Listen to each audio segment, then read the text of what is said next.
Alright, sorry about that. Hopefully now my capture is working properly. I'll make sure to delete that so it's not in the VOD. Okay. But yeah, we're back. We're playing Doki Doki Literature Club again. Oh my god, my assets haven't. Jesus Christ.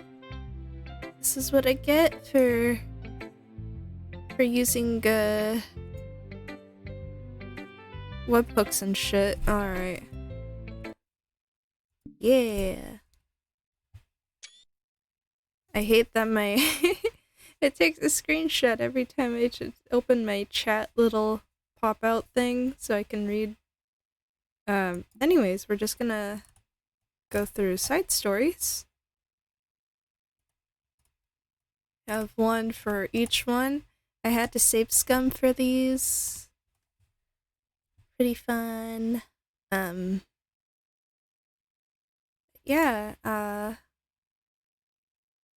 just gonna go ahead and get right on it.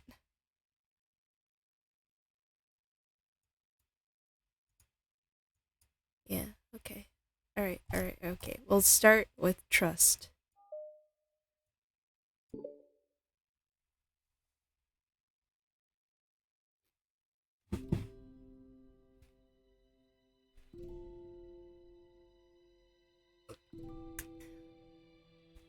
It's the whole way.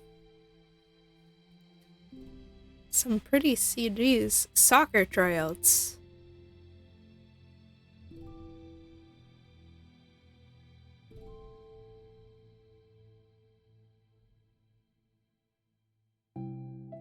Okay, everyone.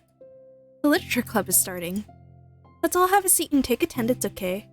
The fuck is this VNBS? Yeah, this is gonna be a visual novel for the entire, duration. Ugh. I miss debate club. Who knew it would be so difficult to start a new club?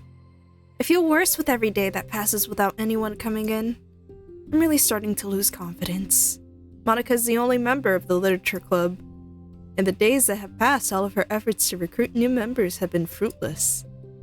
Am I going about this wrong? Monica glances at one of her flyers. The headline is, "Do you like literature?" Maybe nobody is into literature enough to pick it over their other club interests. I can't just rely on people liking literature. I need to sell them on a vision. A vision. But what kind of vision? Monica rests her head on her desk, deep in thought. But before she realizes it, the recent nights of staying up too late start to catch up to her. I do feel that. It's so quiet and the noise of the air conditioning is soothing. Imagine if it's one of those loud-ass ones like a brrrr, you know, the ones that rattled. Hello? Oh, there was a flash. It spooked me. Suddenly, a voice causes Monica to snap awake. Yeah, this is only visual novel stuff today. No spooks. Oh my gosh. I'm so sorry. I never do this. Is this the napping club? No, this is... Monica pauses suddenly, embarrassed to admit that this is, in fact, the literature club. This is the literature club. Hey, I thought I got it wrong for a sec. I'm super sorry. It was, like, so unprofessional of me to do that. Don't apologize. I do that all the time. Oh? Did I miss the club meeting? Where is everybody? Well, about that. This is everybody. Really? Just you? But we're getting more members. I'm working really hard on it. Hold on a sec. If it's just you... that means I get to be vice president. Wait, vice president? What are your qualifications? Well, I'm better at napping than you. Maybe I should be president. No, you're just making fun of me. Oh, I'm sorry.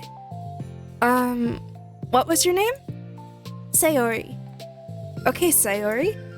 I've been trying really, really hard on this club. I know you caught me at a weird time, but It's really disheartening to not be taken seriously, you know? I care so much about this. I just want to find other people who do too. Oh no, I'm so sorry. I do care, I promise. I have a hard time being serious, that's all. I didn't mean for it to hurt you.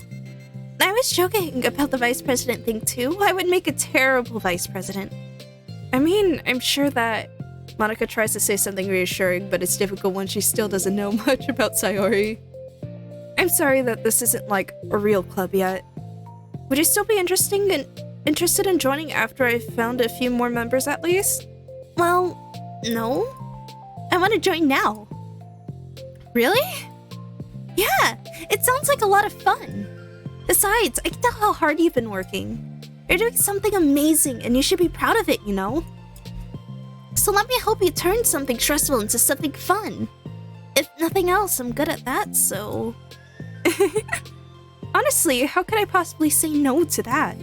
That's really sweet of you, Sayori. Oh, I'm Monica, by the way. Monica? That's such a cool name. Oh, now you're just trying to cheer me up. But you're smiling. Well, I didn't say it didn't work. Monica glances at the flyer on her desk and realizes that her name is already written on it. So, what do we do first? Well, it's getting pretty late, isn't it? We can go home and try to come up with some new ideas to recruit club members. I can do that. Cool. And I think I need to put some more thought into my vision for the club. You know, like a mission. My mission is to make everyone happy. Yeah, something like that. I need to think about it. Hey, do you like hugs? I guess so. Sayori suddenly pulls Monica into a friendly hug, then lets go. I thought that just went like, let's go! Some people can just really use a hug sometime. Besides, Sayori whispers loudly, hug energy is what keeps me at my best. Hug energy? Monica laughs. Although Sayori is very different from her, Monica feels her spirits lifted. Maybe it's just because she finally found another club member, but... Well, I'm looking forward to tomorrow then. It'll be fun. Yeah, I'm excited. I gotta think really hard tonight about how to get more people. Yeah, me too. Yay! I don't have like really insightful commentary because this is like my first time looking through all this. I don't even know if this is canon. Is it canon? A day passes and the time comes for the literature club, Monica and Sayori, to reconvene. As president, Monica ensures that she's the first to arrive to the club room. But she finds herself waiting longer than expected for Sayori. God, what if I need a narrator voice. What if I put on like that 50s, 60s radio announcer voice? I don't know how to do that though.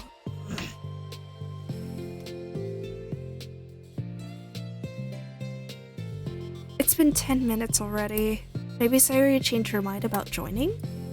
No, that can't be. She was so excited yesterday. But I'm getting kind of worried. Suddenly, Sayori comes bounding through the door. In her hand, she's holding a sheet of paper. Sorry I'm late. I'm here. It's okay. Welcome back. And... Sayori spins over to Monica and deposits the sheet onto Monica's desk. Oh, what's this? Ooh, what's this? Take my hand. Take my hand. Take me forward. Take me to your dreamland. Caution me to watch my steps so I can't look back at my footprints. Climb the stairs ahead of me while I look up to you. The more I look forward, the more I look up, the more I can lend to you. If you could trust me to follow your pace, I'll trust you to set it. If you could trust me to lend you a smile, I'll trust you to return it. Take my hand, take me forward, take me to your dreamland. Hey, this is really good. You wrote this, Sayori? Of course. Wait, no, that's the wrong side of the paper. Huh?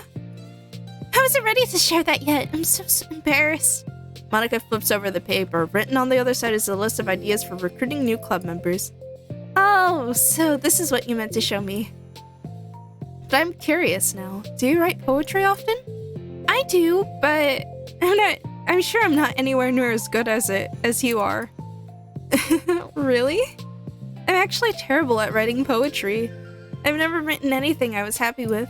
Like, I always read it again a week after I read it, and I'm like, wow, this is so stupid. I don't know.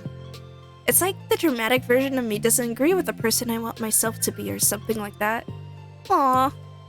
You should have more confidence in yourself. You're the literature club president. I guess you're not wrong there. I need to, set a good example or whatever. You know, I can envision the club doing something like that. Doing what? You know, like sharing poems we write and stuff like that. Oh yeah! I would love that. It's such a good way to learn about other people, you know? It's like we have so many emotions that we can't express to other people usually. But you can when it's in a poem, right? Yeah. I think that's helping me form a more cohesive vision for the club. So I'm glad you showed me. Well, even though it was by accident. Me too. I felt embarrassed at first, but now it feels kind of good that someone else read it. I'll try to show you more of them in the future. I'd love that. Oh jeez, I'm getting distracted. Do you want to go over this recruitment brainstorm together? My brainstormed so hard. It was like a brain hurricane. My brain is a natural disaster. Sayori, that's terrible. Anyways, let's take a look at the list. Make cupcakes. I was hungry. But it's a good idea, isn't it? Let me think about it. When would we have the chance to give people cupcakes? You know, like when they come into the club. What if we said we had free cupcakes on the flyers? I'm kind of worried that would bring in the wrong kinds of people, you know? Wrong kinds? People who would just come for the cupcakes and then leave. Oh, nobody would do that. That would be mean. But you know, I want to find people who are really into literature, even if they don't know it yet. Let's see, the next thing on the list? Hunt for people reading books. I don't think I get it. Like going around the school and finding people who are reading books, you know? Like in the morning or during lunch. And then we'll tell them to check out the literature club. Well, the problem with that is wouldn't most people reading books just be doing it for an assignment or something? How would we know if they're just reading for fun? Well, we could ask them. But then we'd be bothering people who are trying to do schoolwork. I didn't think about that part, I'm sorry. Hey, don't apologize. You're coming up with a lot more things than I can. Oh, your next idea is to hand out flyers rather than just put them on the wall. I definitely like to start doing that. I'm useful. I never said you weren't. I just need to think. What would we tell people when handing them out? I don't want to just be join the literature club. Let's figure out how we could better engage people. What if we told them about the club activities and stuff? What club activities? Yeah, I guess it's supposed to be my job to come up with that, right? Vision for the club. Okay, Sayori, pretend you're a normal person for a second. Wait, I didn't mean it like that. You know, like a random passerby who's getting a flyer. How would you react to the idea of a literature club? Probably literature is stupid. I'm joining the anime club. What the heck? Sorry, I was just thinking of a friend of mine. Okay, what if I said that we, do group reading and discuss it together? I would probably nap through that. That's you, Sayori. Yeah, but that doesn't really sound fun to most people anyway. We need to really catch their interest, you know? This sucks. Why is this so hard? Monica, don't be sad. What do you like about literature, Sayori? Me? Well, kind of what I said about the poem earlier. I think it gives you the chance to express yourself. Express yourself in ways you can't normally do when you're just doing your normal day and talking to your friends. I mean, we all have so many thoughts and feelings that we just don't get to share, you know? It's intimate. Yeah. How do we get that across to people? Read House of Leaves. Do it! Read House of Leaves. We could be express your true self. Be intimate with us. Okay, that's kind of... I'm just kidding. Oh my gosh. What is it? I forgot all my things in my classroom. I must have gotten too excited and rushed here. Silly me. Rushed? But weren't... never mind. Did you want to get your stuff then? I'll forget if I don't do it now. Well, I'll wait for you then. Okay, it'll only take a second.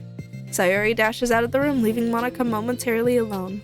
Monica sighs and starts jotting her thoughts on a sheet of paper. Express yourself. Be who you want to be. Make new friends. Discover a new you. Discover your heart. No. Write your heart out. No. Write into your heart. Write the way into your heart. Join the literature club. Write the way into your heart. Wow, that's lame. Monica! You startled me. Sorry, but it's something important. On the way to my classroom, there was a girl reading a book.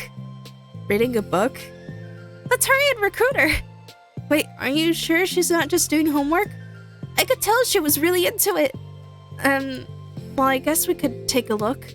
Monica grabs one of her flyers and stands up from her desk. Then the two depart the classroom with Sayori leading the way. Look on Mayuri. This way! You don't have to run.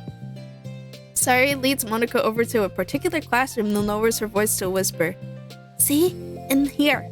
Monica peers through the windows. Sure enough, there's a girl sitting alone, intently reading a book. I feel like a creep doing this. You should go inside and talk to her. Me? You're the president, and I would probably scare her away. Okay, fine. I'll do it. Monica takes a deep breath and timidly enters the classroom. That was fast. Oh my gosh, I'm so embarrassed. Why? What happened? Well, I entered the classroom and she didn't even look up from her book. So I just kind of left the flyer on her desk and then walked out. That's kind of cute. But I'm sure she'll see it and wants to join the club. I hope so. Shall we head back now? The two head back to the club room, Sayori feeling rather accomplished and Monica still feeling a bit embarrassed by the encounter. Upon returning, Monica and Sayori resumed their strategy meeting. They discussed various different kinds of recruitment tactics from professional to silly. Imagine being silly. Couldn't be me. I'm as serious as Sam.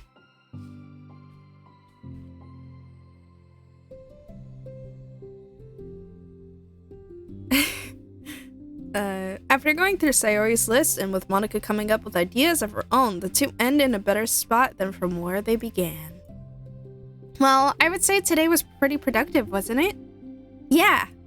I think we're starting to make progress. I can't wait to get some new members.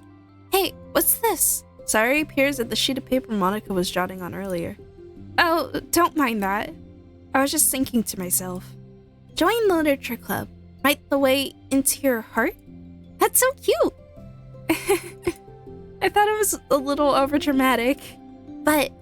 Sayori pauses and thinks for a moment. You know, I don't think you give yourself enough credit. What do you mean? Like, I don't know. I feel like I could tell from talking to you today. It seems like you're always afraid of doing something wrong. Yeah, but... Would you call yourself a perfectionist? Yeah, I definitely am. I mean, I always have an idea in my head of how I want things to go. And it's like, I can't accept anything less than that. But I think in the end, it helps me try my hardest at everything, so I don't think it's that bad. Like, with the club, we have such an opportunity to make it into exactly how we envision it. But it feels like we only have one shot at it. You only have one shot. Ooh, I love One Shot. Please play One Shot.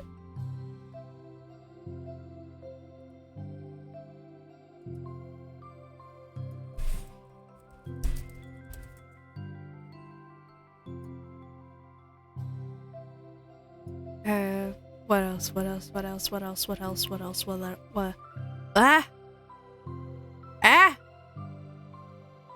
Sorry, I tabbed out for a moment and then I lost my tab. So I'm just really afraid of it deviating from the vision. What's the vision? It's... Monica pauses to think, then shakes her head to herself. She sighs. I don't know. I just want everyone to... Monica trails off. Smiling, Sayori taps her fingers against the sheet of paper. I don't have a sheet of paper. Thank you for the prime. There, I tapped on my diploma. Not diploma, my fucking degree. Whatever the fuck the sheet of paper is called. My bachelor's in science. Right the way into your heart. I think that's what you're trying to do. Is to make the club that you need the most out of anyone. Well, you're the one who knows yourself best, of course. But I'm here to help you. Monica returned Sayori's smile. It's sort of amazing how kind you are. We're really gonna make this the best club ever. Sayori nods and the two remain silent for a moment, lost in thought. The only sound is the steady whisper of the air conditioner, and the only movement is the afternoon sunlight trickling its way in and out of the moving clouds. Sayori breaks the moment with a big yawn. Time to go home? You tell me. You're the president. In that case, today's meeting is officially over. I look forward to tomorrow. Me too. Sayori beams and grabs her things. You could go on ahead. I need a few minutes still. Oh, I can wait. That's alright. I just want some alone time. In that case, Sayori waves enthusiastically at Monica. Good luck! Monica smiles and waves in return as Sayori spins her way out of the club room. All alone, she sighs to herself and takes a minute to zone out. She wasn't prepared for the self-reflection encouraged by Sayori, but she decides it was something she probably needed right about now. The club that I need the most. I don't get it. I just wanted to start a club with more passion. Something that I could use to help lead people to happiness. Literature is the key to that. Read House of Leaves. I will keep on advertising House of Leaves. It's a good book. Because it's the window to the real person inside of us. Underneath the person who's forced to always smile and blend in. The person who's forced to be perfect. Huh? Monica suddenly notices a folder on the floor by her desk. Did Sayori leave this behind? I hope it doesn't have her homework in it. Worried, Monica opens the folder to check. Poems. It's a folder of poems. Become the flower. Feeling of joy is a flower plucked from the ground. Sorry? I'm gonna have to get more water after this side story is done. Feeling of joy is a flower plucked from the ground. The color, the scent. It's so pretty in my hair. Every day I pluck some flowers as though they grew just for me. A lifetime of peace and nourishment, yanked away in an instant. All for me, all for joy. Hello, Pablo Zen. Welcome. I need more. I need more joy. I need more happy. Pluck, pluck, pluck every day. Pluck, pluck, pluck. So pretty in my hair. Pluck, pluck, pluck. You're going to die and you too.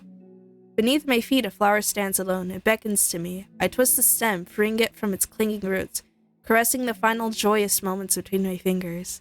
But to what ends? I look in every direction, and the field I stand in, the prosperous field, is a barren wasteland. The fruits of my labor, the carnage of my joy, and that is why I've decided I must become the flower. What the... Wait. Sayori?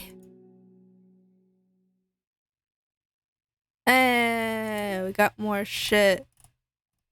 More music. We got them pictures. Yeah. The poems. Oh, there once was a ladybug. It was so small it took a really long time to crawl from here to there. It was very tiring to fly for too long. Nobody squishes ladybugs because they're cute. Does that make them better than other bugs? Do ladybugs know they're cute? I think they're too preoccupied with bug things. And so the ladybug crawled around and did bug things. The story wasn't really going anywhere, but I know you don't mind. I hope you think it's nice for being there anyway. Like ladybugs. Like this ladybug. The one who clings like a doof onto your sleep because it knows you won't squash it. If it doesn't bug you, will you stay a while?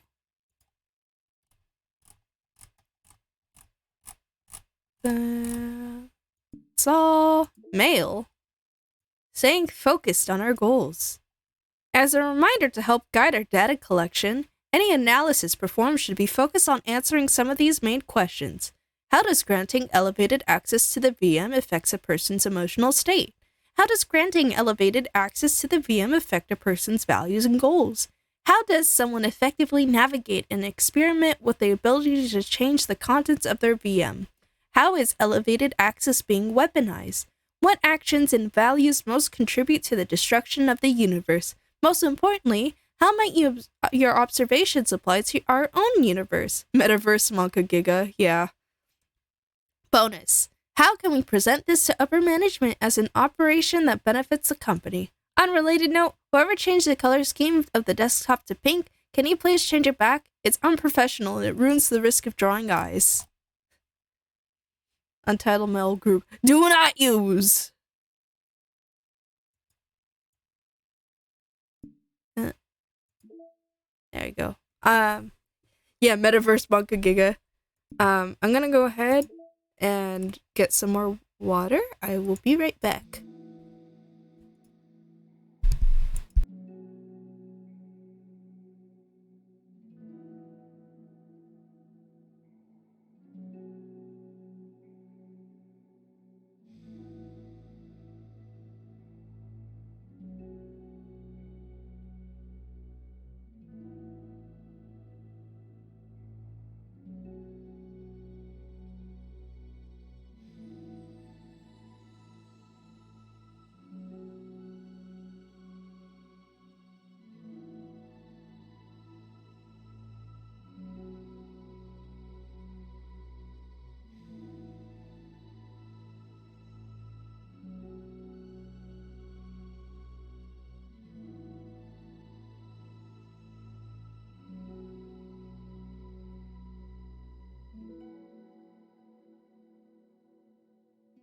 I'm back. I got water on my sleeve.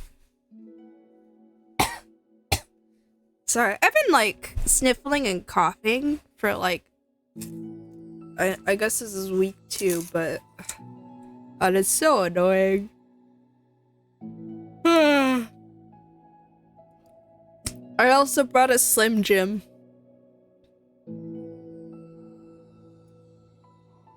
Not a joke. I'm hungry. Grip and rip. Where the fuck is the grip? Where's the grip?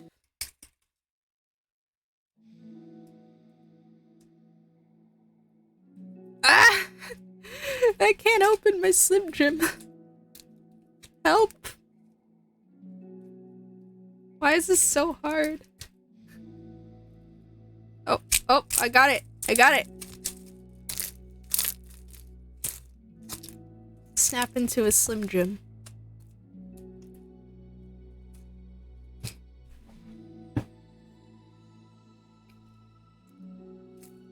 Dude, Slim Jims with cheese is actually really good. Unfortunately, I do not have cheese to enjoy with my Slim Jim. You don't get to see me eating a Slim Jim in real life, too. Sucks for you guys.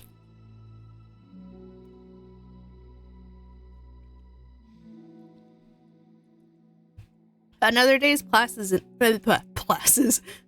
a flash, and it's already time for the next club meeting.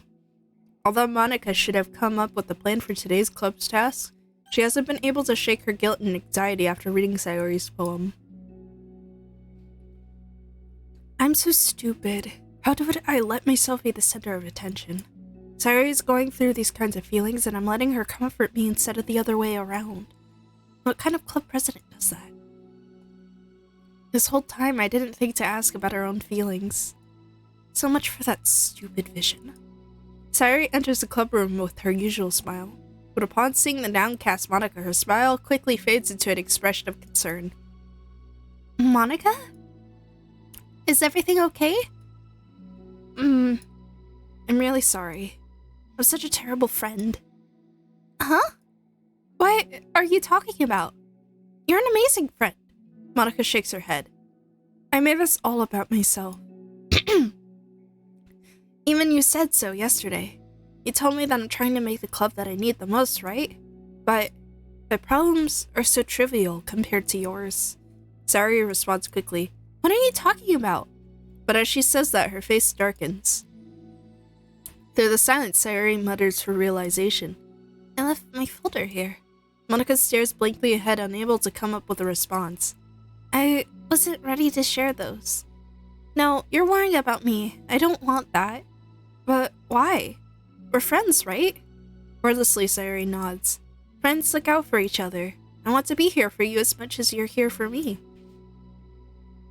Another long moment passes in silence.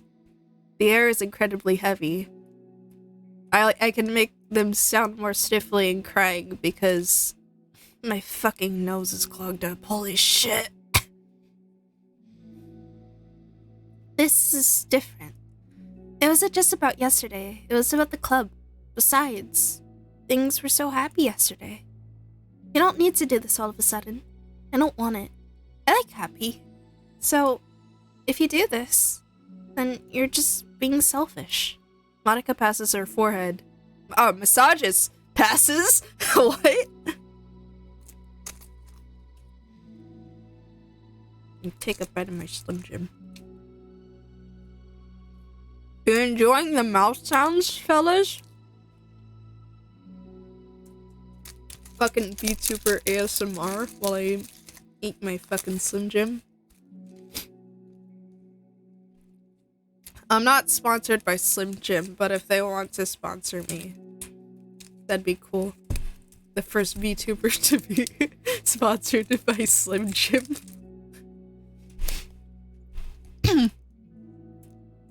Monica massages her forehead, struggling through the frustrations of such a paradox. Jesus Christ, my nose!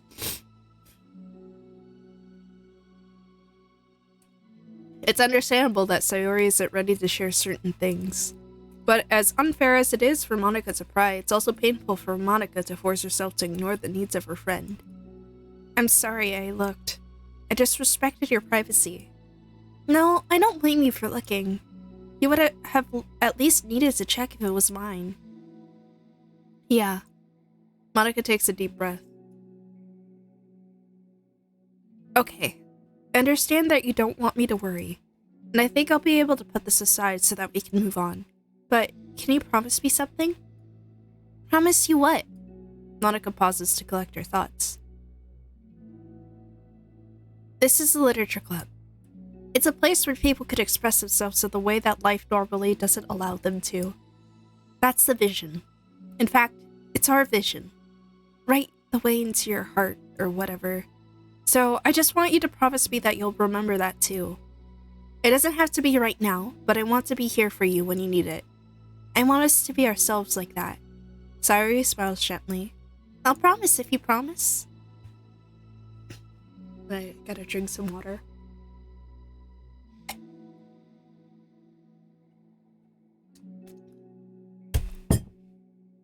Drink my water. Unable to help it, Monica returns Sayori's smile.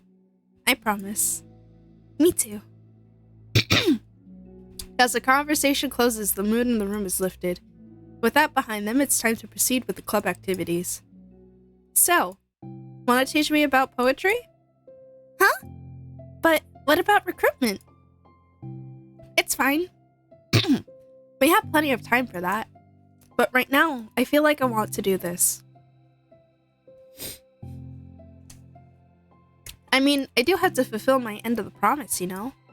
There's no way I could say no to that. Just don't expect much. I do a lot of running, but it's not like I'm a scholar or anything. That's fine. I think I just need, like, some motivation. Oh god, I need to blow my nose. Hold on.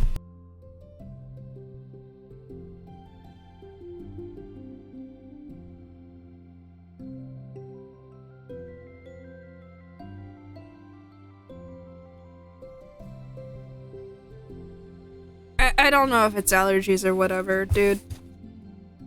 Pray for me. Pray that this goes away. It's been bugging me for like 2 weeks.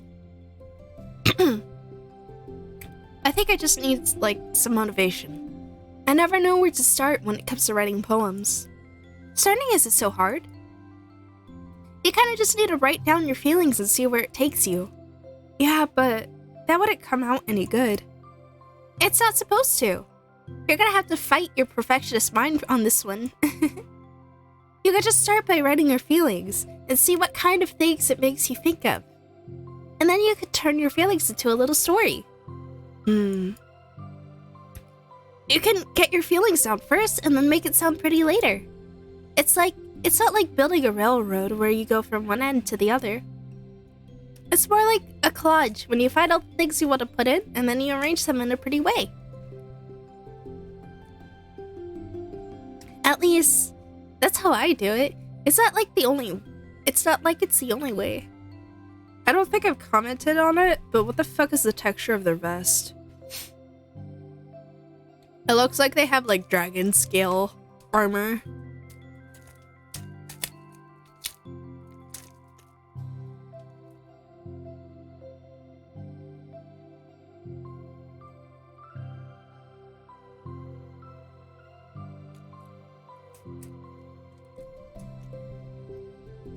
Pardon me while I keep eating my Slim Jim. I'm hungry.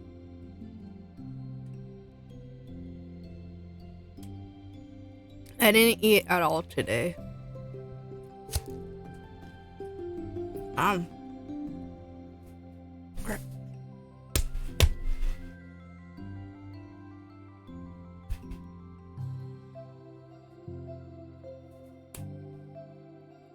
Now make sure I... At least that's how I do it. It's not like it's the only way. But it's a really good way to not get stuck right at the beginning. God. I understand. Yeah, I always get so caught up in how it sounds that I forget about what's really important. Monica pulls out a pen and paper to start writing on. Stop being a perfectionist, you idiot. I'm just kidding. Monica scribbles out, you idiot, after she writes it down. No, keep it. What? Why? Are you calling me an idiot? Of course not. But the point is that you're not supposed to police your feelings, right? Be as dramatic as you want. But I was just... Well, yeah. Underneath the scribble, Monica rewrites you idiot. She stares at the paper. Her words stare back at her. It's kind of funny how I wrote down what I'm mad at myself for, and then I did that exact thing anyway. This is really gonna take some getting used to. I believe in you. Thanks. I do too. Me, I mean. But also you, of course. Monica continues to the exercise, jotting down her thoughts. It's surprisingly quite a struggle to write without overthinking. Yeah, same.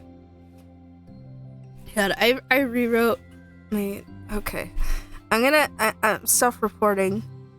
I'm writing a fanfic right now. I'm not gonna say what it's about. I'm not gonna divulge what it's about. But I rewrote the fucking things like 5 times already because I wasn't like happy with uh-oh. Yeah, uh-oh. I wasn't happy with what it was. It went from like God, okay. So the MC went from having some sort of blood-related power to some plant-related power to what the fuck was the other one? I'm trying to remember. To some fucking power where I would say regenerative, but like it's more like you do more harm and then you heal up, you know? To some shadow power thing, and now we're on the final iteration where it's like some draw ink thing.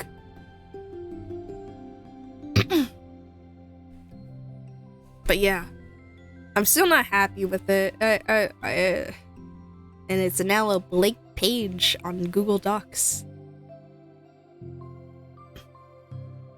But after a while, with Sayori's guidance and encouragement, Monica's sheet of paper begins to look fairly lively, peppered with all of her random thoughts. Yeah. Monica looks up and down at her sheet. Gosh, I feel so tense looking at this. I hate it. but it's also kind of liberating. I can tell how hard you're trying. It makes me happy. I think I'll be good at writing poems. Don't give me too much credit. I'd have to try really, really hard at it. But I think it's something that I'll enjoy doing. With you. Sayori beams. I'll stop here, but we still have time. Let's try to work on a new flyer for the club. I won't be so picky about the language. Yay! Let's do it! Monica and Sayori proceed with their work. With each passing day, the two of them become more confident in the club. Not simply from their recruitment planning, but for their vision as well.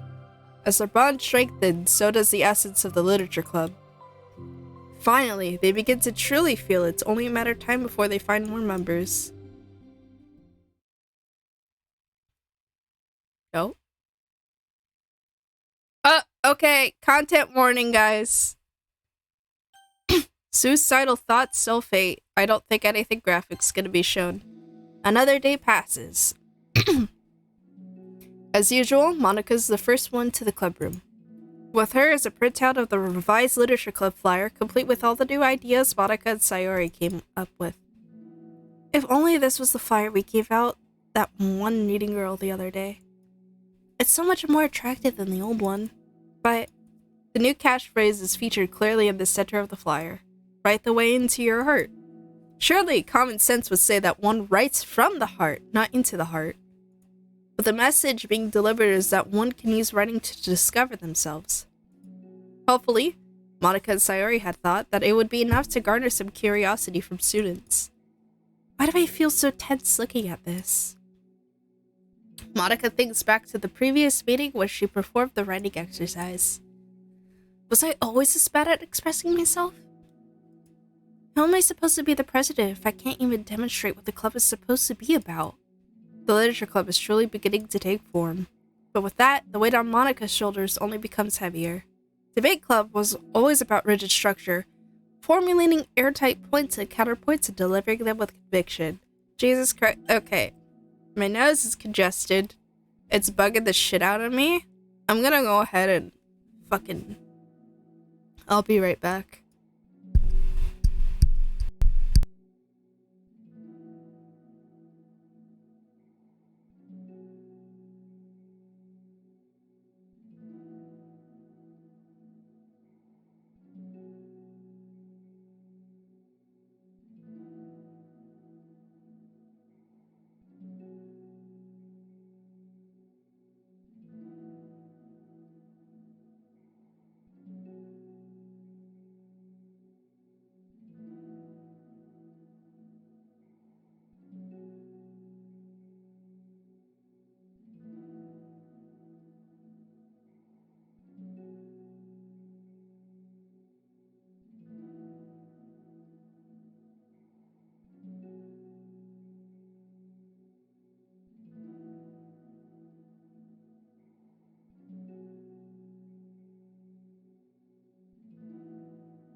Jesus fucking Christ! Okay, I'm back. Hopefully, sorry. As I power through it, but like my nose was fucking bugging me so much. Holy shit. It was about the person on the outside. That's why Monica was so good at it. It existed entirely within her realm of comfort. It's suffocating. I need to break through this mental wall. I need to learn to express myself, for real. Monica pulls out a sheet of paper and grabs her pen. She presses the tip of the pen firmly against the paper. But her hand doesn't move. Instead, a tiny blot of ink collects around the tip of her pen. Monica lifts her pen to stare at the little blotch. For some reason, she feels compelled to run her finger across it. As she does so, the black ink smearing across the paper, ruining Monica's canvas. Out of spite for herself, Monica presses her pen down once again, letting the ink collect. She creates a second smear on the paper. Come on, Monica. Just move your hand. Monica writes, "This is what I get for seeking perfection. A sane." Monica slides the paper away from her and puts her head down on the desk. The air conditioner seems louder today. It goes, "Bruh." "I'm here." "Hi." Monica hears Sayori approach her desk, then stops for a second, probably reading the piece of paper. Then she sits down in the adjacent desk. "Bad day?" "Mm-hmm." "Me too." "You too?" "The new flyer looks so good. You've been working so hard. On the club, but also something else, I think." "I can't do it. I'm sorry. It's just so hard to just be vulnerable." "Mm-hmm." Sayori takes a sheet of paper from Monica's desk. "Someone's playing Sid Meier's Civilization 6. Sayori takes a sheet of paper from Monica's desk. She writes something down, then stares at it for a while. "Can I trust you?" "Of course. You can trust me with anything." They're also playing Sid Meier's Civilization 6.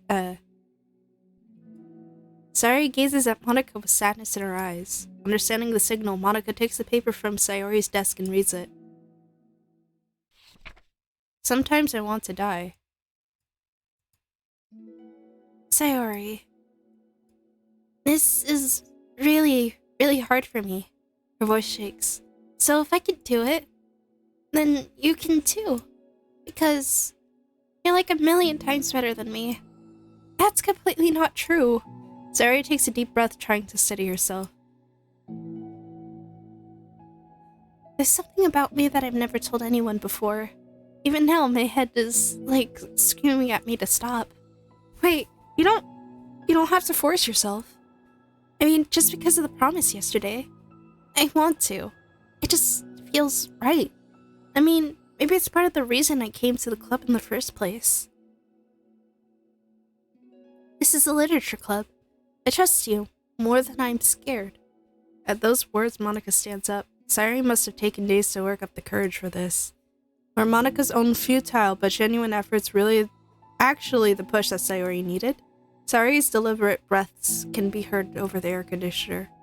As she prepares herself to continue, Monica waits in gentle silence. "I have this problem where I get really upset when people worry too much about me. I can't control it. It's like, why waste your energy worrying about me when you could just be happy instead? So I never tell anyone about these kinds of thoughts that I have. So much easier to just smile and help everyone else be happy. But that's terrible." That's what Monica wants to say, but she stops herself in fear of saying the wrong thing. "It's just that if everyone knew about it, they wouldn't treat me the same anymore. Like, whenever I'm not smiling, everyone would worry about me and ask what's wrong. I know that because it used to be like that." Sayori pauses, seeming to recall something in the past. "I just want everyone to be happy. That's the most important thing to me. And letting people look inside my head doesn't bring in happiness to anyone." Sayori pauses again. Her solemn expression making her look almost like an entirely different person. "How did you find the courage to tell me this? You're not worried that I'll be one of those people too?" "I am worried. Part of me really hates myself for doing this. But another part of me, I think, just felt like it would be different this time.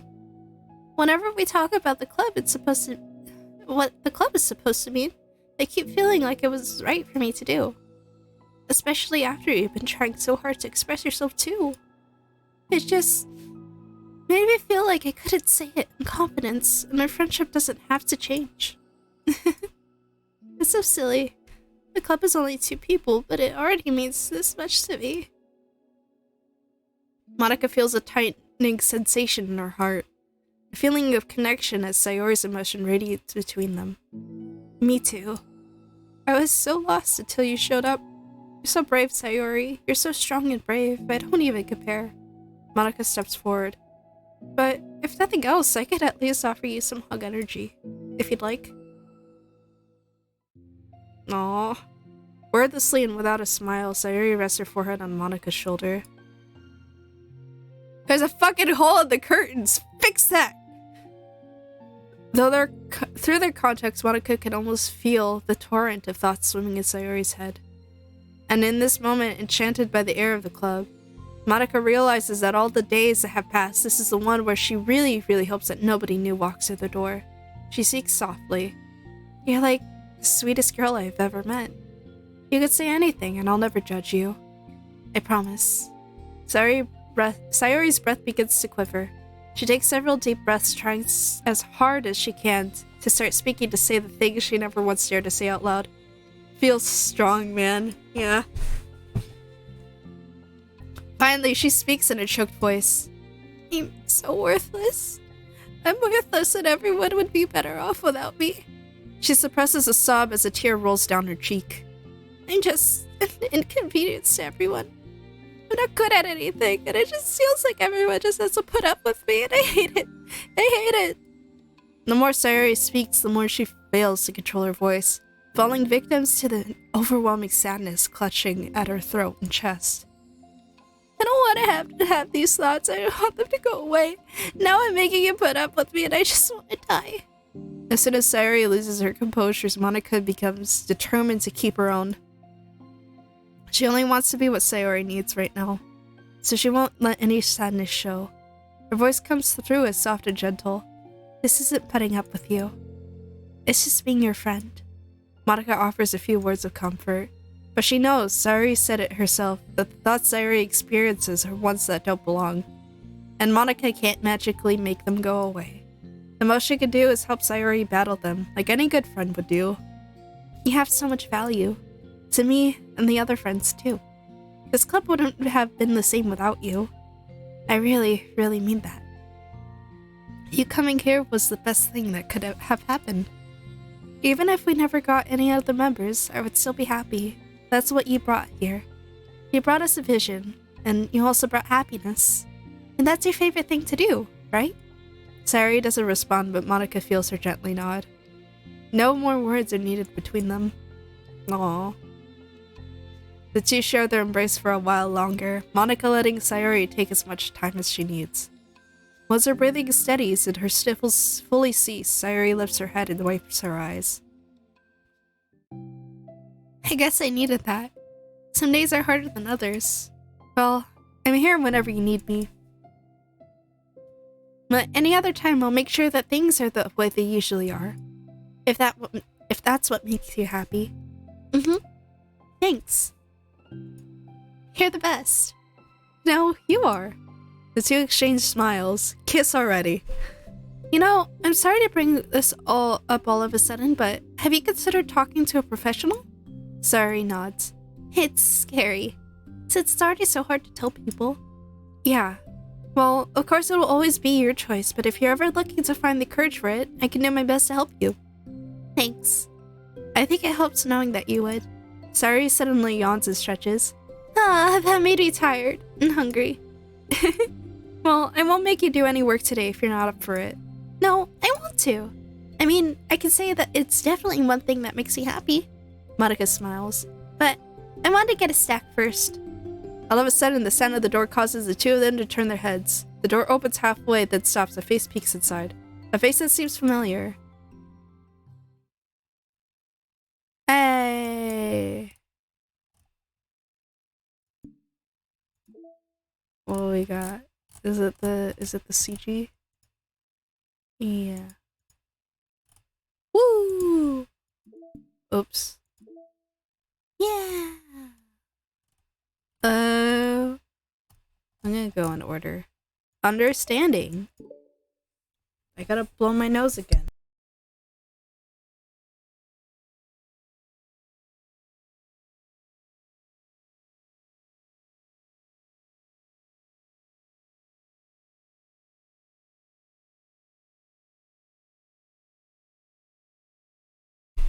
The club meeting is suddenly interrupted by the sound of the door, causing Monika and Sayuri to turn their heads. Okay, so it is, like,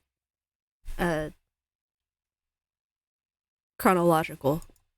The door opens halfway, then stops. A fake peeks inside. The face that seems familiar. Huh? Huh? Sayori's eyes widened, recognizing the girl. She very conspicuously mouths to Monica. It's her! It's the girl!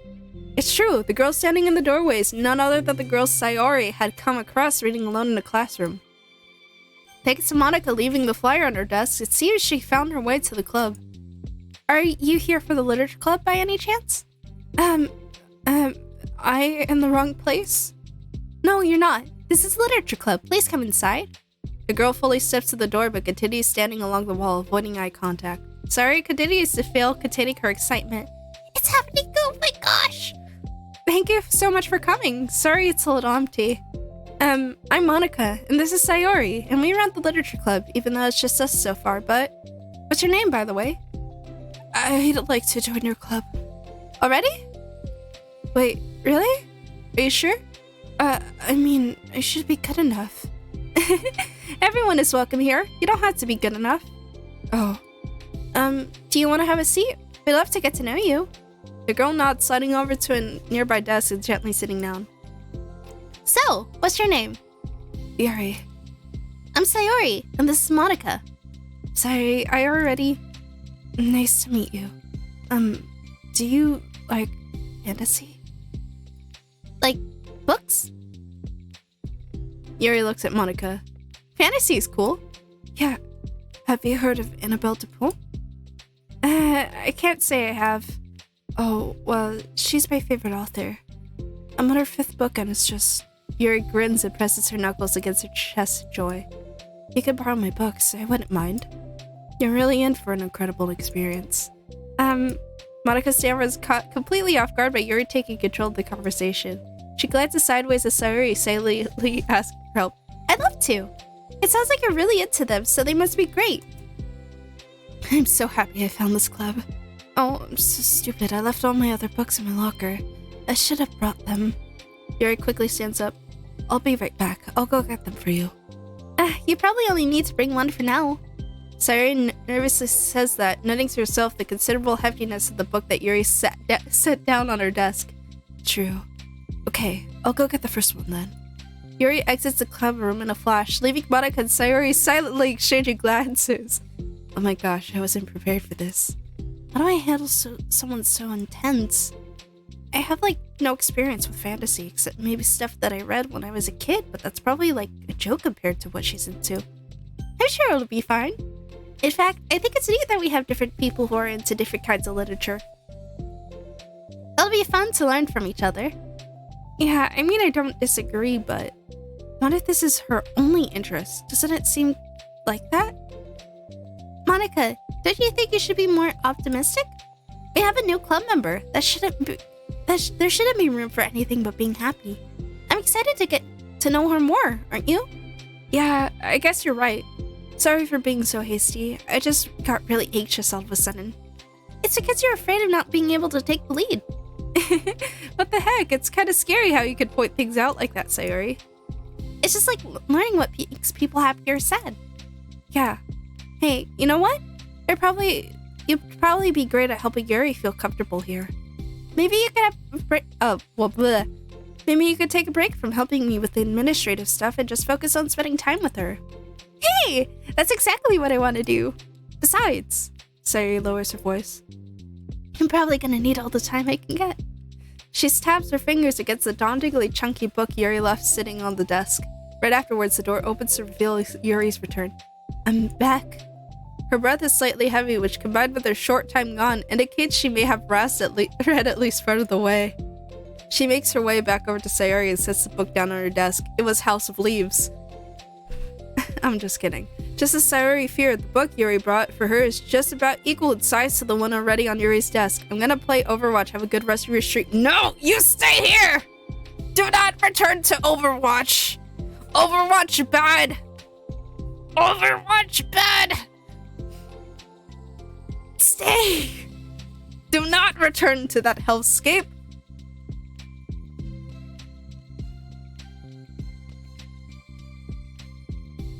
I'm close to GM, I'm gonna go for it. No, you gotta wait at the late nights. Bruh! At least keep my stream in the background. please?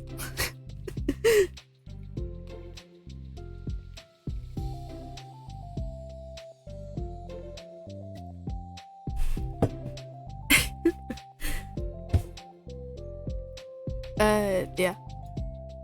Well, there are probably a few things you should know before getting started on it. There are some things that are more explained in other books that take place in the same universe, so going over these would be good to keep you from getting confused at the start.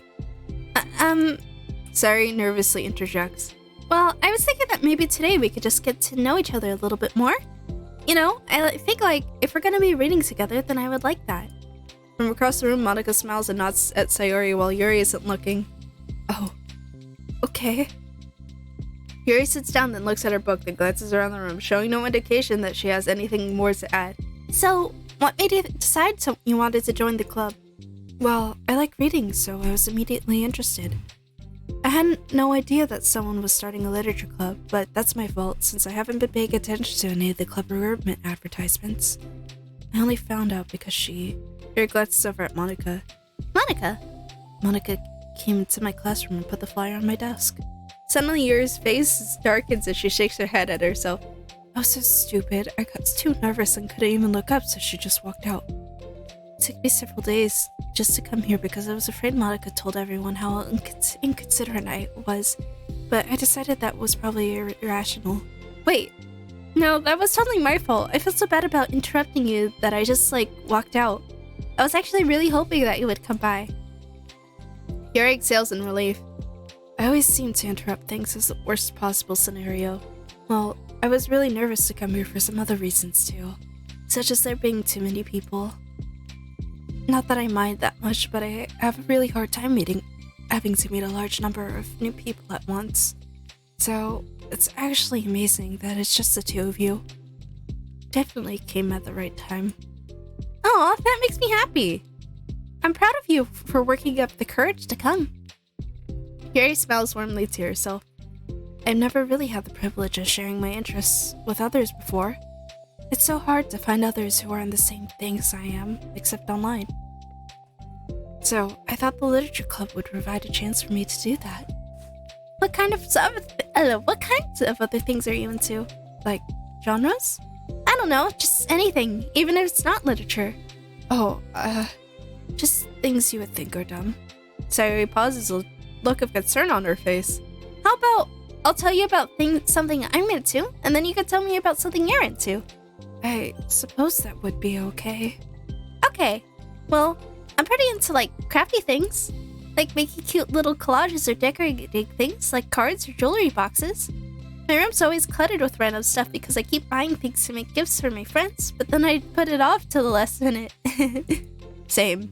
So yeah, that's something kind of silly I'm into. You sound quite creative. Not that much, it's just that you'd be surprised by how much you can do with scissors and glue and stuff. So, I have to share something that I'm into now, right? Sorry, nods. Well, I guess I'm into nature. I love nature! Monica, I'm gonna start a nature club. No, you're not. You're stuck here with me until... No.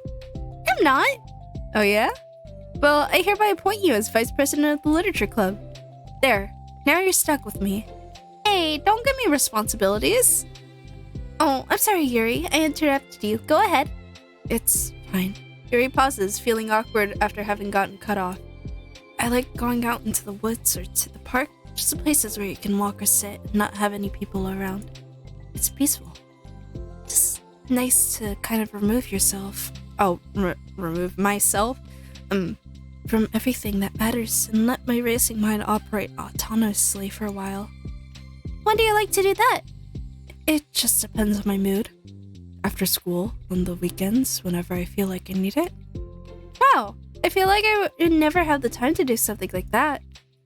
I find that we have a lot more time than we think we do if you don't let it slip through your fingers. The three continues their conversations, led primarily by Sayori, but with Monica chiming in every now and then as well. Monica had intended to leave it to Sayori and focus on her own work, but she found it difficult not to join in.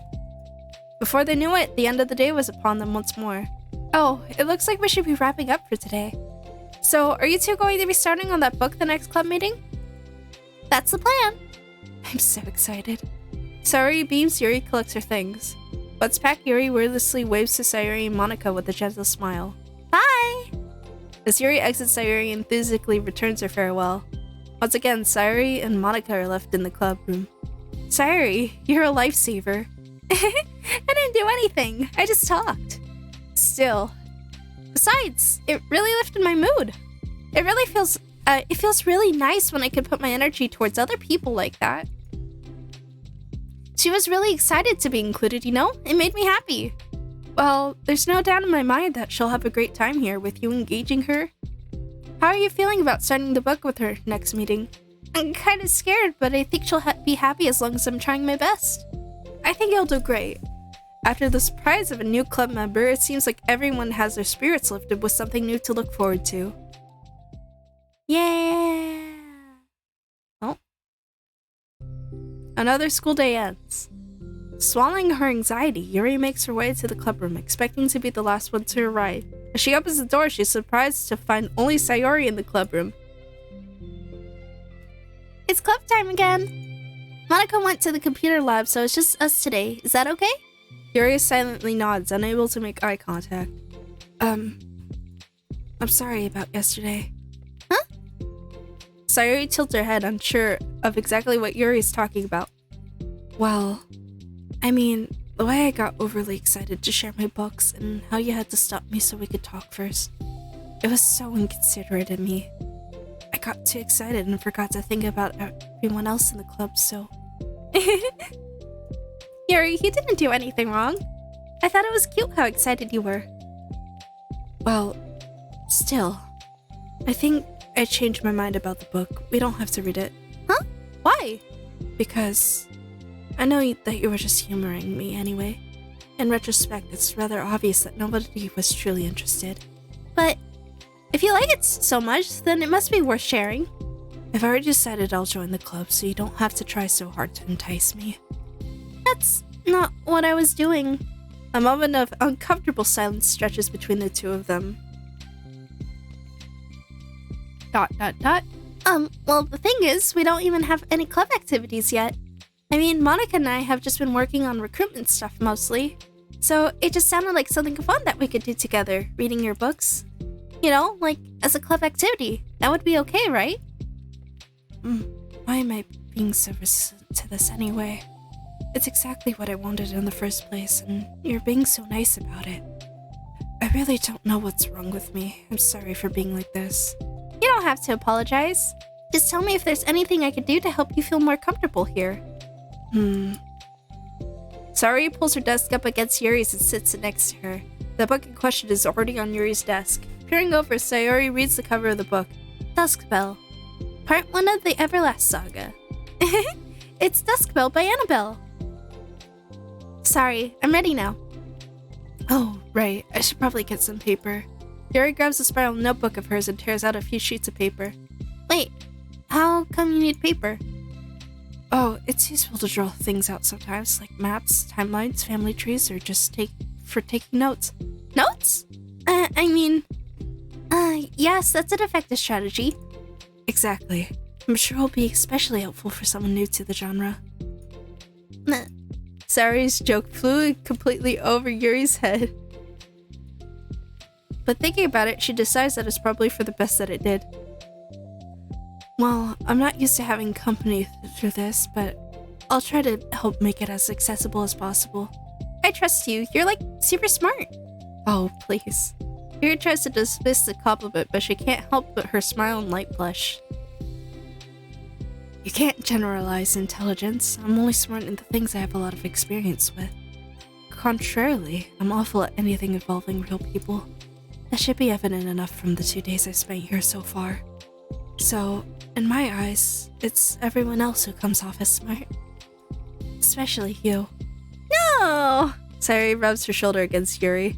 You're such a sweetheart when you're not being shy. Anyways, would you like to get started? Okay. After the minor diversion between them, the two get back on track with their planned club activity.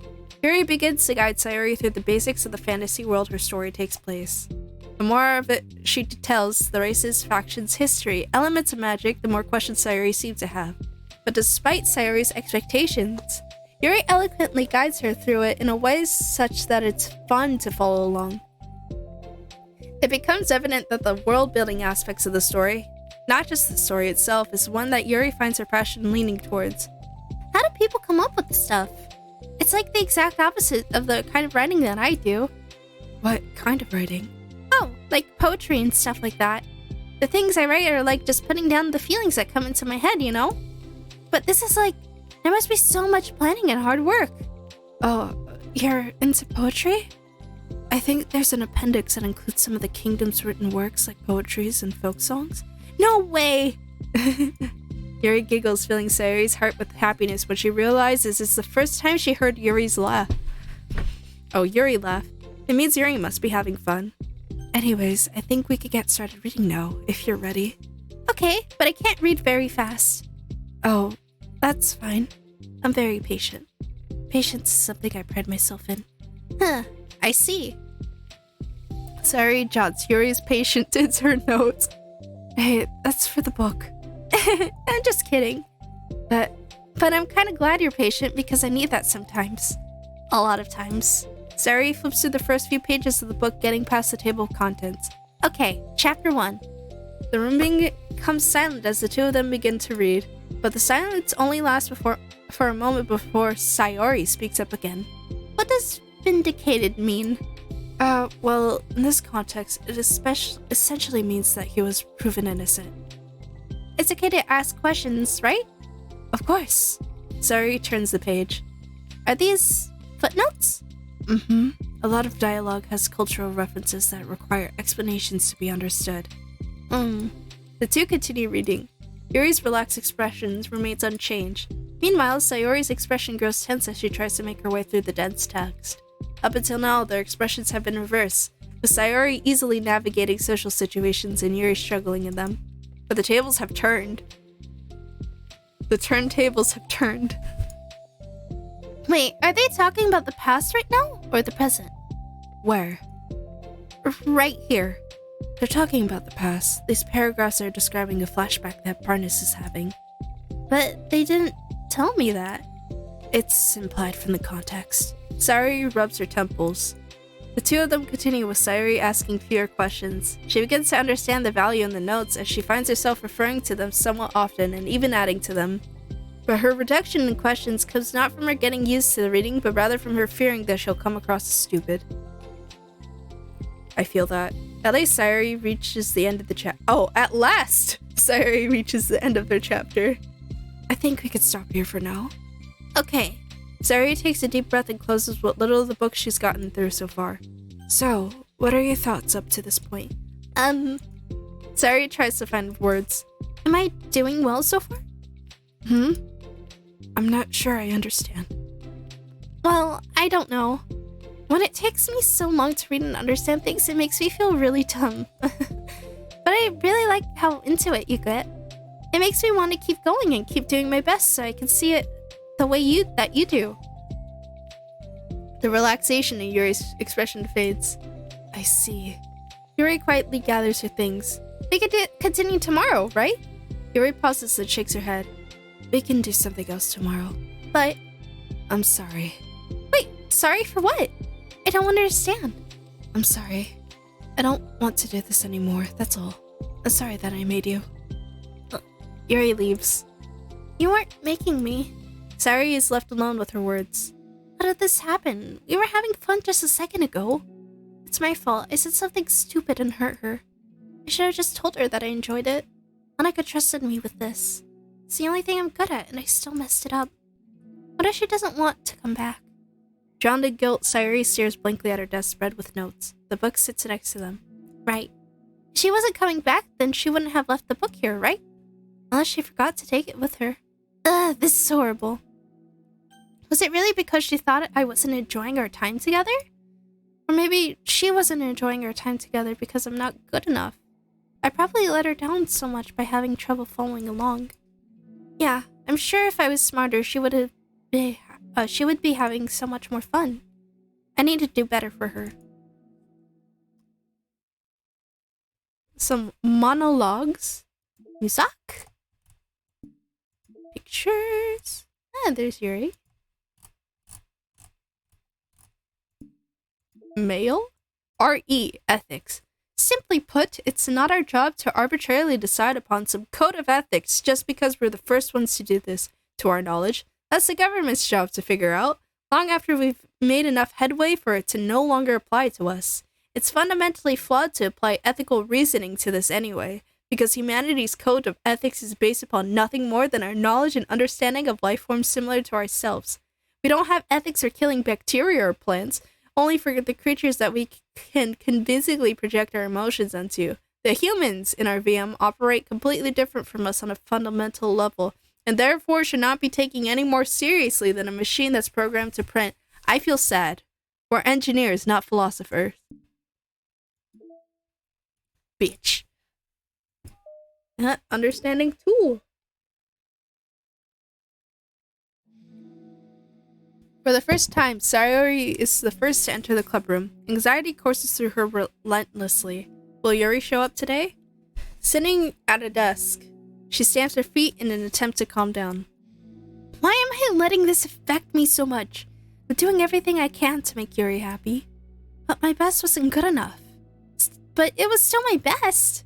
And I'm letting everyone down. I'm always just a disappointment. Sayori continues to wrestle with her self-deprecating thoughts. Every tiny noise causes her to lift. Every tiny noise causes her lift her head in case of Yuri's arrival. Minutes pass and nobody enters the club room. Not Yuri or Monica. Gosh, I'm so late. Why did I offer to help those other students with their work? Such a pushover sometimes. I'm going to leave such bad impressions on the new club members like Yuri if I'm not the first one there. Monica rounds the corner approaching the club room. As she does so, Yuri? Ah! Yuri jumps at the sound of Monica's voice. She's sitting outside the club room against the wall next to the door. Embarrassed, she quickly closes the book she was reading and stands up. Oh gosh, I'm so sorry I'm late. You didn't have to wait outside for me. The door to the club room is open. It's not. Yuri stammers, unable to explain herself. She peered inside the club room through the window, then looks away. Actually, I was wondering if I could help you today instead. Huh? Me? With club publicity stuff? Yes. Monica is utterly confused. Why is Yuri asking this all of a sudden when she was so eager to spend time with Sayori before? Did they not get along after all? Monica looks into the club room herself to see Sayori sitting alone inside. Okay. It's kind of a simple job, but I'd be happy for you to tag along. Me too. Monica's worried, but she finds it difficult to insert herself into whatever conflict that may have arisen. It's a little ironic she realizes that she could be so conflict avoidant after having been in the debate club. Okay, let's take a walk together. I just have to make copies of this new flyer, then go around to the billboards and replace the old ones with the new ones. Yuri nods and the two set off. Content warning, self-loathing. The two walk in silence. Without Sayori, Monica finds it quite difficult to strike up conversations. So, how's everything been going? Fine. That's good. Neither of them follow up with anything more. Monica tenses up at the stinted conversation. Oh my god, a cat appeared in my room. Yuka! Hi! Come on! Hello! You wanna say hi to everyone? And give a little meow? Yuka! Meow! Meow! Oh, she doesn't wanna greet you. She doesn't want to greet you peasants. She only wants to get her pets. Getting all the pets right now? Yeah? Monica tenses up at the stinted conversation. How the heck does Sayori do it? Sorry, I didn't see you yesterday. I went straight to the computer lab to work on the flyers. Sayori told me. What did you two end up doing yesterday? Just some reading. Oh, I'm glad. It's really starting to feel more like a literature club now. Yeah, it's kind of funny. I felt so intimidated at first when I heard about the kind of reading you were into. But you know, it's kind of stupid of me because I'm just intimidated by things I'm not good at. And it's silly to assume that everyone who comes to the club will just have the same interests as me. But it's so cool that you were able to get Sayori into it. It's like the club is working. I'm really happy about it. She's not into it. Huh? She's not into it, and I'm stupid for forcing it onto her. Yuri falls silent again as if she started her thought but can't figure out how to continue it. My cat is on my chair now. Did something happen? Yuri sighs. No, it's just me. Yuri pauses. I'm thinking. A moment passes in silence and Yuri shakes her head. I shouldn't be complaining to you all of a sudden. Don't be silly. I won't think you're complaining. I just want to make sure you feel welcome. If it's important to that, then you could tell me anything. Well, I do feel welcome. Too welcome, I guess. It's not an issue with the club. It's just an issue with me. So I feel wrong to inconvenience you with it. Monica pauses and thinks. Well, what if we put it this way? It's my job as president to understand the needs of our club members, right? We're going to have all kinds of people joining this club. Hopefully, anyway. And learning about the diverse needs and interests of everyone will help me come up with the club activities that everyone can be happy with. That everyone can be happy with? Not just only some people? Of course! I need to be looking out for everyone. Otherwise, what kind of club would it be? I see. Yuri looks a little more relaxed. It signals to Monica that switching from a sympathetic approach to a pragmatic one was a good choice. Each individual truly does have their own needs. Okay. Yuri takes a deep breath. I'm a really weird and awkward person. I've accepted that about myself. I just don't know how to, I guess, connect with other people. How is it so easy for everyone else? How do you just make conversation about any arbitrary topic? I could talk for hours about the things that I'm into, unfortunately so much that I don't know when to stop. But for anything else, I just have no idea what to say. So I understand that about myself. I'm just not good with people. I can't help it. So it feels like whenever I'm confronted with a new social situation, I'm either ignored or made fun of or taken pity on. And Sayori falls into that third category. What? Hold on, you're saying that Sayori's taking pity on you? Yuri nods. I just want to be treated like a normal person.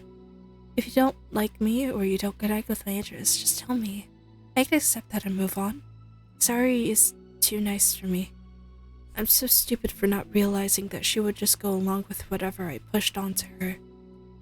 Nobody deserves to put themselves through that kind of discomfort just because they pity some weirdo who doesn't know how to make friends. Oh, because they pity. It's the worst feeling. I hate it. Yuri's sharp words cut through the tense air. Somewhere in the middle of the conversation, the two stop short in the hallway, prioritizing the conversations over their original task. Monica looks at Yuri. Yuri only looks down with her fists clenched. I think you should tell her that. I could never say that to someone's face. It's pathetic. Sayori's different. Making people happy is the most important thing to her. I'm sure that's all she's trying to do. So, if you're able to explain to her what makes you happy, then she'll do anything to make it happen. That's the problem. What kind of friendship has one person always trying to cater to the other person's weird needs?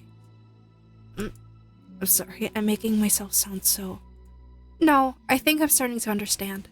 Monica hesitates to finish her thoughts out loud. It's something that Sayori would be able to say better. Sayori is someone who will give anyone however much kindness they need in order to smile. But Yuri, who has difficulty accepting kindness, must be driving Sayori to be even more assertive in her kindness, further exacerbating the matter.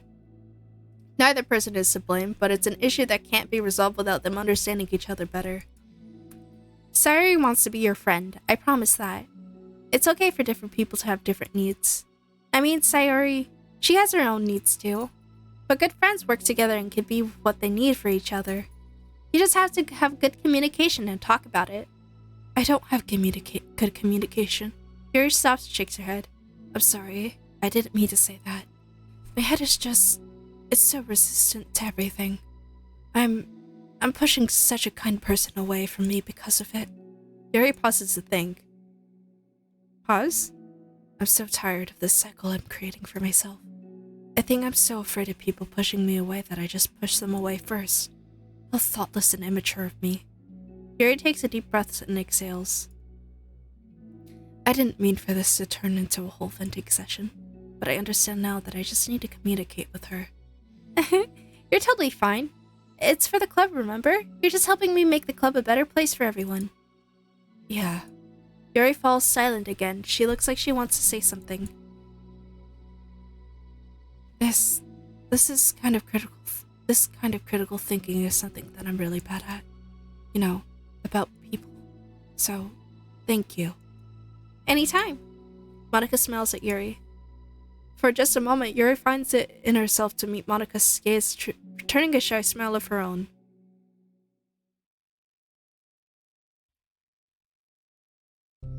Yuri and Monica finished replacing the old flyers with the new ones. More accurately, Monica mostly did the work while Yuri followed along. But as the club room once again draws near, so does Yuri's confrontation. I can't do this. Yes, you can. It'll be great. Yuri sighs and shakes her head. I'm never going to feel confident enough. I just have to do it. If I don't do it now, I never will. Yuri starts towards the door, but then turns to face Monica. You're not just going to wait outside, are you? I could take a walk. Want me to get you a coffee or something? Actually, I prefer tea. I like to make my own though, so please don't worry about it. Although, I suppose that's one downside of reading here in the club rather than at home. I don't get to drink tea while reading. Sorry, I guess that has nothing to do with this. You know, now that you mention it, I bet we could get permission to keep stuff for tea in the club room. You can use, like, an electric kettle to heat up water, right? Would that really be possible? I'll look into it. I think it would be great. Yuri smiles and nods at the thought. Aw. Well, I'll be back in a bit. Good luck. Monica waves at Yuri, then turns around and departs down the hallway at Yuri's smiles. As Yuri's smile fades once more. A moment of daydreaming about tea isn't enough to save her from the anxiety of the task that lies before her. God same. Bitch, what a mood. I really want to make some tea. I'll do it next time. When this is over, when I get water. Also, just an apology that I'm taking so many breaks. I need to hydrate, yo. You know, I'm trying to get over this sickness or whatever the fuck this is. My nose has been stuffy for the past, like, 2 weeks. And I really need to be taking care of myself. I should probably drink some tea though, because it'll open up my nostrils. But it must be done. Taking one more deep breath, Yuri timidly opens the clubroom door. Yuri? Oh, wait, hold on. I'm not done yet. Sayuri shovels a bunch of papers around. Yuri stammers, her words suddenly caught in her throat. At that moment, she realizes how Sayuri has been spending her afternoon. I wasn't expecting you to come today. I was really hoping to make it all the way through the next chapter first, but I got most of the way through it. Look! Sayuri holds up a sheet of paper. It's a page of notes beautifully produced with indentations, categories, and even color coding. Holy shit! What a queen. As Yuri sees it, her expression shifts from anxiety to despair. I was afraid you were getting disappointed in me, so I've been trying really hard. Stop. Yuri presses her fist against her forehead. Please, stop. I can't take this. Yuri?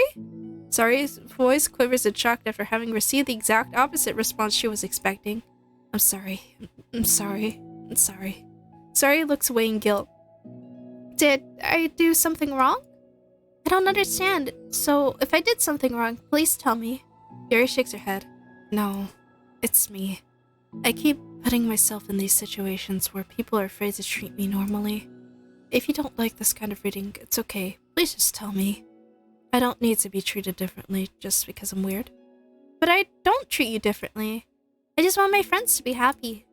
So I thought that if we did something together that you really like, I don't want your pity. Why did I do that? Yuri sinks to her knees, her voice squeaks. I'm sorry. Tears of guilt and self-loathing begin to stream down her face. This isn't how it was supposed to go. Why was it so hard just to articulate your thought? Oh, why is it so hard to articulate your own thoughts? Why do you end up pushing everyone away from you? Yuri's mind pounds with internal accusations as she shuts her eyes, unable to face Sayori or the rest of the world. She should leave, just escape from here before Monica sees her like this and before Sayori tells Monica what she did. But before Yuri can put any strength into her legs, she feels a warm pair of arms gently wrap around her from behind. Aww.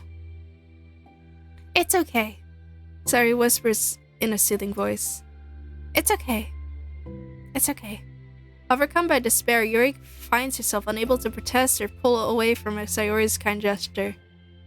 Yuri sniffles, breathing heavily through a clenched throat, trying with all her willpower to control herself. I understand. Understand that things you're feeling in your head are different from the things you're trying to say. I know that must be what you're feeling right now. I promise. Understand that. So, I'll give you as much time as you need. When you're ready, just tell me your feelings and we'll talk about them together, okay? Yuri sniffles again and nods her head. She gives herself a minute to compose her thoughts and speaks while steadying her voice. I think that I've gotten so used to people being weirded out by me that it feels like anyone who's nice to me is just doing it out of pity. I'm so horrible with people, so it makes me not want to believe that someone can actually like me for who I am. Yuri pauses, but Sayori doesn't interrupt. Rather, she waits for Yuri to continue. I got so excited when I joined the literature club. I thought that it was finally my chance to make friends through my interests.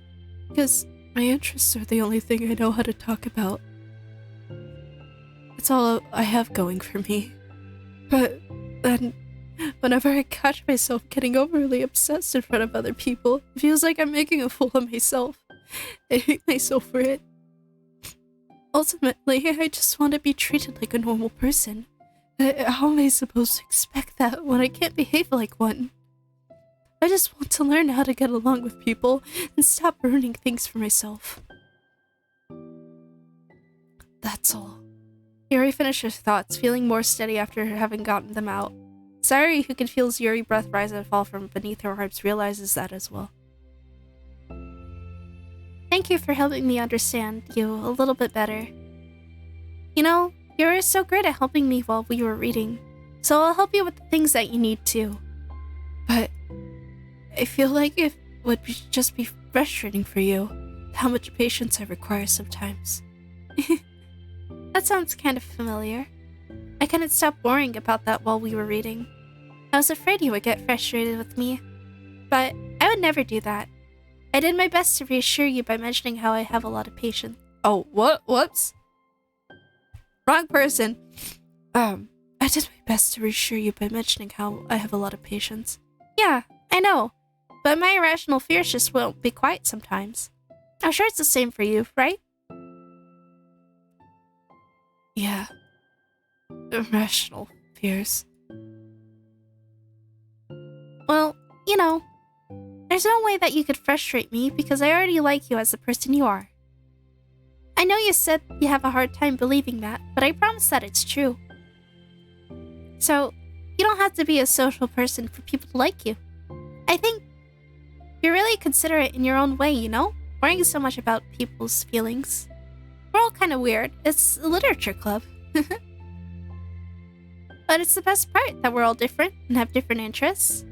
Like about the book. I'm reading it because I want to. I promise, that's what I really want.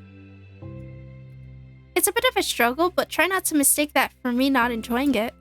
I mean, we could never discover new things if we didn't try them first, right? I want to learn the reason that you love it so much.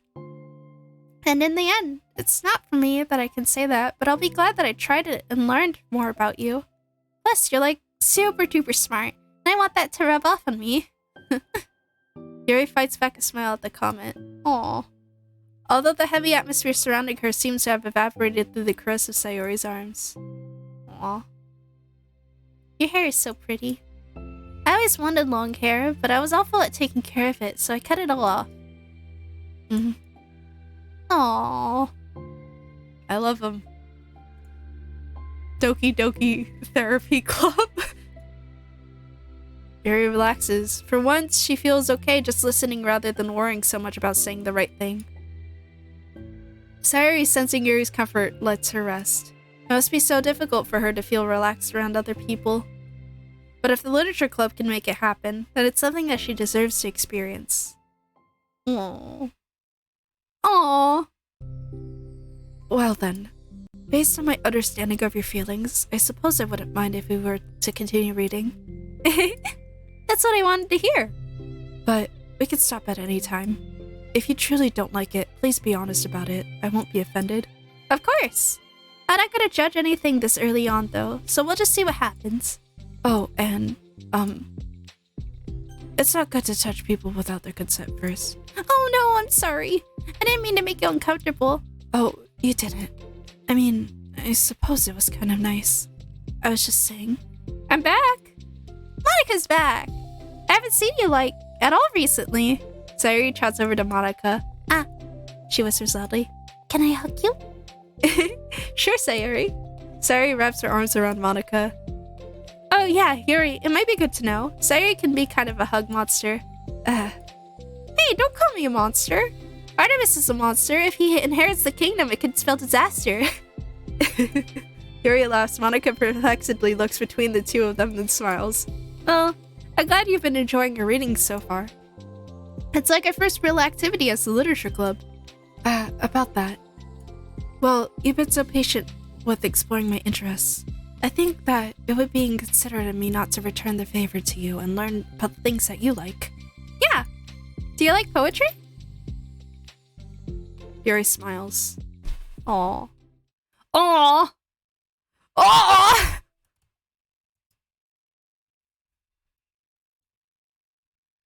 Oh, all her notes. Types of poems to try. Shopping list.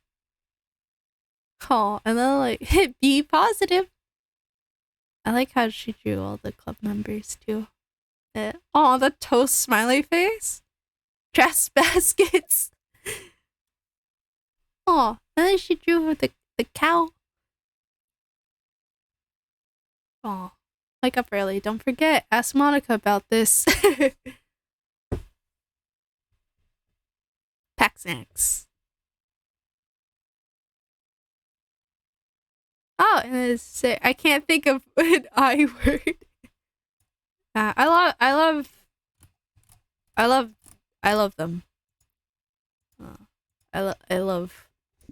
love.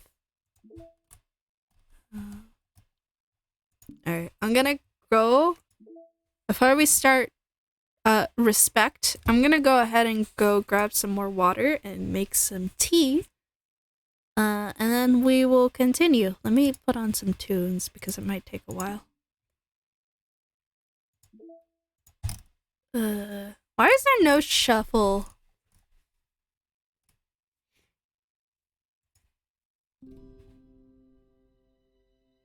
Okay, I'll be right back.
I'm back. Can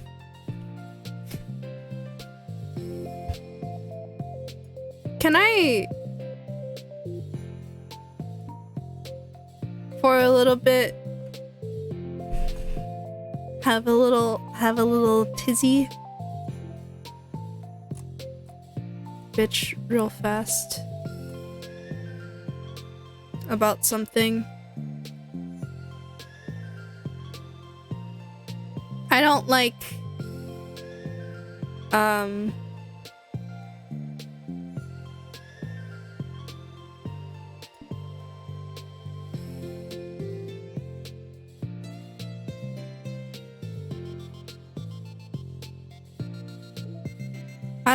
Bayo 3's story,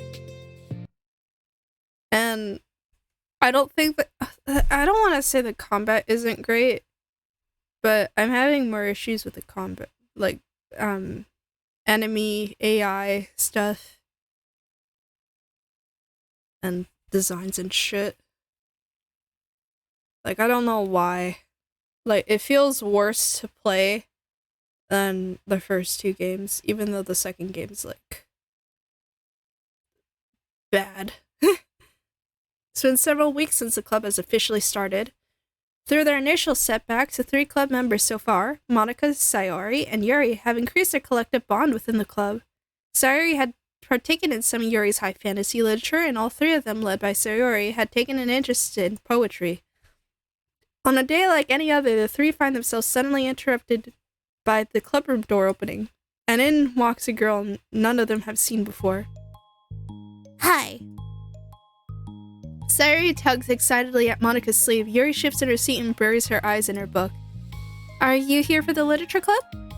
Yeah. Heh, that's great. Thanks for stopping by. It's kind of a small club still, so it's really exciting to see new faces. Yeah. Come and sit down somewhere. You can sit next to my desk. Sayori prances over to her desk and presses her palms onto it. Oh, and Yuri can make you some tea. Yuri looks up at Sayori in protest for having drawn attention to her. Natsuki silently glances between everyone, then sits down next to Sayori. Monica follows by, sitting nearby. The sudden gathering prompts Yuri to stand up. Deciding that standing in the corner and making tea doesn't sound so bad after all. Okay, then how about we all introduce ourselves? Okay. Well, I'm Monica. I'm the one who started the club. I was originally in the debate club, but I really wanted to do something I felt more passionate about, if that makes sense. So I started the literature club as a way for people to express themselves through writing or reading or whatever the other kind of literature. You know, I figured it was your club. You have that vibe. I have what vibe? Oh, you know, like... Never mind. I'm not gonna judge people, I just meant like that. Very adult-like of you. I always judge people so hard. Oh, no you don't, Sayori. Yes, she does. Yuri's deadpan voice carries across the room. Natsuki giggles. I'm Sayori. I just like learning about everyone and making friends. Oh, and I also like poetry. Oh, yeah? Very adult-like of you. I'm an adult. The sound of Yuri's electric kettle steaming up fills the room. Oh, that's Yuri. Sayori lowers her voice. She's kinda shy, but she's really nice and super smart. She likes big fantasy books and tea, and I love her. Well, I guess that leaves me then. I'm Natsuki. I like listening to music and hanging out downtown and stuff. And my favorite ice cream flavor is strawberry. Oh, let's get ice cream. My favorite flavor is probably cookie dough? Or maybe chocolate. It's cookie dough. And Monica is probably vanilla. What the heck? I take way too many online quizzes. The ice cream ones are always accurate. What's Yuri's favorite? Natsuki shrugs. Probably green tea. I'm just joking. I have no idea for Yuri. Still, it's pretty chill here. Do you just like hang out, or do you actually do club stuff? Well, we do club stuff too. It just haven't been very structured yet, since we only have like 3 members, so we just kind of loosely spend our time doing the stuff we like. But I keep thinking it's about time we start with like some more structured club activities. It's been a while by now since I started the club, so yeah. With that being said, what kind of literature are you into, Natsuki? Anything you'd like the club to get into? Well, I guess I'm... literature. Well, I like manga. Manga? Hey, why did you say it like that? I want to read manga in the club. Wait, hold on a second. That sounds so great. Like, after all I've been doing all this, Yuri returns to the desk with a tray of teacups, which she sets down on an empty desk. After all of the deep and immersive reading I've been doing, I wouldn't mind doing something a little more simple. Manga isn't simple. If you think that, you just don't understand the nuance. I didn't mean simple like that. Well, anyway, putting manga aside, is there any other kind of literature that you're interested in? Well, not really. In that case, have you considered the anime club? Are you serious? I'm not going to join the anime club. It's full of weird guys. Come on, it's not that big of a deal. Oh, whoops. Come on, is that... I can't talk. Ugh. Come on, is it that big of a deal? Manga's literature, right? I mean, I guess if you consider the literal definition of literature, then technically... I get it. Look, I'll do whatever club activities you want. Can I please just join? I won't bother anyone. If I can just, keep my manga here and hang out after school, I'll do literally whatever you want me to do. That's fine, right? Yeah, I guess there's nothing wrong with that. Oh my god, thank you. You're the best. I have most of it crammed into my locker, so I'm gonna start getting it, okay? Natsuki stands up. Need some help? Nah, I got it. I don't want you to see my locker. If you say so, but there's no way it's worse than mine. I hope we never find out then. Natsuki exits the club room, leaving everyone in silence, save for the sound of Yuri sipping her tea. I'm such a pushover. Hey, it's not that bad. Natsuki seems like a lot of fun. Maybe, but I mean, she has, no interest in literature, you know? That's normally fine, but she said she would participate in club activities like it's some kind of obligation. Her tea is going to get cold. Yeah. Wait, that's not related. Well, I think everyone deserves a chance, especially if it could bring her happiness. Besides, maybe she'll take a liking to literature. Are you sure you just don't want to read her manga, Sayori? Hey, what do you think I am? Sorry, I didn't mean that. I just feel really uneasy about this. Do you have any opinion, Yuri? Not particularly. She said she wasn't going to bother anyone. That includes me, so... Does that mean I bother you? No, you're a pleasure to be around. I was just fishing for a compliment. I know. But still, I really think we should give her a chance. Yeah, alright. But I really am gonna start enforcing club activities. I'm willing to cooperate. Suddenly, the three of them hear a thump against the door. What was that? Sayori stands up and walks over to the door, then opens it. Thank you. Carrying 3 boxes of what is presumably manga, Natsuki grunts and wobbles inside before slowly bending over and dropping the stack on the floor as gently as she can. That's quite a collection. Sayori giggles in excitement while catching her breath. Natsuki replies, There's still one more box. I can put them away myself. I know how to organize them. Monica anxiously glances between Sayori and Yuri. Is this really okay for the club? Maybe it's what she needs to really kick the club into gear before everyone gets too complacent. Seems like things are finally going to start getting more serious. Serious Sam. Oh, is my tea steeping? Go. My tea water's lukewarm. It's not gonna steep. Ugh, God. At the next club meeting, Monica is the first to arrive, but ever since Natsuki joined, she feels a lot less relaxed. Why am I so nervous? Monica paces, trying to figure out her feelings. Oh, I know. I didn't notice this at first, but there's a chair in the closet for Natsuki to get her boxes of manga. Natsuki said that she wasn't going to bother anyone, so why does it feel like the atmosphere has changed so much? When Monica thinks, the club door opens, revealing Natsuki carrying a box. Monica forces a smile as Natsuki makes her way to the closet. Natsuki forces one in return.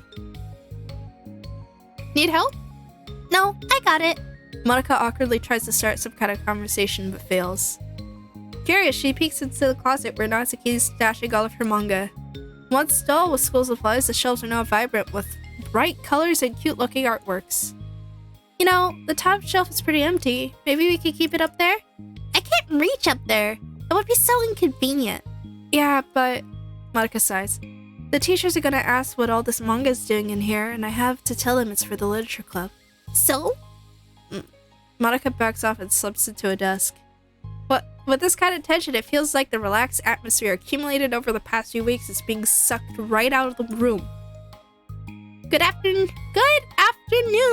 Sayuri spins to the club room. Oh, I see someone's in a good mood.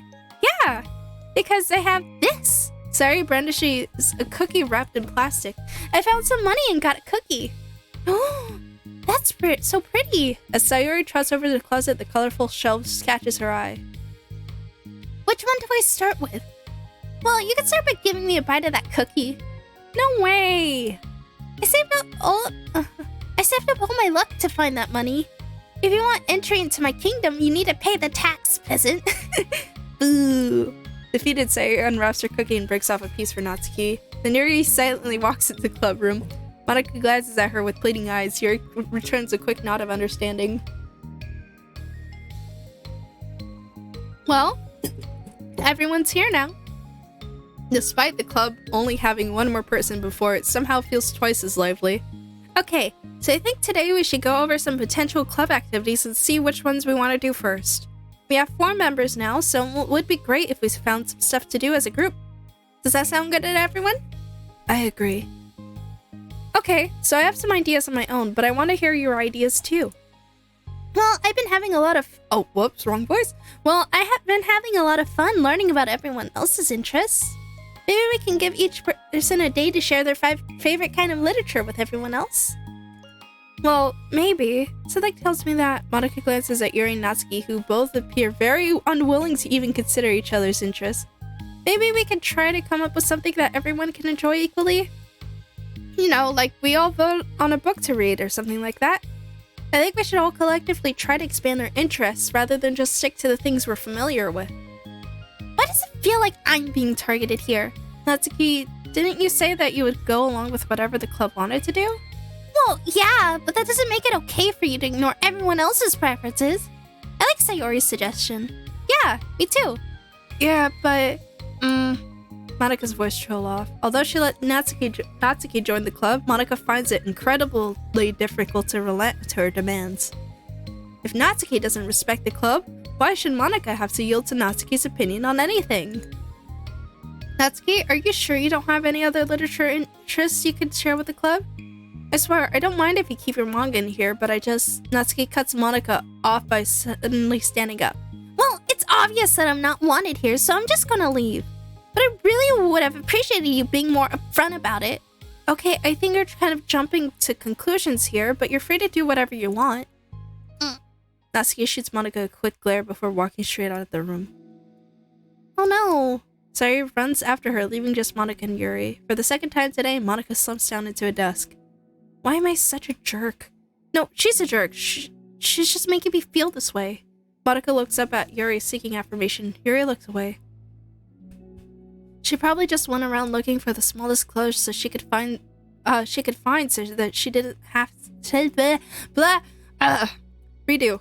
She probably just went around looking for the smallest club she could find so that she doesn't have to participate.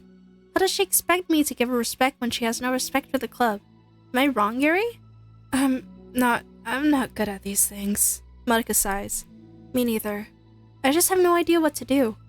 I don't want to hurt anyone, but I feel like it's not wrong to enforce a club vision. You know, like, people should join because they want to express their passion for literature, or at least develop it. So maybe she's not a good fit in the club after all. Monica sits in silence, afraid to accept her tentative conclusion. Yuri looks tense, but she doesn't seem to want to add anything. You can go back to reading. I know this doesn't concern you. It does. It does? How? Well, I just can't comfortably read in the atmosphere where the peace has been disturbed. Oh. Well, great, I'm just ruining the whole club then. That's not an accurate conclusion to make. I know, I'm sorry. I'm just kind of voicing my frustration, and I guess guilt? It's like my frustration wants to blame her, but my guilt wants to blame me. Why is it the hardest to be rational during the times you need it most? I don't think you're being irrational. I think Natsuki is. She has no authority to walk in here and make demands of the club, your club. Something as ridiculous as manga has no place here. The fact that you're even storing it into storing it for her should make her completely indebted to you. Well, you're right, but I don't know. Isn't it kind of harsh to say things like it's ridiculous and it has no place here? Do you feel the same way? Oh, do you not feel the same way? You've been doing everything you can to avoid associating the club with it, so I assumed you felt the same way about it. That's not true. Well, recalling your confrontations with Natsuki, a realization starts to set in. You may be right. I mean, if it was anything besides manga, would I really be acting like this? Maybe I've just been convincing myself that it has nothing to do with manga. I'm really upset that I would let myself do that. With a sigh, Monica walks over to the closet. She finds herself staring at the colorful shelves. It's just, this really wasn't what I had in mind for a club about literature. There shouldn't be anything wrong with that. Monica starts defending her position once again. It's a complicated issue that Monica had failed to consider before now. But where is the line even drawn at what's considered literature? Lost in thought, she reaches into one of the larger box sets and pulls out a volume, inspecting it for no particular reason. The cover features 4 girls striking cute, exaggerated poses, all dressed in short skirts. Yeah, I mean, amused by the absurdity of the cover, Monica opens the book. 10. Oh. That's key. Anything else? No. Oh, I do like this picture though, of them doing the little Skype call. It's really cute.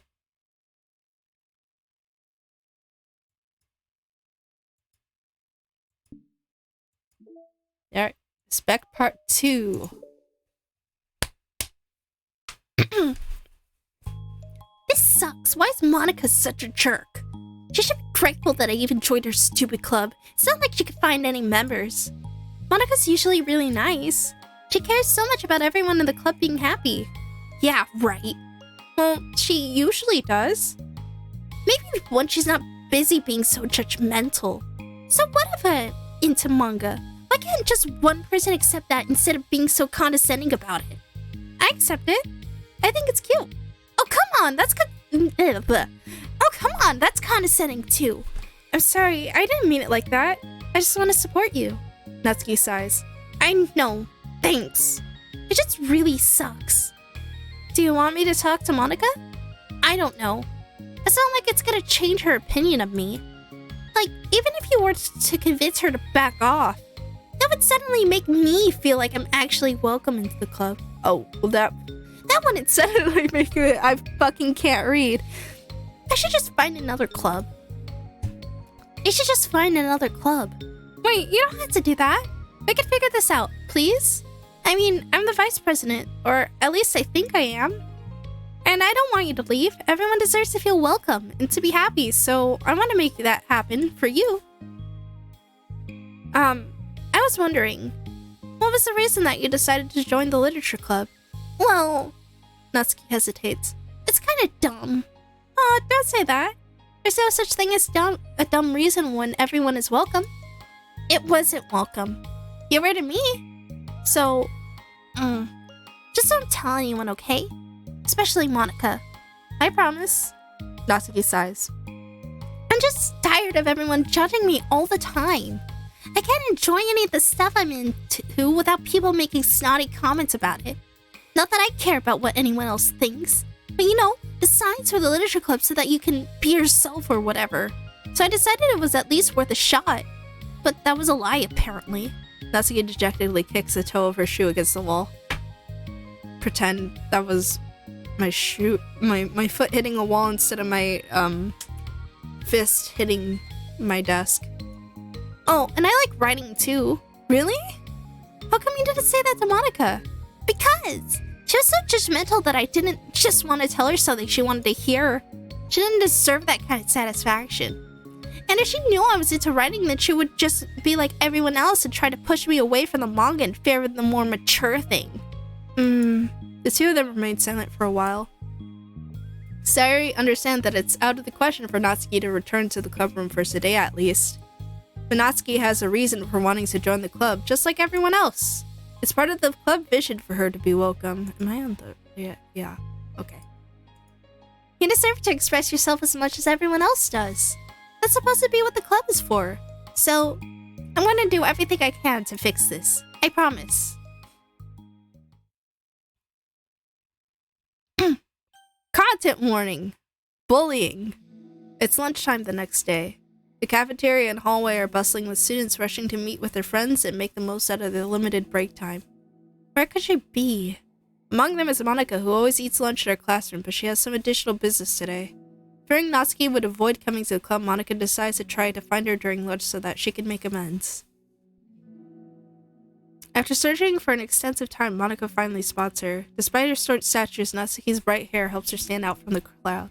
Oh my gosh. Suddenly feeling awkward, Monika is afraid to get closer. Natsuki is with some friends whom Monika doesn't recognize, and they're all energetically chatting together.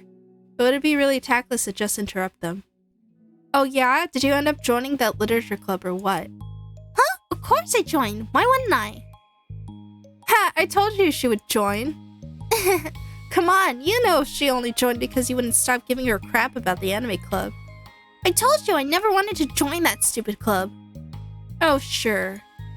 Well, you have to give her some credit for at least making an effort to finally grow past that trash.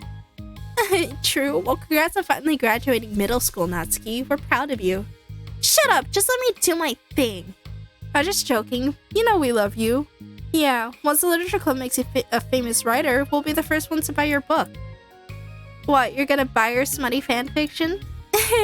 Well, obviously, I want a signed copy. That was like years ago. You didn't think I've grown out of it by now? I told you, I was joking. Besides, it's a good reminder for how far you've come since then. Not to mention you couldn't have done it without us. That gives us a pass to joke about it. Yeah, sure. They grow up so fast, it brings a tear to my eye. Natsuki suddenly glances in Monika's direction, prompting Monika to quickly turn away and distance herself. What the heck? That was horrible. I should have said something to defend her. Why did I have to be so conflict avoidant? Not that I deserve to say anything. I'm hardly better than them after the way I treated her. I'm so awful. I'm not doing anything right.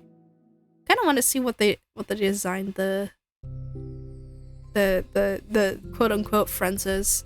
After school ends, Monika distractedly makes her way to the club room. She finds Yuri already inside, eyes on a book as usual. Monika picks a desk and slumps into it, something she seems to be doing rather often lately. Yuri, I don't think I can be club president. I suck at handling anything that doesn't go like exactly my way. Yuri looks up from her book. It's like the literature club is a place where you get to express yourself, unless it's in a way that I don't like. I'm so mad at myself. And I'm especially mad that I didn't have the self-reflection skills to realize what I was doing. So much for maturity. Sorry, I really shouldn't be complaining out loud like this. There's just, like, a lot on my mind. No. I enjoy listening. Really? Why? Yuri shrugs. It just makes me feel nice. Oh, well, okay. I guess I'll just continue then. Yuri nods. Yeah. Well, Natsuki has kind of a blunt attitude, you know? It made me feel like she wasn't taking the club seriously. I couldn't even figure out why she wanted to join. I saw her friends talking to her in the hallway during lunch, and they were just so mean to her. Telling her to grow up and stuff like that the literature club would help her grow out of her manga.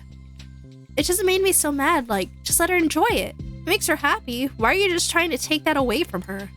And when I had that thought, it was when I came to realize that I was kind of doing the same thing, just in a roundabout way. I should have made her feel good about being passionate about something, but I just dismissed it. No, I was actually trying to avoid acknowledging it at all. I even did that with you, Yuri, when you first joined the club. You did? Yeah, I remember. Fantasy isn't really my thing, so I was just trying to dismiss it, but then Sayori jumped in and took over the conversation. I should have reflected on that, but I didn't, because I just let Sayori handle it instead.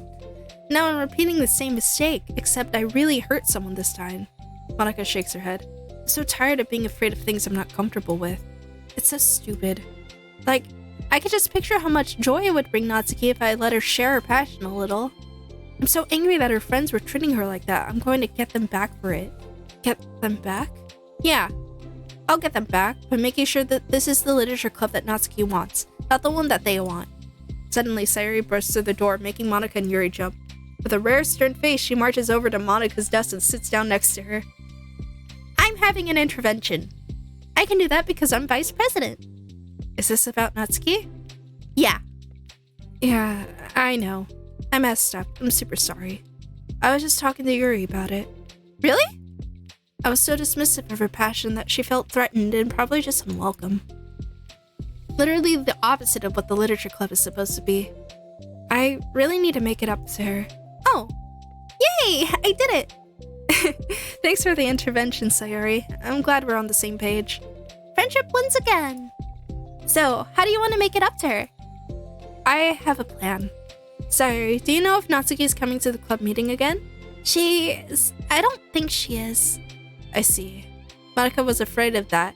Not because of her plan, but because she's facing the consequences of the damage that she inadvertently caused. But the only way to do the right thing is to face it head on. It's so easy to just duck away from the conflict and wait for it to blow over, but that's not enough. To truly respect someone's feelings after you've hurt them is to face them and admit your wrongdoing.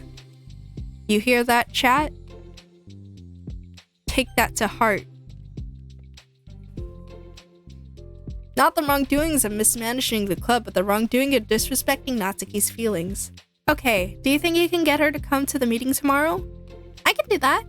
Okay, awesome. Yuri, you don't have to worry about anything, but thank you for being my friend. You're a good listener. Fidgeting with her hair, Yuri turns away to hide a smile. Well, I guess for today, it's going to be a pretty quiet club meeting. I'm gonna step out for a bit, is that okay? Yeah, I'm just gonna read with Yuri. Hey, is this one of Natsuki's books? How come it's out here? Sayuri picks up a manga that was resting on an adjacent desk. Natsuki probably just left it out by accident. But I thought she hasn't been coming to the club.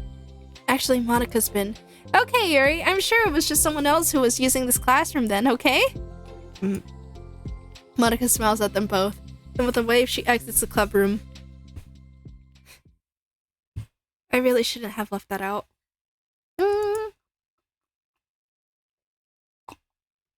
If Sayuri catches on, she'll definitely tell Natsuki and that would get really awkward. Now, I wonder if there's a keyboard I can borrow from the music room.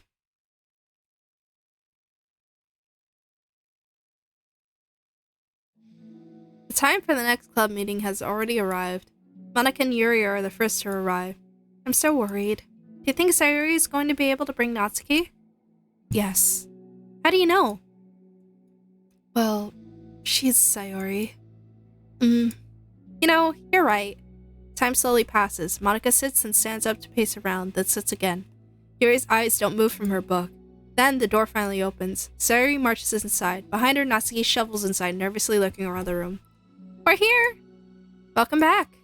Monika, the club president, stands up and greets him with a smile. Sayuri picks a desk and takes a seat. Natsuki sits closely next to her.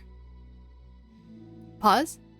Looking back and forth between the club members, Monika is struck with a nostalgic feeling. She would stand at the front of the club room just like this, struggling to picture just who may eventually be sitting before her. But imagination was never enough to predict just how unique and diverse each member would be. Each with their own struggles, her own reasons for seeking the vision that Monika had, admittedly so vaguely advertised. Seeking trust, understanding, respect. What new lessons will the future hold for the literature club? Realizing she's getting ahead of herself, Monika takes a deep breath and returns to the present. Okay, everyone. The literature club is starting. We have an activity planned for today. Monika turns around to face the chalkboard. On it, she writes manga in big letters. Today, we're going to learn from an expert about a unique form of literature, manga. Oh, come on! Isn't this kind of forced? I know you don't actually want to do this, so just... Monika shakes her head. Natsuki. This is the hardest part. After making it this far, it would be so easy to just smile and move on. But that's not enough. Not this time. I'm sorry. It was wrong of me not to take you seriously when you were kind enough to show interest in my club. I thought about it, and I realized how biased I am against manga. It caused me to disrespect you, and I'm sorry. But I think you deserve to be able to share your passion with us. So, can I make it up to you? Well, thanks, but I know you're only doing this because Sayori told you to.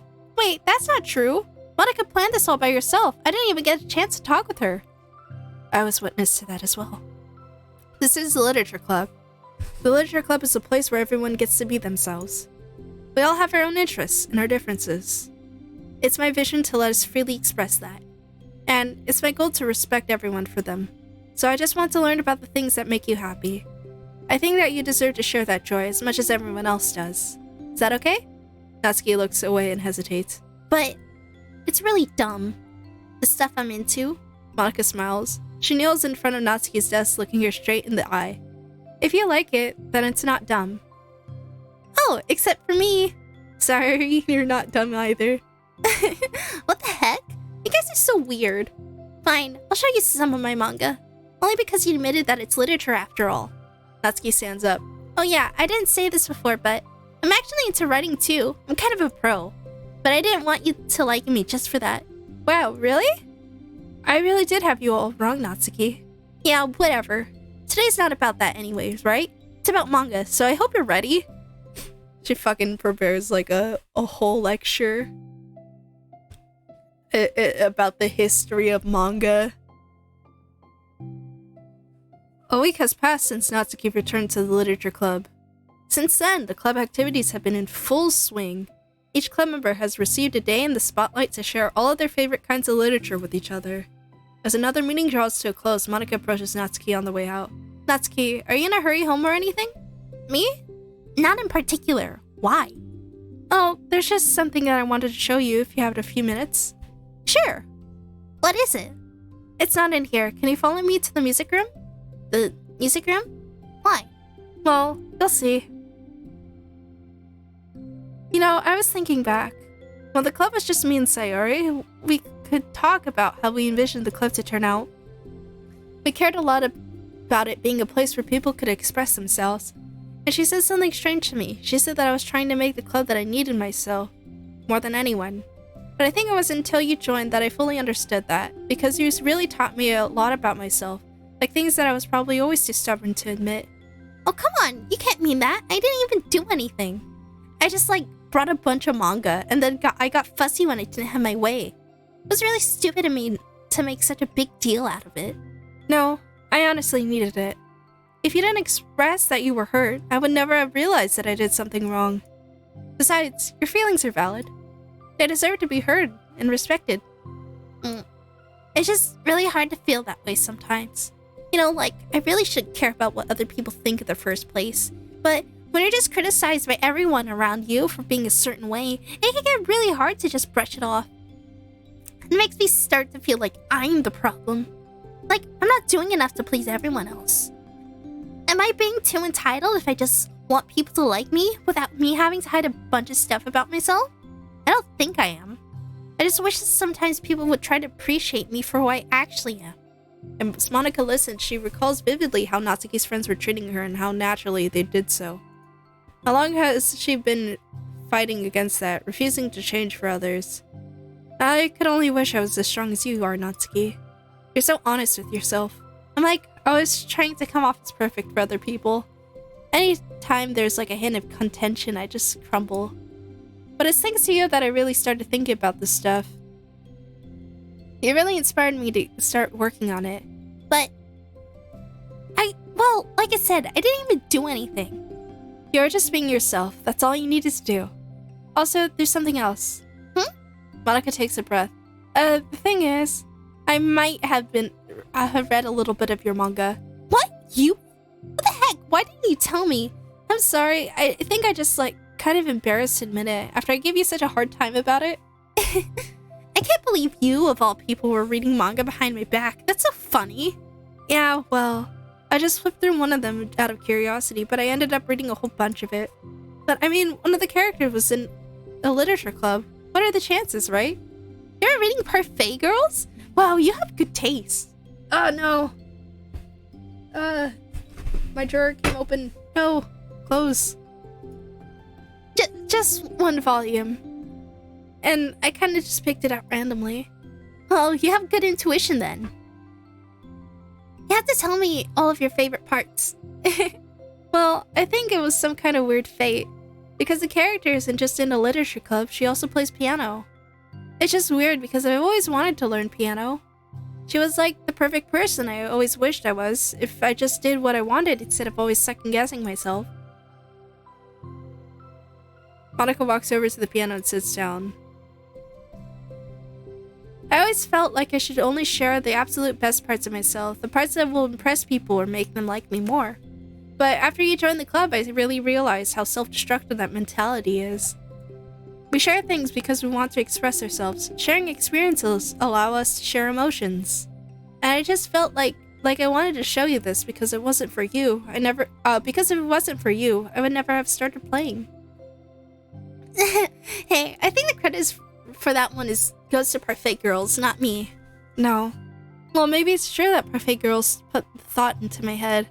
But it was still you who inspired me to keep practicing every day. Every day? Because, you know, you just make me feel like I wanted to do something. I should just do it. I mean, I still haven't been practicing for very long. And I'm really not any good at it yet, like, at all. But I wrote a song for the club. And I worked really, really hard on it. It doesn't have any words or anything, but, well, yeah.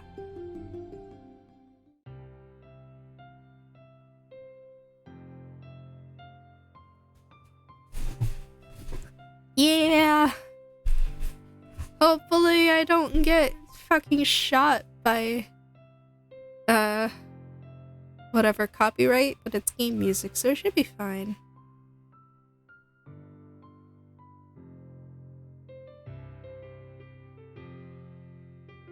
And we're getting some fucking anime-style flashbacks.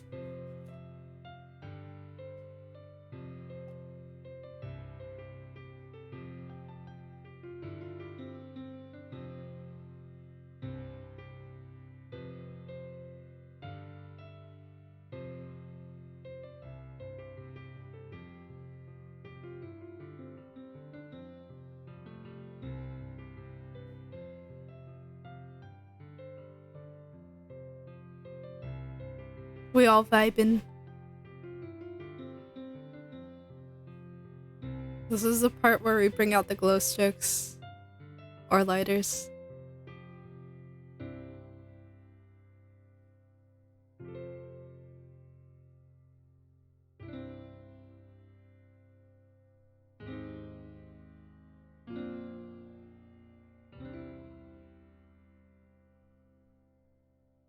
Yeah, nice ending chord. Yeah. That's all. That was so good. It was? Yeah, are you kidding? You're like already a pro. Not even close. Does the song have a name? You said it was about the club, so... Yeah. It's called My Song, Your Note. Because everyone brings something so unique to the club. It's completely different from how I first imagined it, I think. But I was like such a selfish perfectionist. It shouldn't be about me, it should be about everyone. And it's all of you who helped me shape the club into what it is. I would never change that. Well, I think that's really thoughtful. And kind of flattering. I kind of feel like I don't deserve this much validation. I wasn't exactly very patient either when I first joined the club. It makes me feel like I should probably apologize too. I think I was really just fed up with a lot of things and got frustrated after not getting my way in the club. So, yeah. I really didn't mean to take it out on you. I was being really immature. If you get my stubborn butt to apologize, I guess you're doing something right. It's fine. I'm past it too. I think we're already even. But it's really sweet of you that you were thinking about it. It takes a lot of maturity to reflect on that kind of thing. Well, I wonder who I got it from. Oh, never mind. Well, anyway, we're even as long as you let me keep my manga in the club room. You did admit that it's a form of literature. You totally can't take that back now. You got me. That closet's all yours. I'll tell you what, I'll bring in a little something for the club tomorrow. I want to do something nice in return. What kind of little something? Oh, you'll see. But I don't think you'll be disappointed.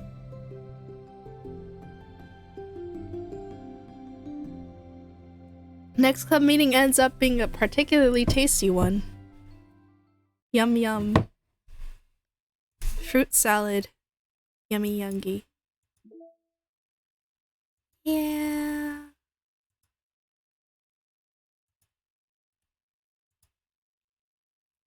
I like she has a coffee too. That's really nice.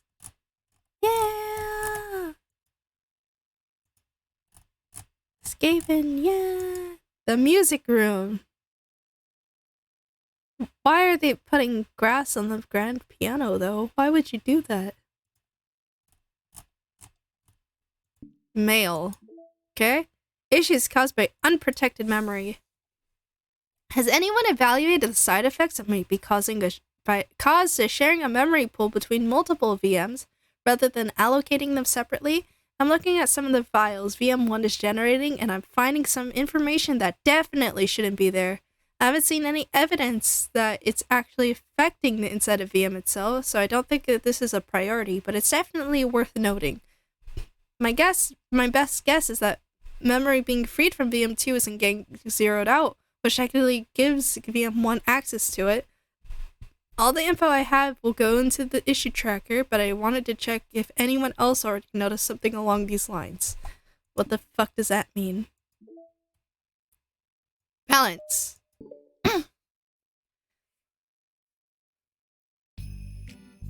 Natsuki! While Natsuki is messing with the orientation of her manga in the closet shelves, Sayori approaches from behind and pulls her into an embrace. What? Hi! Hi. The Literature Club has been in full swing since Natsuki joined. Including her, the club is now comprised of 4 members: Sayori, Natsuki, Yuri, and Monica. Each club member has received a day in the spotlight to share all of their favorite kinds of literature with each other. Natsuki was first and shared her passion for manga. Then Sayori shared her love for poetry as well as how she goes about writing it herself. Monica, who has multiple literary interests, decided to focus her day on short stories. Finally, Yuri managed to demonstrate her obsession with fantasy with a little help and encouragement from Sayori. After the week was spent on their presentation, Monica decided to give the club members this next week to freely explore each other's literary interests. Sayori, having spent most of her time in the club so far with Yuri's fantasy book, is rather excited to begin her journey into Natsuki's manga collection. I want to read with you today. Tell me, which one I should pick? Well, that depends on the stuff. That depends on the kind of stuff you like. I mean, there's like romance, drama, comedy, mystery. I like all of those things. Sayori reaches out and pulls a random book from the shelves and inspects the cover. Shouldn't this girl be wearing more clothes? You wouldn't like that one. In a panic, Natsuki snatches the book from Sayori's hand and replaces it on the shelf in a less conspicuous location. Okay, well, if you really have no preferences, then let's just start with something that's easy to get into. She brings out Berserk. A lot of these don't start to get really good until like a few volumes in, and I wouldn't ask someone to make that kind of commitment unless they're already really into manga. I could handle it. I did it with Yuri's book, at least. Well, I'm more considerate than that. Although I'm kind of impressed by your attention span if you put that much effort into her books. No, I have the attention span of a donut. But I love my friends, and I can do anything if it's for them. Well, okay then. Let's pick you something that even donuts can read. I didn't say I was a donut, I just said I had the attention span of one. Aw, were you just trying to call me sweet? You're so cute. No, how did you get to that conclusion? And don't call me that. A donut? Cute. Aw, how come? I just don't like it. I don't need a reason. Natsuki yanks a book from the shelf and closes the closet doors. If someone asks you to stop, then you just need to stop. People need to realize that. I'm sorry. I really didn't mean to hurt you. No, sorry. It wasn't you. Natsuki shakes her head while pulling a second chair over to her desk. I was talking about something else. I didn't mean to get angry all of a sudden. Natsuki averts her gaze and mumbles. You're like a nice person, so I wasn't talking about you. I still learned a valuable lesson. Sayori speaks softly as well, feeling shy after receiving an unexpected compliment. Well, anyway, here's a book, so just start it whenever you feel like it. What's it about? Well, it's like a comedy, and there's romance too, obviously. Sayori looks at the title. It's called Love is Another Word for Luck. It's about a girl who keeps accidentally running into the same guys, and then you find out, you should just read it. But you have to tell me what you think. I can already guess who you're gonna ship yourself with. It would be funny if I'm right. Ship? I don't get it. Never mind. Let's not worry about that yet. Just make sure you tell me what you think. Okay. I'll start then. Hey, maybe tomorrow we can do poetry too. Oh, yeah, I guess. You don't want to finish this first? Yeah, but we could do both. I mean, unless you don't like poetry, then I won't make you or anything. No, it's just... Well, never mind. We can worry about it tomorrow. After the club meeting ends and Natsuki and Yuri leave, Monika strikes up a conversation with Sayori. I see you got Natsuki to share some of her manga with you. I really want to become better friends with her. She's so enthusiastic and expressive. I could just listen to her talk. She's so good. Oh, I'm not sure if she meant I could say that to her or if I just can't say it at all. Say what? Nothing. I'm a woman of respect. But Natsuki is a woman of cute. Oh, I said it. What's so bad about that? I don't know. But, there's one thing I'm kind of worried about. Sometimes I'm afraid that Natsuki actually doesn't like me very much. Oh, that's ridiculous. How come you feel that way? Well, I mean, just little signs, like how she only says hi to me after I say hi to her first. And it feels like she only gets excited to talk to me when it's about manga and other stuff she likes. She just seems dismissive a lot. So, she was like that when I brought up poetry. Yeah, but that doesn't mean she doesn't like you. She's probably just shy, Maybe. My stupid head is just making me worry for no reason. I like to do that. It's okay. Try not to worry so much. Everything will be great. But you can always talk to me about any concerns that you have. I'm here to help. You're the best. Sayori gives Monika a quick hug. Oh, I'm gonna keep trying because I love her and I want to get closer to her. You got this. I love Sayori. After the next club meeting starts, Sayori is the last one in as usual. Trotting into the room, she sees Natsuki sitting alone by the closet, reading what must be manga. Without hesitation, Sayori pulls up a chair and plops herself down right next to Natsuki. Hello there. Hi. What you reading? Can I read it with you? Natsuki pulls the book away from Sayori. You can't just start in the middle. There are spoilers. Besides, what about the one I gave you yesterday? Sorry, I was just curious. Well, anyway, I've been waiting forever for this volume to come out, and it just came out yesterday, so... Oh, that's exciting. Well, I'll let you read it then. Can I sit next to you, though? Sure. Sayori plops herself next to Natsuki, then pulls out a blank sheet of paper. Natsuki reads in silence, save for the periodic flutter of a page being released from beneath her thumb. From Sayori's side, only the light tapping noises of her pen meeting the paper can be heard. Time passes. Sayori's paper is filled with scribbles and the margins are lined with stick figures. Natsuki lets out a deep sigh and closes her book. Did you finish? No, but it's a good stopping point. My head is swimming. I need a break. Natsuki stretches her arms. Aren't you bored? No, I was writing. Oh, I saw all the stick figures and thought you were just bored.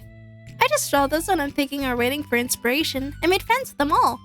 This one is sad because she thinks the night sky is pretty, but she can't look up the stars in public without everyone thinking she's a weirdo.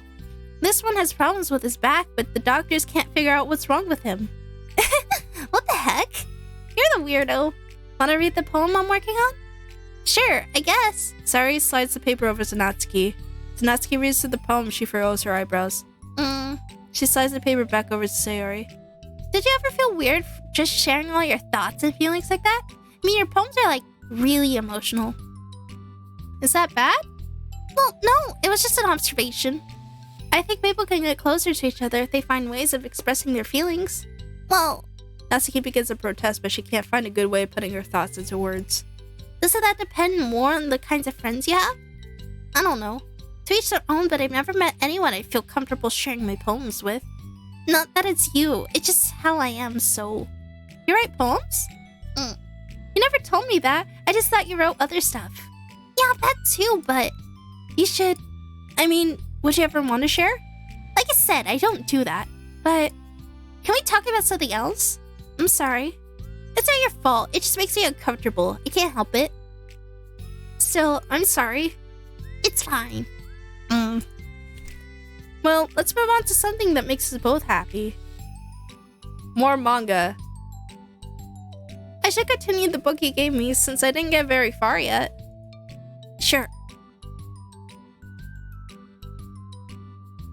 Over the next few days, Sayori begins each club meeting by approaching Natsuki with unwavering enthusiasm. It's Natsuki! Natsuki! Hi, Natsuki! At the end of one club meeting, Monika, who has been rather invested in Sayori's friendship mission, starts an innocuous conversation with Natsuki while she packs up. It's cool that you've been finding time to spend with Sayori. She was pretty excited for the chance to read manga with you. Yeah. I'm sure you've been enjoying the chance to share it too, right? Yeah, mostly. Natsuki glances over her shoulder but doesn't reply further. What's on your mind? Nothing. I don't talk about people behind their backs. Oh. Natsuki falls silent, but she just fidgets instead of getting back to what she was doing, as though she wanted just to say more. It's okay to share your feelings. That's just different from talking about someone behind their back. I guess.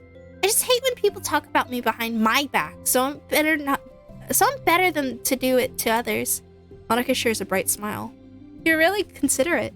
Thanks, I guess, but it doesn't feel like it. You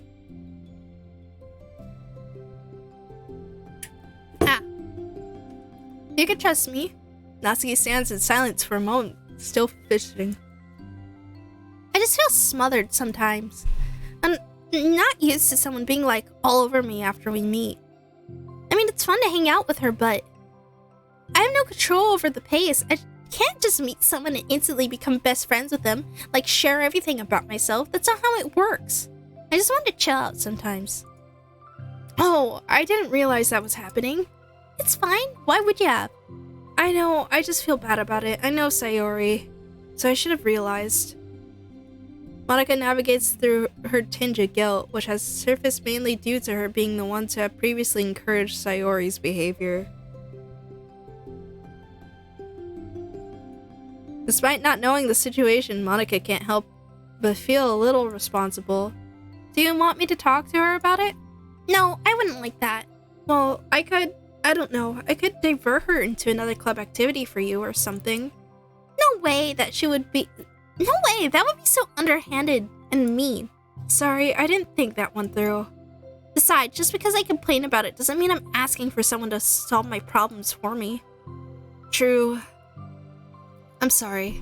I guess I just instinctively want to try to solve problems, even if I haven't been invited to. That's fine. I wouldn't talk to Sayori about it, but it would make things really weird between us. I feel like it would just make her just constantly be afraid that she's bothering me. I don't know how to just keep things natural. Well, I think if you do a good job expressing all your feelings, she would totally understand. Sayori really wants to be the best she can be for the other people's. I think she would actually be happy that you want to improve your friendship with her.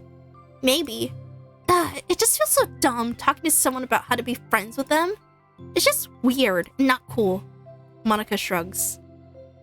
It's the literature club. Then she mumbles through a stifled laugh. It's not the cool club. Hey! Sorry, that just tickled me for some reason. Look, I know you're kind of in a tough spot, and that it's hard for you to really express yourself. But you really demonstrated to me that you're great at self-reflection and critical thinking, even if it doesn't feel like it to you. I think that's the most important part of being able to navigate through these things. So, I believe that you'll find the right thing to do. Well, Natsuki instinctively starts to reject the compliment, but she can't find any excuse to do so. Thanks. Natsuki gathers her things as she finishes her thought in a mumble. I'm so glad I joined the club, even if it's weird sometimes. Monika smiles, but Natsuki turns her back and walks away before waiting for a reply. It was an unusual way for Natsuki to express her appreciation, but Monika knew what she meant. It made Monika feel like everything really was going to be okay. Yay! Music?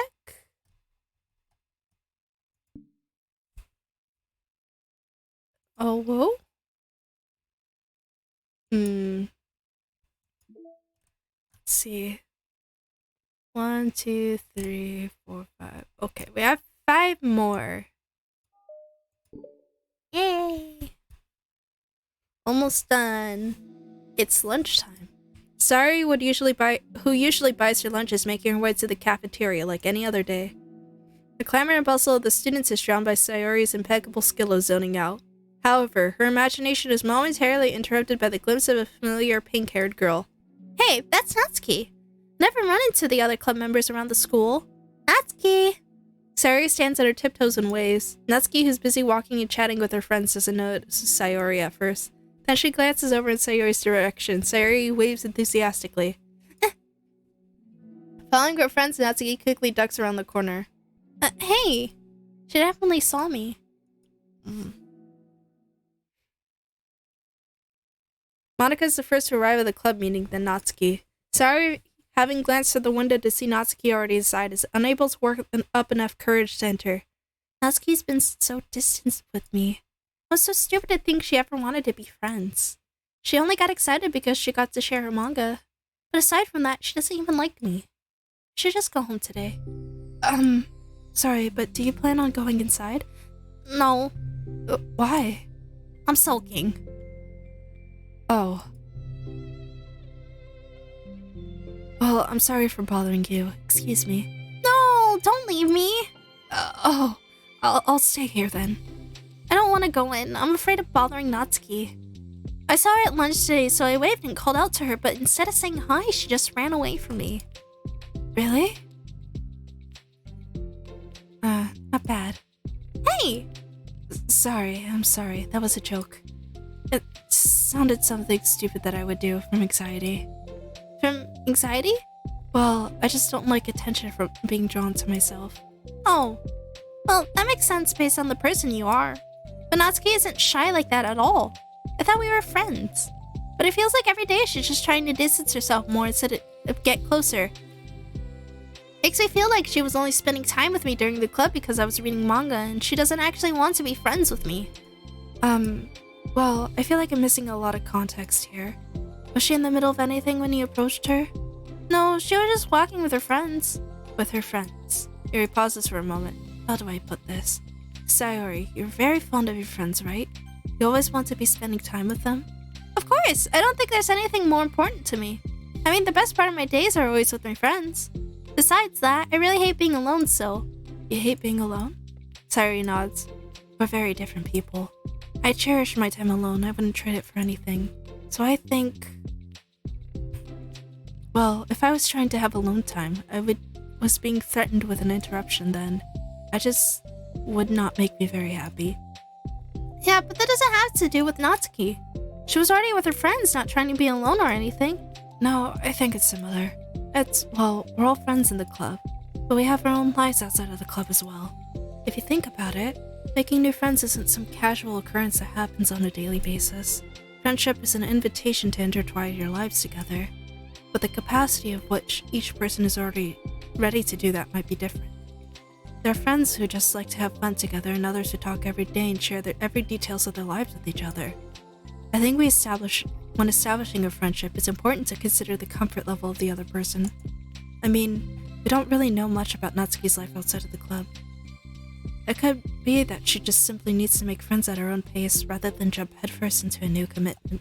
But that means I really was bothering her? I just really wanted to be good friends with her, so I treated her like one. Was I actually hurting her? I don't know. I'm sorry. My insight was really only based on what I understand about my own needs. Natsuki and I are completely different, so... Why was I so selfish? Even if all this is true, it still means I hurt her. I think I messed up. You're right with you. I think I was really careful to understand your needs when I was becoming friends with you. But I wasn't careful at all with Natsuki because she already seemed fairly social. I just took control of everything instead of looking for the right balance. Now I hurt her and she doesn't want to talk to me. How could I let myself do this? Sayori, I think that, well, there was one time you told me something about the way I saw things in my head being different from reality. It's easy to automatically jump to the worst case scenario, but I think it's more likely that Natsuki doesn't harbor any ill feelings towards you. So, I think if we were to realistically consider this situation, how it would cause someone to feel, I'm bad at this, I'm sorry. You're a lot better than me at things like comforting and reassuring people. Suddenly, Sayori gives Yuri a gentle hug. You're the best, Yuri. I'm sorry for burdening you with this. You're trying so hard for me. You're such a sweetheart. It's not a burden. I enjoy listening to others. My friends deserve happiness. Sayori beams. Well, I think I'm gonna give Natsuki some space. She should do what she wants. And if she doesn't still want to be friends, then I'll learn her needs and I'll match her boundaries. Yeah, I'm sure that's what's best. I wish I didn't feel so awful and guilty. Makes me feel desperate, like I really need to make it up to her by trying to make her happy. But that's not what she needs, I just have to tell myself that. It hurts, but I guess it means I still need to grow. I really want to grow as a person. If it's to be better for my friends, I want that. That's very mature of you, Sayori. I'm mature. Sayori hops up and down on her toes. So, does that mean you'll be going home after all? Sayori shakes her head. I need to be here to show her that I respect her space. I'll just spend the club by myself today. Yuri nods in understanding. You can go in first. Okay. You're blocking the door. Oh! Sayori steps aside. By the way, before Yuri enters the club room, Sayori interjects. You said that you and Natsuki are completely different, but I don't think that's true.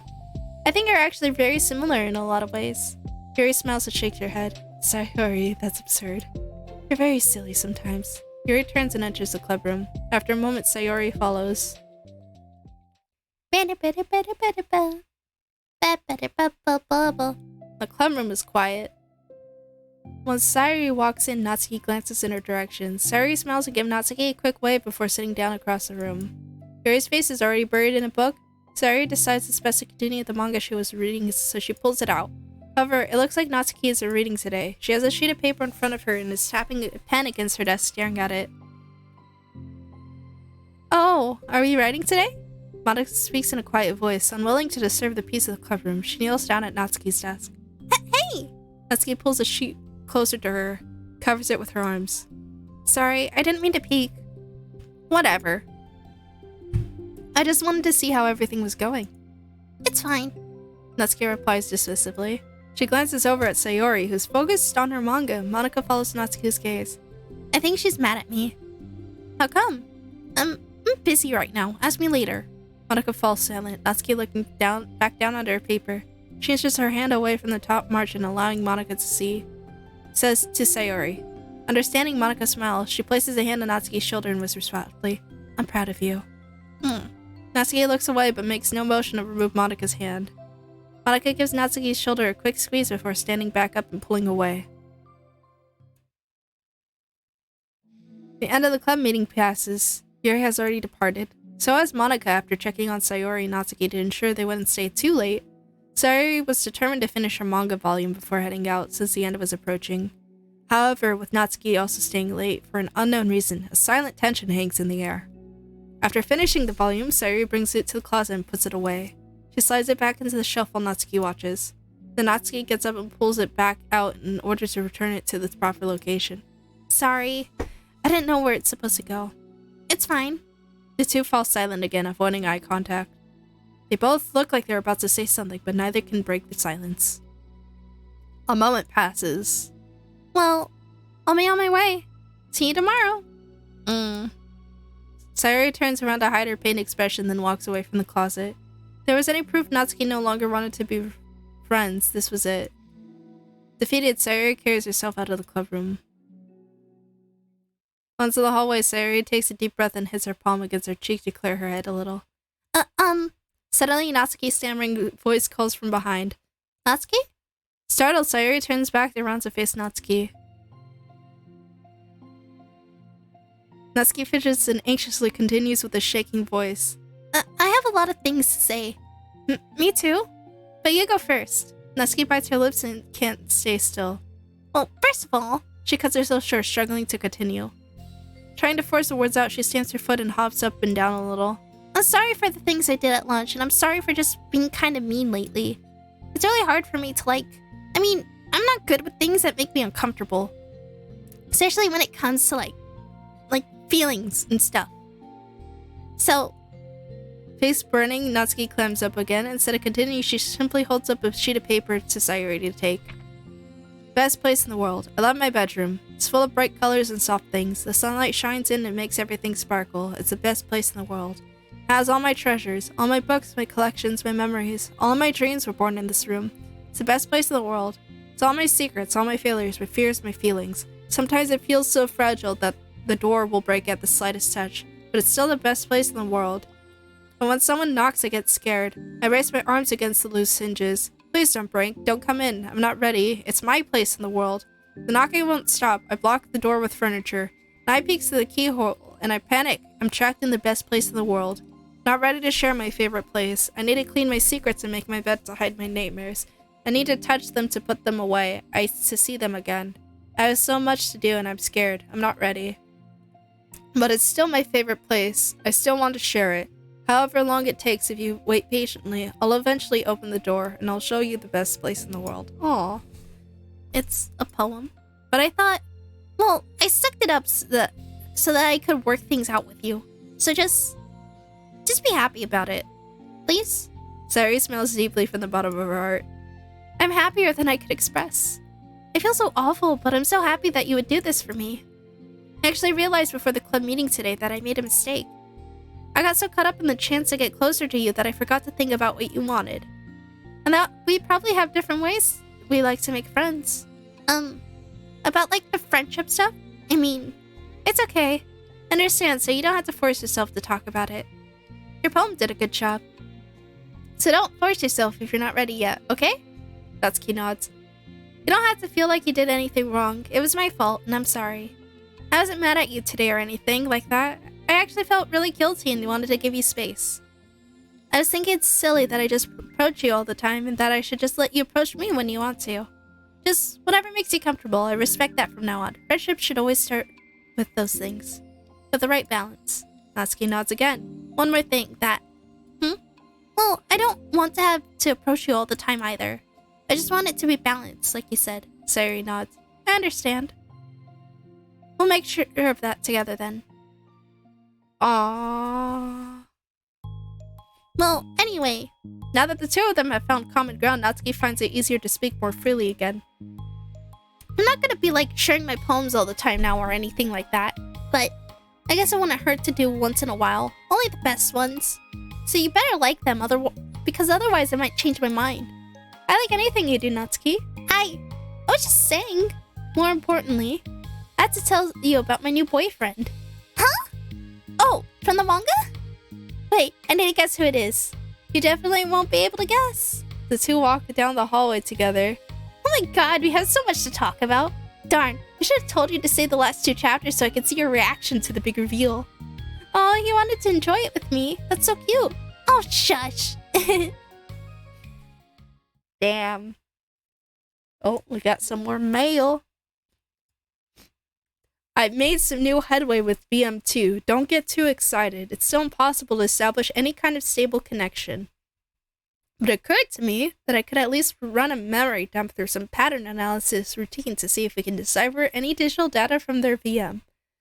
I didn't want to hog all the server time on a hunch, but I have some preliminary results that indicate the presence of a binary computer systems. Based on this, I'm going to schedule 3 days of server time next week to isolate any chunks of memory that appear to be binary data. If successful, we'll definitely be able to find some encoded text and get our first tiny glimpse of VM2. Don't mind me though, just keep going nuts on VM1 and hopefully I'll have more to share soon. Aw, the kitties.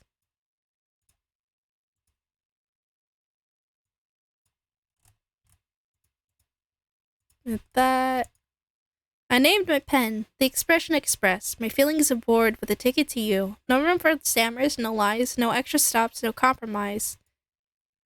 Station screaming by, attendants saying hi. 1 ticket to you, please and thank you. Take a headphone and doze. No bumps in the rails. Just thumps in my heart and loops in my letters. And clouds in the sky and dreams in your eyes. Hey, wake up, the train has arrived. Expression Express, destination you. Choo choo.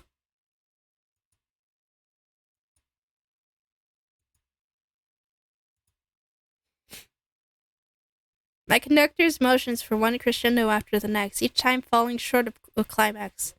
The lump in my throat is carried by Sisyphus. How many words must I choose not to say before they finally break loose, orderlessly piling out of my mouth like a flock of schoolchildren at the start of recess? Pen cannot be erased, but even that metaphor fails comically as my floor is littered, blanketed with wasted paper. Canvas in my mind full of disjointed thoughts and unfinished secrets. Oh, unfinished sentences, whoops. Perhaps all along it was wrong to try forcing them out of my room, and I should instead invite you in. Yeah. We have her little... It looks like she's about to confess to Sayori. Kind of cute. Bro, also, let me tell you about getting this. It took me a fucking hour of starting up the game from here and then exiting out of it and then starting up again and exiting out of it and starting up again. Holy shit. It was awful. But I got it. Alright. 2 more is technically 4 more if we're counting the parts. And we're done. Am I bothering you? No. Okay, just checking. It's hard to tell since you always look so into it when you're reading. It makes me scared to interrupt. Well, it's within my expectations to be interrupted when I read here.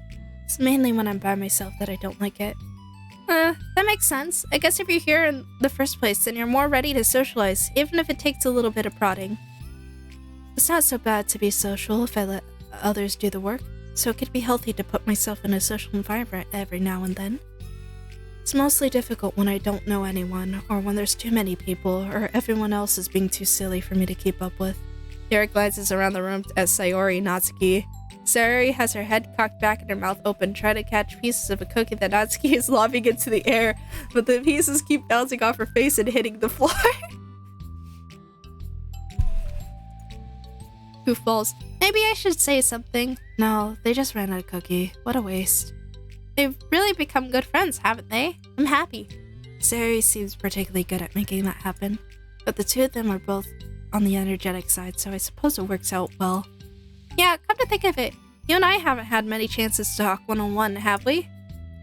Though that may be partially my fault, since I'm supposed to be the one engaging club members. Not at all. I've probably formed a habit of drawing minimal attention to myself. The responsibility is equally on me, at least to display some openness to engage. Well, what about during times like lunch? Do you meet up with friends? I just read. Oh, but I like it that way. Feels nice to be carried off again after a morning of classes. Do you always read fantasy? Not always. I suppose it's all I've read recently, but only because I'm in the middle of the series. There's still 2 more books after this one. I guess those long books suit you well, since you spend so much time reading. Well, fantasy might be my favorite, but after that, I'm more or less indiscriminate to genres. I'll read anything with depth and maturity. Oh yeah? Even like romance? Well, there's a lot of books that have elements of romance in them. Oh, come on, Yuri, you know what I mean. Monica lowers her voice. It's a guilty pleasure of mine, so I won't tell anyone if you do too. Maybe more when I was in middle school. I mean, I was really lonely and people were mean to me a lot.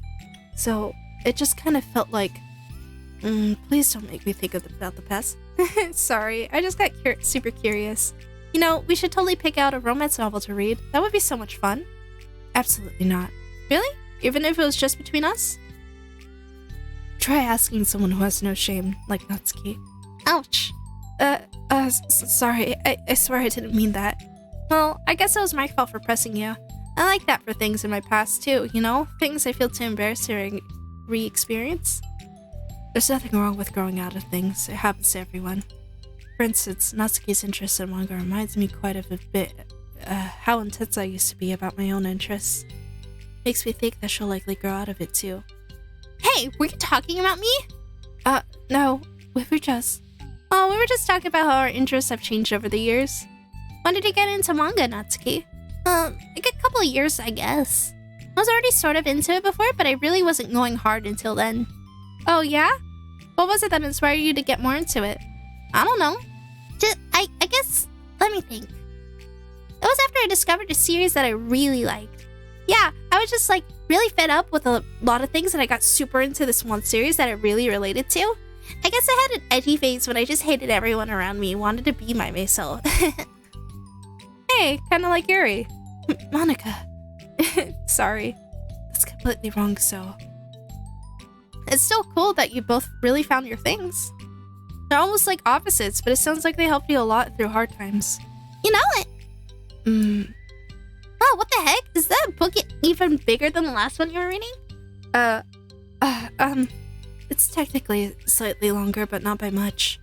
How high do you think it would go if you stacked up the whole series? Let's estimates by holding your hand high above her head, sizing up an imaginary stack. I should get one of those mangas that's like 50 volumes long so that I can say I've read more than you. Not that I have the money for that. Please, that would hardly count when your books only have a few words per page.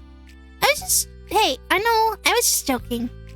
I could never actually read books like yours. It's too boring for me. Yuri shoots a glare at Natsuki. It's not boring. Chill, I said for me, not for you. I can have my own opinion. I just think it's too convoluted. Sayori, are those from the floor? Gross. Also, wash your hands before touching any of my books. But my hands aren't dirty. Just do it. The oils are there even if you can't see them. Fine. Sayori trots out the door and Natsuki follows. Yuri, you look a little upset.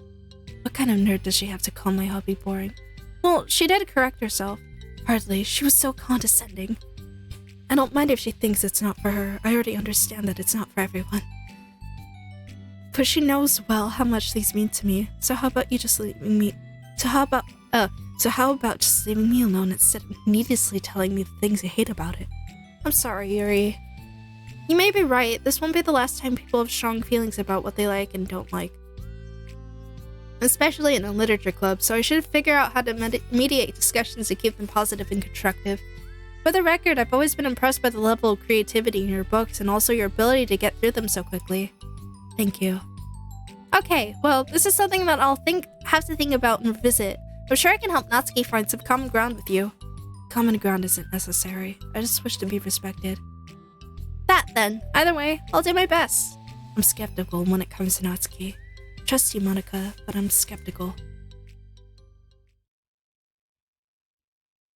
Or is she? Okay, everyone. We have a special club meeting today. As you know, the Literature Club is a place where we get to share things that we're really passionate about. But that also means we should be mindful of how we respond to each other's feelings. I think we have a chance to turn our differences into positive energy for each other's. Are you being a little dramatic about this? This is important to me. Well, sorry, I just feel like I'm being accused of something. No, I'm not accusing anyone of anything. I'm sorry if it came off that way. But our conversation yesterday made me reflect on the power of language, and I thought it would be a good topic for the Literature Club, don't you think? I'm sure we're going to have differences in opinions a lot, so I need to make sure we're prepared to keep a positive atmosphere in the club. If you say so. Sure. The cool thing about language is that it gives us a lot of different ways to express the same idea or emotion. We have a lot of control over how we want the other person to feel when receiving our thoughts. This goes for poetry, narratives, casual conversation, basically anything. For example, Sayori, what's your favorite food? I have them organized by categories. Should I start with snacks or do you mean full meals? Should I include breakfast? Oh geez. Okay, how about your favorite fruit? That's easy. Cherries. Really? I always thought cherries tasted nasty. What? Cherries are delicious. Well, that's a pretty strong reaction. Well, I just don't understand how nobody could think cherries are nasty. How does it make you feel? I don't know. Sad? Defensive, maybe? Yeah, I got defensive. See, the reason you had such a strong reaction wasn't just because I don't like cherries. It's because you felt your opinion was under attack. But that's weird, right? So something like taste is completely subjective. And when I say something like, I think cherries taste nasty, I'm using objective language. I'm challenging Sayori's reality that cherries are delicious with my own, which is that cherries are nasty.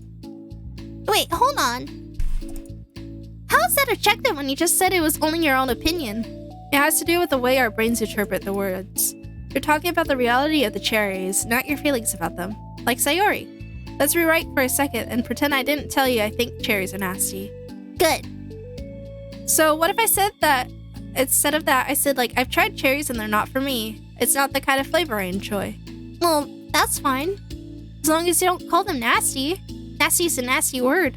Okay, so cherries was kind of a weird example, but I think it gets the point across. This time around, instead of talking about the cherries, I just talked about my feelings as Sayori didn't get defensive. So instead of clashing with each other's, it's like we received an invitation to talk about our differences. Yuri, you don't need to take notes. I'm not gonna quiz you or something. I know that. I was just... Sorry, I didn't mean to call you out. You can do whatever you like. But does anyone have any thoughts so far?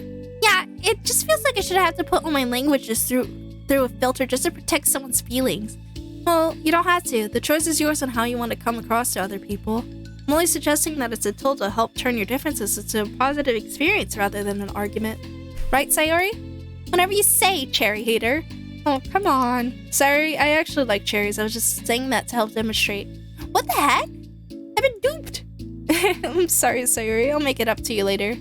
How about a cherry sundae? You are welcome to dupe me anytime, my beloved president. Buying your people's loyalty. How deplorable. Oh, like you would turn down a free sundae, Yuri. You were certainly a fan of those cupcakes I brought in the other week. I was reading and not keeping track of them. Oh, that's enough. We're getting off topic. So now that we have the gist of it, how about we try it with something more relevant to the club? Like manga, right? Let's try to have a productive discussion about our differences in opinion. Yuri, do you want to start? Well, I'd rather not know. Aw, how come? Well, because I don't see how anything productive could come from that. It's just gonna start a fight. No, it'll be fine. That's why I'm here to moderate. Let's just have a common, rational discussion. Yeah, give me a little more credit. I'm not a child. You don't have to coddle my feelings. I always think it's more respectable to just speak your mind. Respectable? Yuri's expression changes at the words. As Monica recalls, being respected was the crux of the matter for Yuri. Well, the point of the exercise isn't exactly like, it's fine. I have nothing against anyone personally. You're entitled to enjoy whatever it is you like. I gotta blow my nose real fast.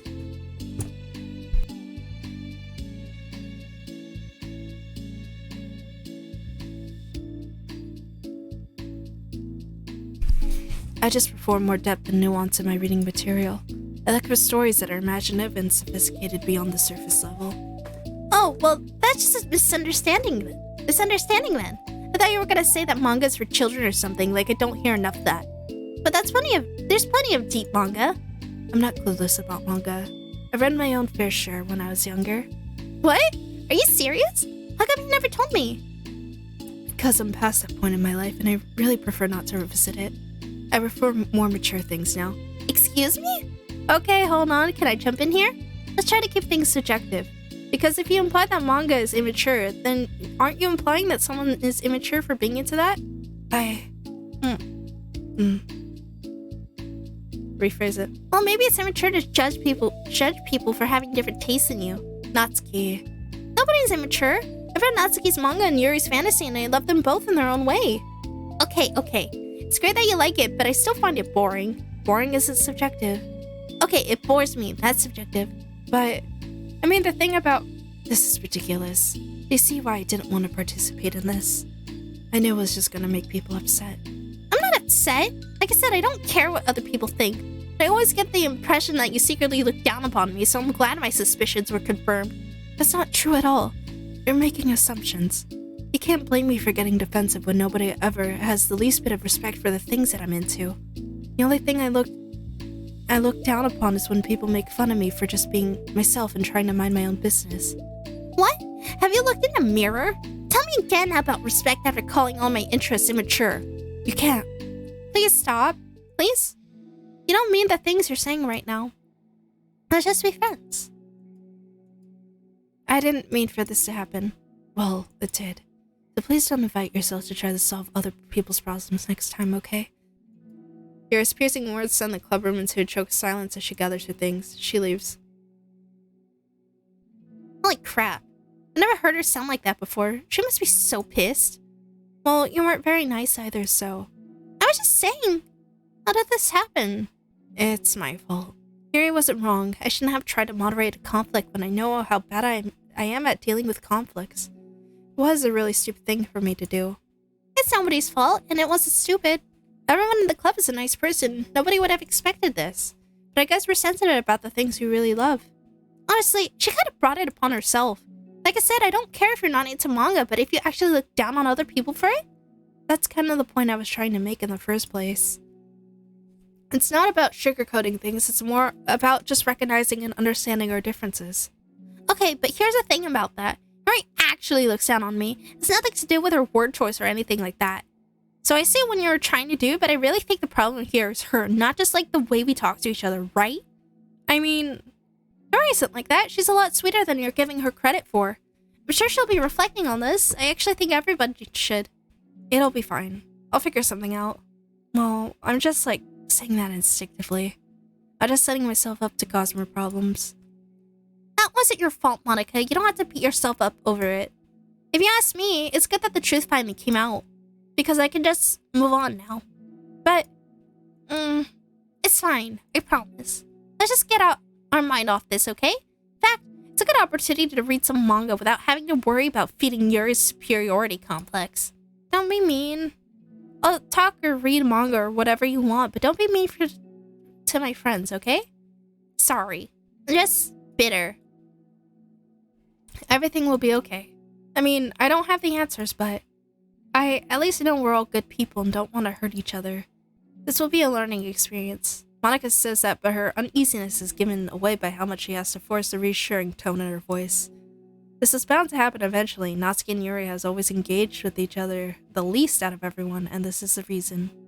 As Sayori and Natsuki proceed to distract themselves with manga, Monica sighs to herself, unable to shake her worried thoughts. Will the club really have to just come to terms with the fact that some members will be incompatible with each other? Monica desperately doesn't want to admit that, and she knows Sayori doesn't either.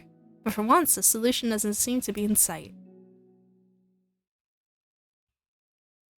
Damn. Get some more music. There, we're almost done with these. A new day arrives. Sayori arrives at the club room earlier than usual. That is, not late. As she enters, it appears to be empty still. So she sits down on a desk and pulls out a sheet of paper, primed to jot down her thoughts. Sayori has made a habit of scribbling her thoughts and feelings onto paper whenever possible, as it tends to serve as her best inspiration for poetry. My heart feels vacant because the ship sailed away. Yo. Ah! Natsuki? Natsuki pokes her head out from behind the closet door. Sorry. Didn't mean to scare you. But it would have been a lot more awkward if I didn't say anything. I doubt you want me listening in on your poetry thing. Yeah. Thanks for realizing that. Should I let you finish that up then? No, it wasn't. I mean, I just do whenever it's convenient. You're not interrupting. Where's Monica, by the way? Oh, she's out in the hallway. Huh? Why? Well, just in case she runs into Yuri. Sometimes Yuri is too nervous to come into the club room by herself, so... Oh, jeez. Does Yuri let things bother her for that long? Well, she can't control her feelings. For some people, it's really hard to cope when you get a bad thought in your head. Maybe you can distract yourself for a little while, but as soon as it's just you and your thoughts again, it comes back. I just want us to have a normal club meeting. It's a lot easier to pretend like it never happened if we all just ignore it and move on. I don't want to be bothered by this. It's just stupid. Her opinion of me doesn't matter anyway. Besides, it makes me feel really guilty, and I hate that too.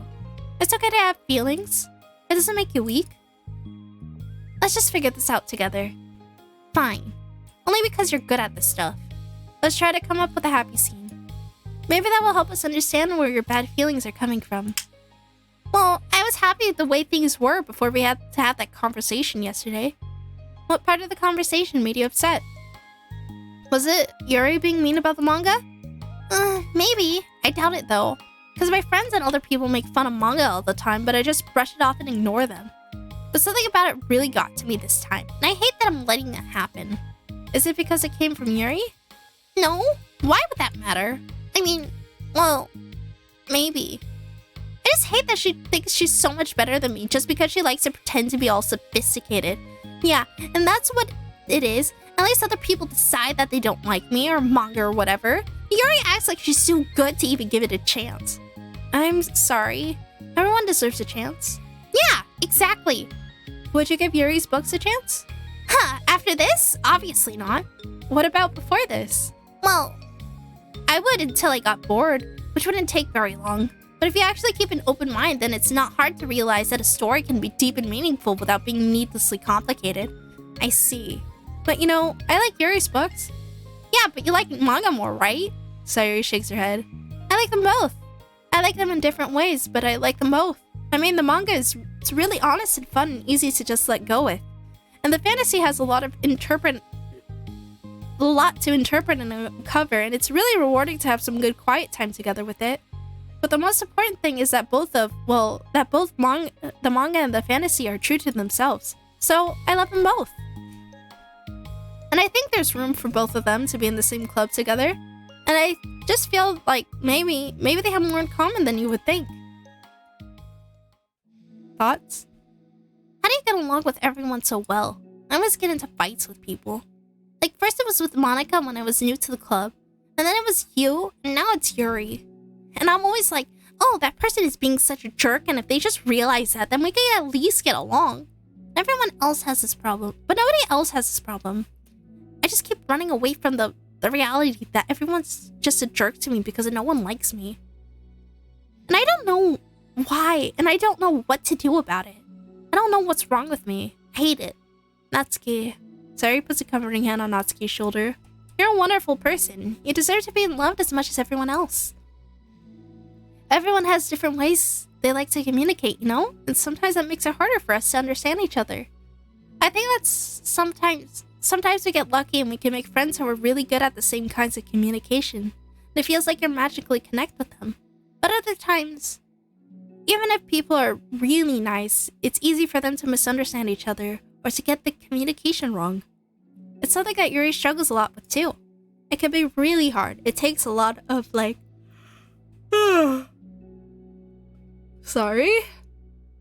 reflection and self-awareness. And vulnerability. I'm bad at that one. Vulnerability. I always have to be the strongest. What do you mean? Tell me about that part of you. Well, it sounds stupid, but I'm really used to people being mean to me. Like my friends, and I guess my dad, like when I don't get good grades or even stupid things like if my room isn't clean. So what am I gonna do, cry about it? If I let myself get upset, then it's just letting them win. I'm better than that. I'm better than all of them. So things always have to be everyone else's fault. Feels like if something goes wrong and there's even a tiny hint that it might be my fault, then I just get really angry and I find ways to blame everyone else instead. Do you see yourself better than Yuri? If I said that, then I would sound really full of myself. No. Our thoughts and our feelings are two different things. Even if we don't like our feelings, we have to understand that if we want to learn more about themselves. That's a part of vulnerability, you know? Accepting that we have feelings that we don't like. I hate that. My feelings make me a bad person. Because my feelings just want to tell me that I'm so much better than her. That she's a judgmental know-it-all who's stuck in her edgy phase and that I'm just way above that garbage. And I'm terrible for feeling that way. You're not terrible. And you are not your feelings. But you are not your feelings. Say that to yourself out loud. Fine. I'm not my feelings. The way that I like to picture it is that those feelings are like your roommate. You live in the same house and you gotta see each other every day. And even if you can ignore each other most of the time, you're gonna run into each other every now and then, and it's gonna make you feel like poop. So the other option is to get to know each other. You can communicate and learn from each other, maybe even help each other change for the better. Does that help you understand? Damn, she's giving out some sage advice. How do you know so much about this stuff? I just have a roommate that can be really hard to get along with. Called depression. Depression? But you're like the happiest person I know. I'm not my feelings. I want to be a good person like you. Aw, you little sweetheart. We're all good people. You, and Yuri, and Monica. And I think Yuri will eventually learn that about you. Natsuki remains silent, feeling a little overwhelmed. Despite Sayori's kind reassurance, a complicated mixture of pain and sadness seemed to fill her, as though flowing from a wound inside her. Was it a result of her vulnerability? No, it wasn't as though she was inflicted a wound after becoming vulnerable. It was as though she began to rediscover an old wound, one that cannot simply be bandaged and left alone any longer.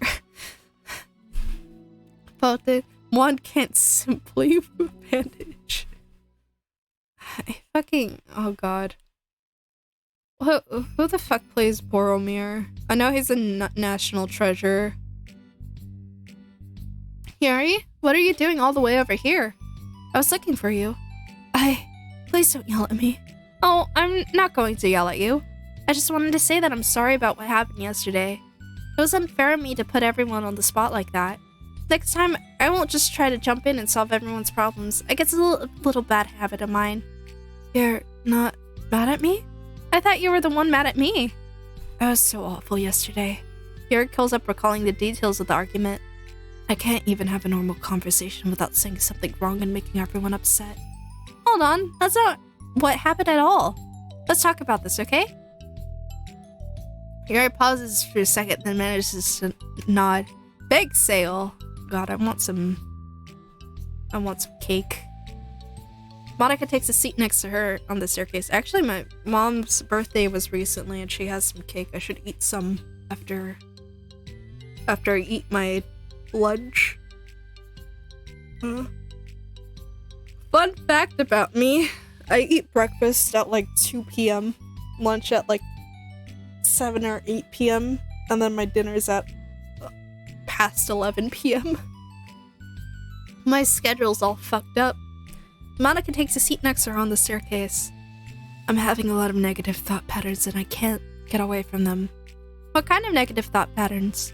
Like, everyone hates me, especially Natsuki. Oh, that's terrible. I don't think Natsuki hates you. How do you know? Well, because Monica thinks back to the time she herself found herself in an altercation with Natsuki. How a display of maturity from Monica was enough for Natsuki to reevaluate her own feelings as well. I think Natsuki is just naturally defensive.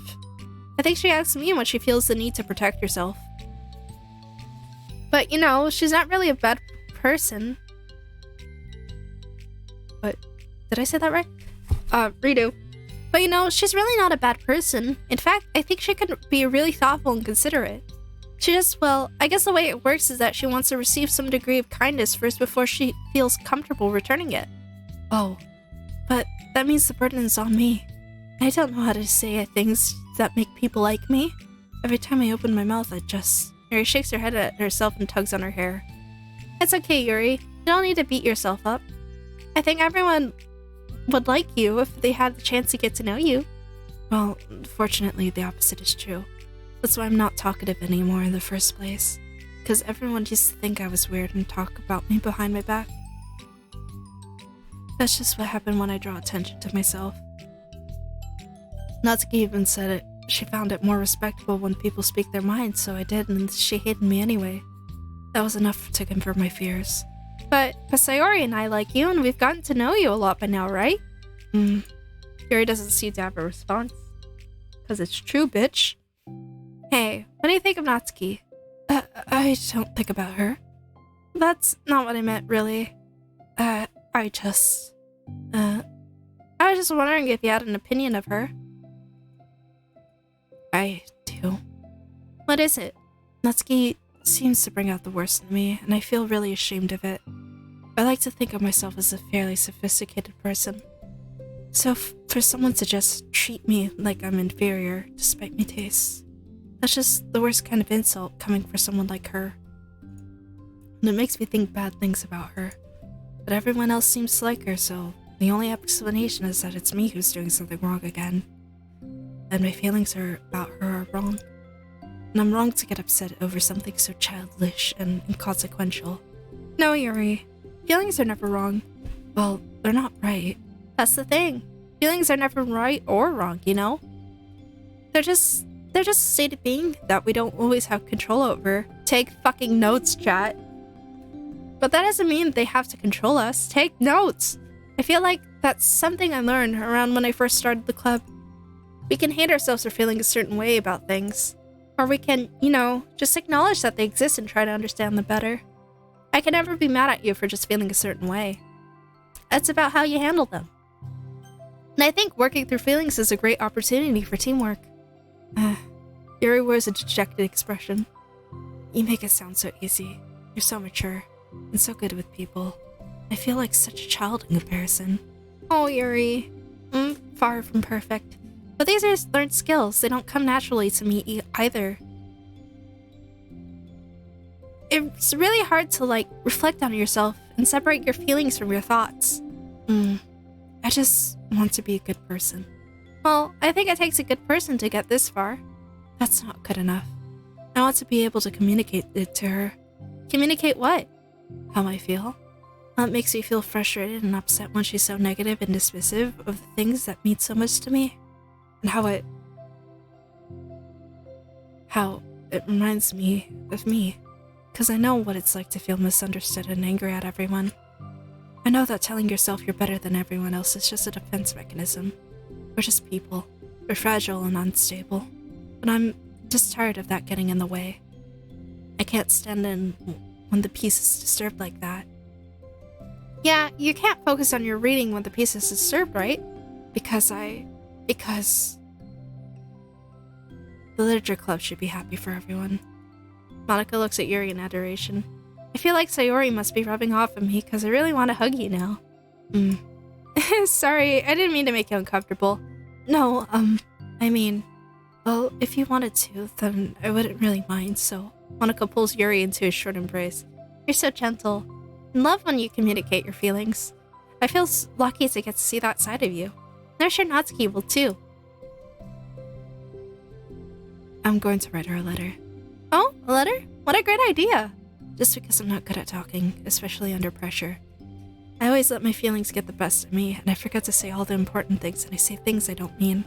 Well, I think a letter would be wonderful. Such a nice way to communicate. Yuri's face hardens with determination. People don't naturally gravitate towards me like they do for you and Sayori. My personality just isn't suited for that, and I wouldn't want it to be.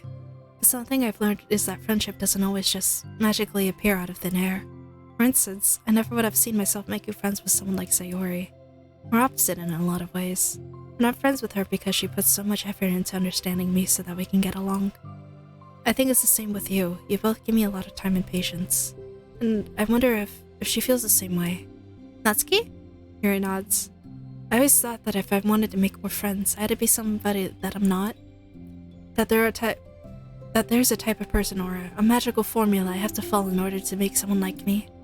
And that's just like me to think that. Always so occupied with myself that I fail to understand other people. Yuri shakes her head.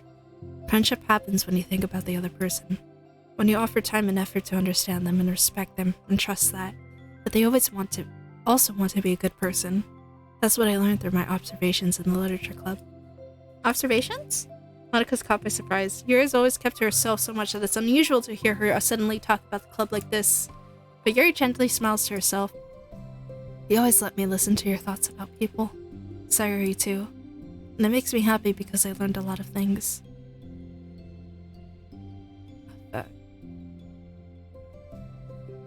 I'm going fucking nuts because I looked at their eyes and I thought I saw the Among Us dude. Because I've been seeing so many people draw the Among Us dude for like crying eyes. For like anime eyes, and it's like, oh my god, dude. That's so sweet. I had no idea it meant that much to you. Monika never thought much of it, but in the past weeks, Yuri always seemed to be especially attentive when it came to the problems and concerns of others. Always wanting to listen and learn more about her friends in the club. It's true, Sayori and Monika are naturally more comfortable with other people and can more easily work through situations of conflict, but that doesn't make them better people. Everyone has strengths and weaknesses and the capacity to improve. The first step forward towards improving oneself is reflection and self-awareness. It's something that Yuri never gave herself enough credit for, but that Monika can recognize as an incredible trait. That, her confidence in the club is restored. A very shy girl with long pretty hair is wandering the bustling lunchtime hallways, her fist pressed into her collarbone. When she finds the literature club president's classroom, she stands at the door, glancing all around her before peering inside. Monika's sitting and chatting with a group of unknown friends. Yeah, as expected, this was a bad idea after all. Suddenly, Monika glances toward the door, making the girl panic and duck out of sight. Before she can regain composure and decides to for sure to leave, the classroom door gently opens. Yuri, what a surprise to see you during lunch. Yuri squeaks in response. Please help me. What? Is everything okay? Yuri shakes her head. I don't know how to write letters. Thanks goodness. I thought there was some kind of emergency. Monika briefly glances over her shoulder at her other friends. You want some help? We can go find an empty classroom or something. Is that okay? I feel bad for taking you away from your friends. It's totally fine, I promise. We won't really do anything. One sec. Monica trots back to her classroom, says something like, I gotta go, to her friends, and grabs the pen off her desk before returning to Yuri. Okay, let's find somewhere quiet. Yuri nods and follows Monica as the two of them set off. How are you today? Huh? Me? Well, yes. Oh gosh, sorry. I was just caught off guard. I'm doing well today, just tired. I never seem to get enough sleep during the week. How come? I don't know. I think I'm just easily distracted. I get really sucked into things and start neglecting the time. Same. Me too. I do that too. Hey, this classroom is empty. Let's go in here. After peering inside, Monica opens the classroom door and the two of them enter. Yuri's moment of relaxation ends. She watches as Monica pulls two chairs to the same desk and obeys as Monica beckons her to take the seat.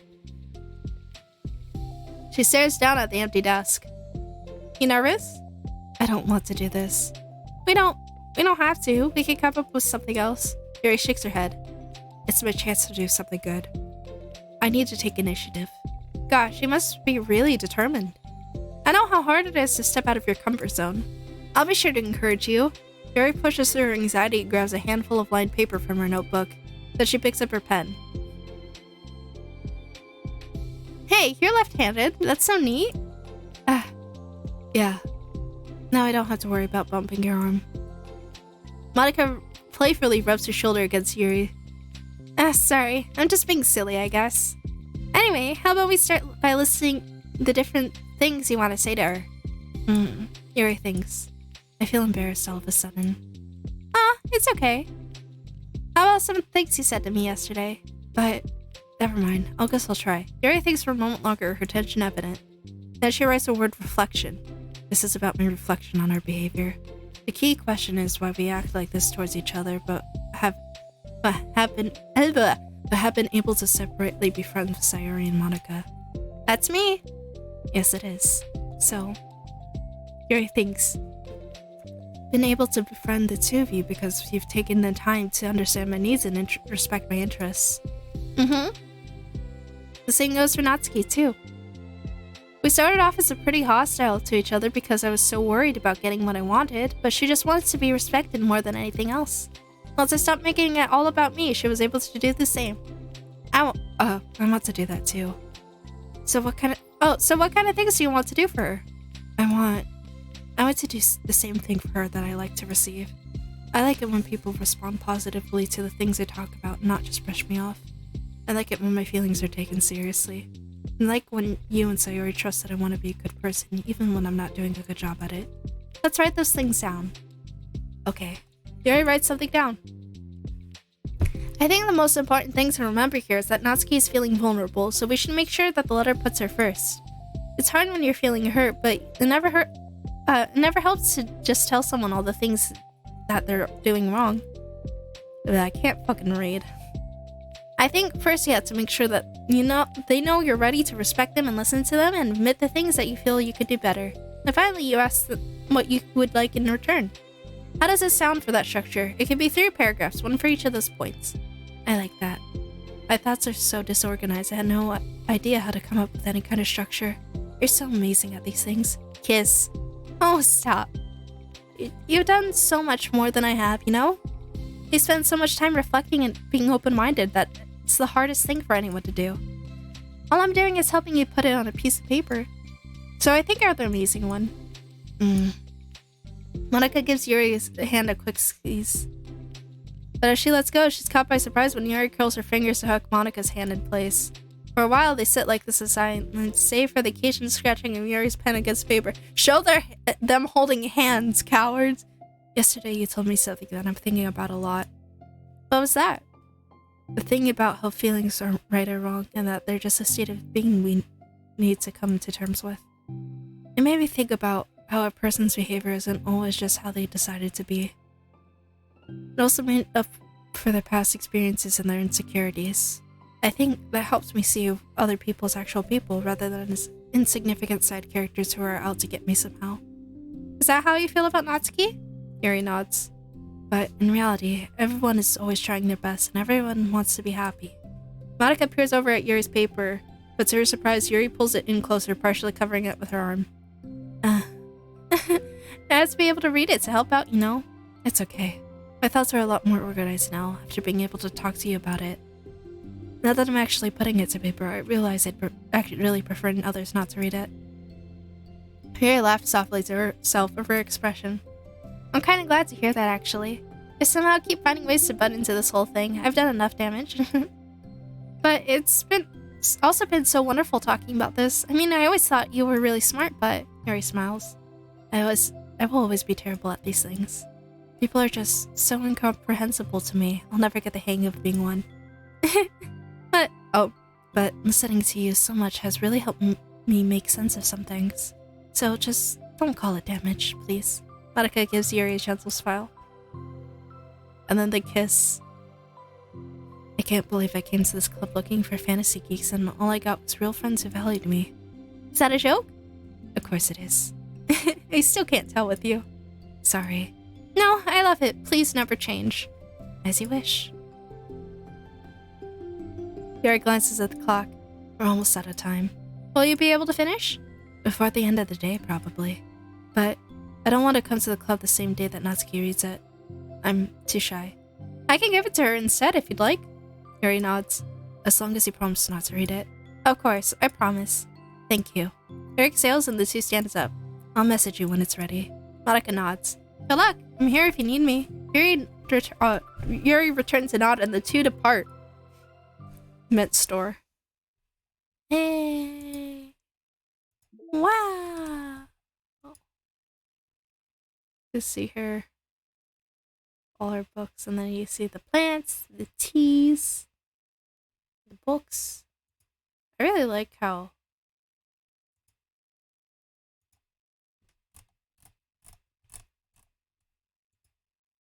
yeah.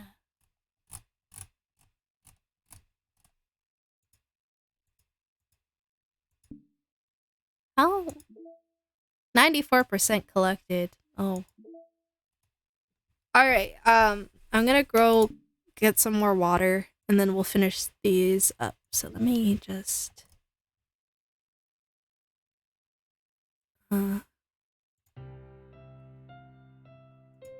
Be right back.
I'm back.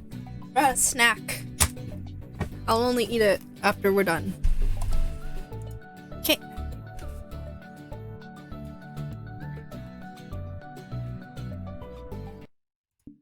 Alright. Gotta double check I'm on the right one. Okay. I'm so paranoid.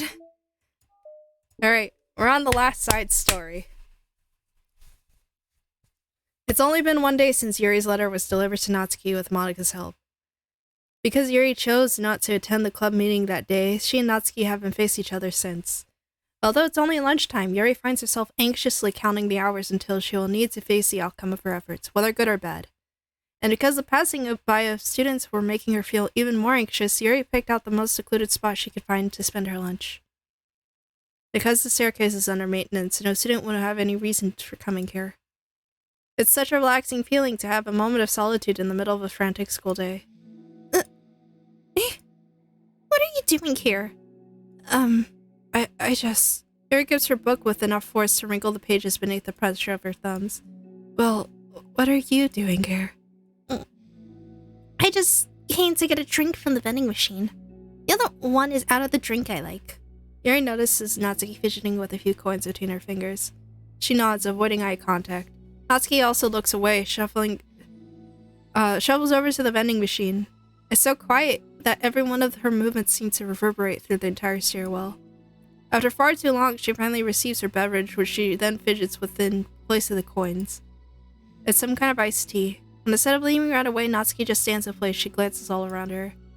It's like way too quiet back here. It's creepy. I mean, that's not what I meant. I mean it's totally cool that it's your thing or whatever. Like, I can see how it suits you, so. Not because I think you're creepy or something. I didn't mean that either. You know, I'm just gonna stop talking. That seems like a good idea. It's okay. Everything is okay. Yuri finds herself attempting some words of comfort after hearing Natsuki stammer herself into dejection. Seemingly in response, Natsuki approaches the base of the staircase, hesitantly sits herself down near Yuri. Well, I can leave if you want. Yuri shakes her head. Natsuki twists the cap off her drink and takes a sip. Despite receiving Yuri's general permission, Natsuki doesn't say anything more.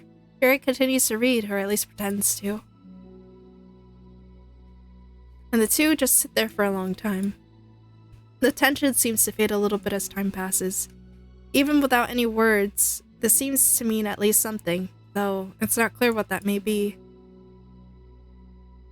Lunch ends more quickly than expected. Natsuki is the first to stand up with her empty drink bottle. Are you coming today? To the club? Yuri nods. I'm sorry for being so awkward. I'm really bad at talking about this stuff. I just can't for some reason. I don't know why. But I want to, eventually. There's no rush. I promise. Thanks.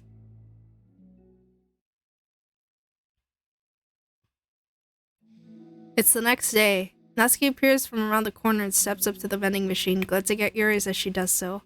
Today she seems to be holding some kind of book as well. Oh, you're here again. Well, I just came here to read this because there aren't any people around here. Oh, I thought you didn't like how quiet it was. Oh, I don't, but there's no people here. I see.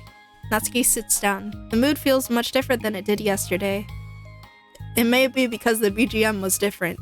After yesterday's lunch at the club meeting that followed, Natsuki and Yuri are beginning to feel more relaxed around each other again. Although Yuri's letter is still lingering in the back of Natsuki's mind, she continues to detour around it. But it's okay that I'm here? Yeah, I don't care. I mostly just don't feel like dealing with the crap I get from my friends about it. Especially since, like, they all just assume I stopped reading manga after I joined the literature club. Not that I'm trying to hide it from them exactly, but I just don't want it to come up again now that after I waited so long for this new volume to come out. Literally months at this point. You don't have other friends who are into manga? Not unless online friends count. And Sayuri, but that's different because she's not exactly into it. She just likes it, you know what I mean? Mm-hmm. Honestly, you're lucky that the books you're into at least just looks like books, so you don't have to feel like everyone's constantly judging you by what you're reading. That would be so awful. Especially since I already hate attention so much. Well, it's a good thing I have thick skin, I guess. By the way, I would totally recommend finding some friends online if you haven't already, if you're like me and have no one else to share your hobbies with. Oh, I have online friends. Since middle school, actually. I was especially desperate back then. It's somewhat embarrassing to reminisce about this for days. Sometimes I feel like the me from a few years ago would have been benefited from a good smack across the face. Well, whatever. We're all just stupid kids back then anyway. Some of the fanfics I wrote, thank God I used a pseudonym. But I liked it at the time. I got a lot of fulfillment out of it. Natsuki, same girl. I'm not over it and I'm 23. Also, plus I can look back and say with confidence that I've become a better person since then. So I don't think it would change anything. I wonder if a few years from now, we'll think the same thing about our current selves. Probably. That doesn't make you uncomfortable? No, of course not. I don't care what other people think of me, especially someone who doesn't even exist yet. Alright, here. Natsuki raises her hand to her face and forcefully slaps her own cheek. That's me from the future coming to terms with me right now. Also, ow, I didn't mean to do it that hard. Yuri doesn't seem to react, but then to Natsuki's surprise, Yuri shyly looks around the other way before lifting her arm and doing the same thing to herself, loudly smacking her cheek. She turns red and stares into her laps, but is unable to hide a smile as though it was a really funny joke. Oh, that's what I'm talking about. I didn't know you had it in you. I don't even know why I did that. Maybe I thought it would be funny. Sorry, I kept distracting you. You said you were looking forward to reading, but I keep going on about all this nonsense. I'll let you get to your reading. Oh, right. Yeah, I guess I'll do that then. The conversation ends quickly. Natsuki opens her book. The two read silently for the remainder of the lunch hour. But the whole time, Yuri feels distracted by a twist of regret over having so abruptly forced the end of their conversation.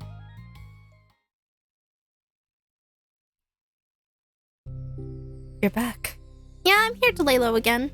Another day has passed. During lunchtime, Natsuki finds herself having wandered to the stairwell once more. Hey, did you buy that? Natsuki quickly noticed a bottle of iced tea on the staircase where she normally sits. Yuri nods, avoiding eye contact. What, like, for me? But you didn't know I was coming here today. What if I didn't show up? Well, I would have drank it myself, I guess. It was a stupid thing to do. No, it wasn't stupid. I just thought, never mind.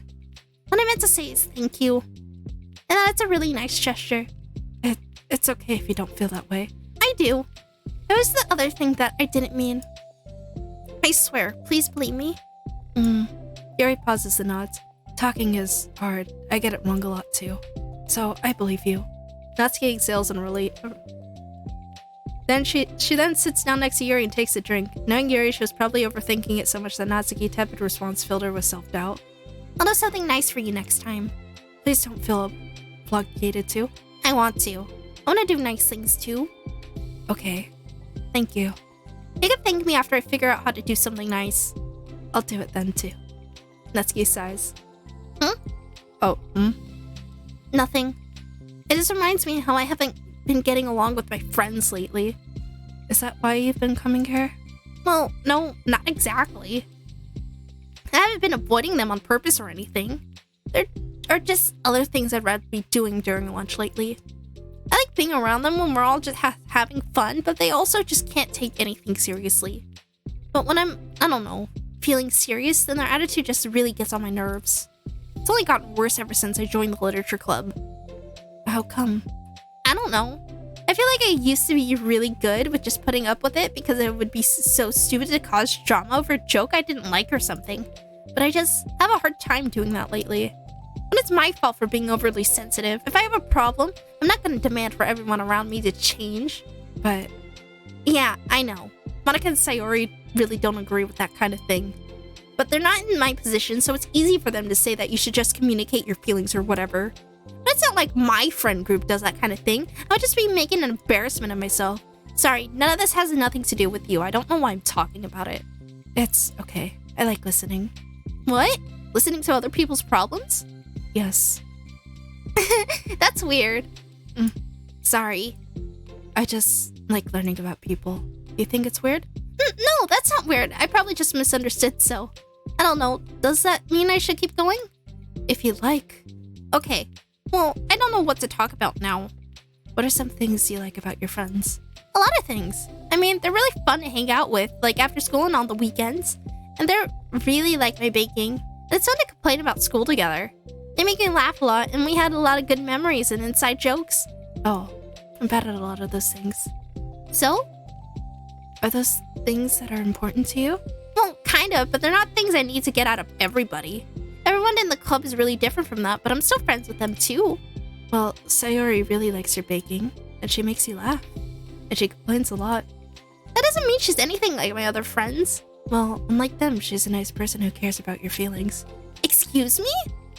How about you don't talk that way about my friends when you don't know anything about? Natsuki stands up. No, wait. Sorry, I didn't want to say something bad. Please don't leave. Natsuki sighs and shakes her head. It's fine. As long as you understand that you can't just judge people like that. I'm sorry. Natsuki sits back down. You can't just compare friends like that and like measure who's better than who. Everyone's different. I'm sorry. I just don't like people who want to hurt you. A moment of silence stretches between them. They don't want to hurt me. We just like to tease each other about stupid things. It's fun. I don't like that. Well, that's why I'm friends with them and you're not. You like it? Just don't worry so much about me. It's not worth it. I'm sorry. I wish I knew how to help with social conflicts. Like how Monica can. She's good at those things. Not really. Also, I don't always want help. Sometimes it's just stuff I have to deal with myself. That's what Monica and Sayori never seems to understand. Sometimes all you do is look at them wrong and they're all like, oh, what's wrong? Is everything okay? I just want to mind my own business sometimes and decide myself if I want to talk about things. The only one who understands that is you. So you really shouldn't be so hard on yourself. You're not as bad as you think. Oh, you don't need to reassure me or anything. I mean that. Plus, it makes sense that someone who doesn't talk a lot would make a good listener. Thank you. You're also nice. It's really hard for me. It doesn't come naturally at all. But it's weird because I always thought of myself as someone who could just say whatever's on my mind. But I feel like that only works when I'm annoyed or upset or want to say something mean. Why am I like that? You don't have to answer that, I'm just talking to myself. Yuri nods and remains silent. Natsuki noticed her fidgeting with the pages of her book.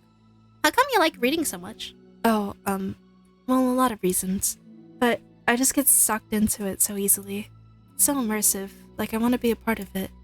I think there's a lot of things about people in real life that make me feel uncomfortable and frustrated. Especially when it comes to following social conventions and group interactions. I just don't really understand it, and I have no real desire to participate. It's different with books. I feel like I always want to be around the characters. I feel such a strong emotional connection with them in ways I've never felt with real people. So, in that way, I could sometimes feel more real than real life. Really? Is that hard for you to be around people, like, all the time? Fairly often, especially in group settings. When people are making all kinds of conversation and saying jokes and all of that, I don't know what to do, and I just disengage. Oh, that doesn't get lonely? I don't think so. I could still enjoy spending time with people one-on-one, and I have online friends too, of course. Do you ever wish that you could be friends with the characters in your books? All the time. Sometimes so badly that it makes my heart ache. Yeah. Me too. Really? A lot. Like, more than anything. After Natsuki mutters that, silence fills the stairwell once more. But it's a mutual silence. One full of understanding. Oh. We're on the last one. Yay! Content warning. Self-hate, social anxiety. Hey. Oh. Hello? I almost thought you weren't coming today. Yeah, well. Lunch is already more than halfway over. Natsuki has typically been meeting Yuri in the stairwell much earlier since it had been a good way of dodging her friends when she didn't feel like seeing them. Today, she's holding a large plastic container in both hands. I ran into my friends, so I hung out with them for a while. Is that so? Yeah. I was in a good mood today, so I figured I should. I hadn't seen them in a while, which I had to come up with an excuse for, but I expected that. Plus, I have way more of these than I know what to do with, so I figured I would share with them too. As she sits down, Natsuki opens the lid of her container. You made cupcakes? You know it. It's been a while at this point, so I figured it was about time again. You could take one if you want. Yuri takes a cupcake and carefully twirls it between her fingers. It's brown with dark green frosting immaculately shaped into a floral pattern and topped with some kind of glittery powder. God, I wish I could see what they looked like instead of descriptions. How pretty. I just ate, so I might not be able to finish it. Are they for the club? Yeah, I guess so. I didn't really think about it, I just made them. I guess that's because green is Monica's favorite color, right? Yeah, but that's not really... Yuri takes a small bite. This is green tea flavored. I love green tea. Oh, do you? It was just a random idea I wanted to try, so... Don't laugh at me. Yuri's laugh made me cough. I'm not. I just felt happy. Oh, sorry.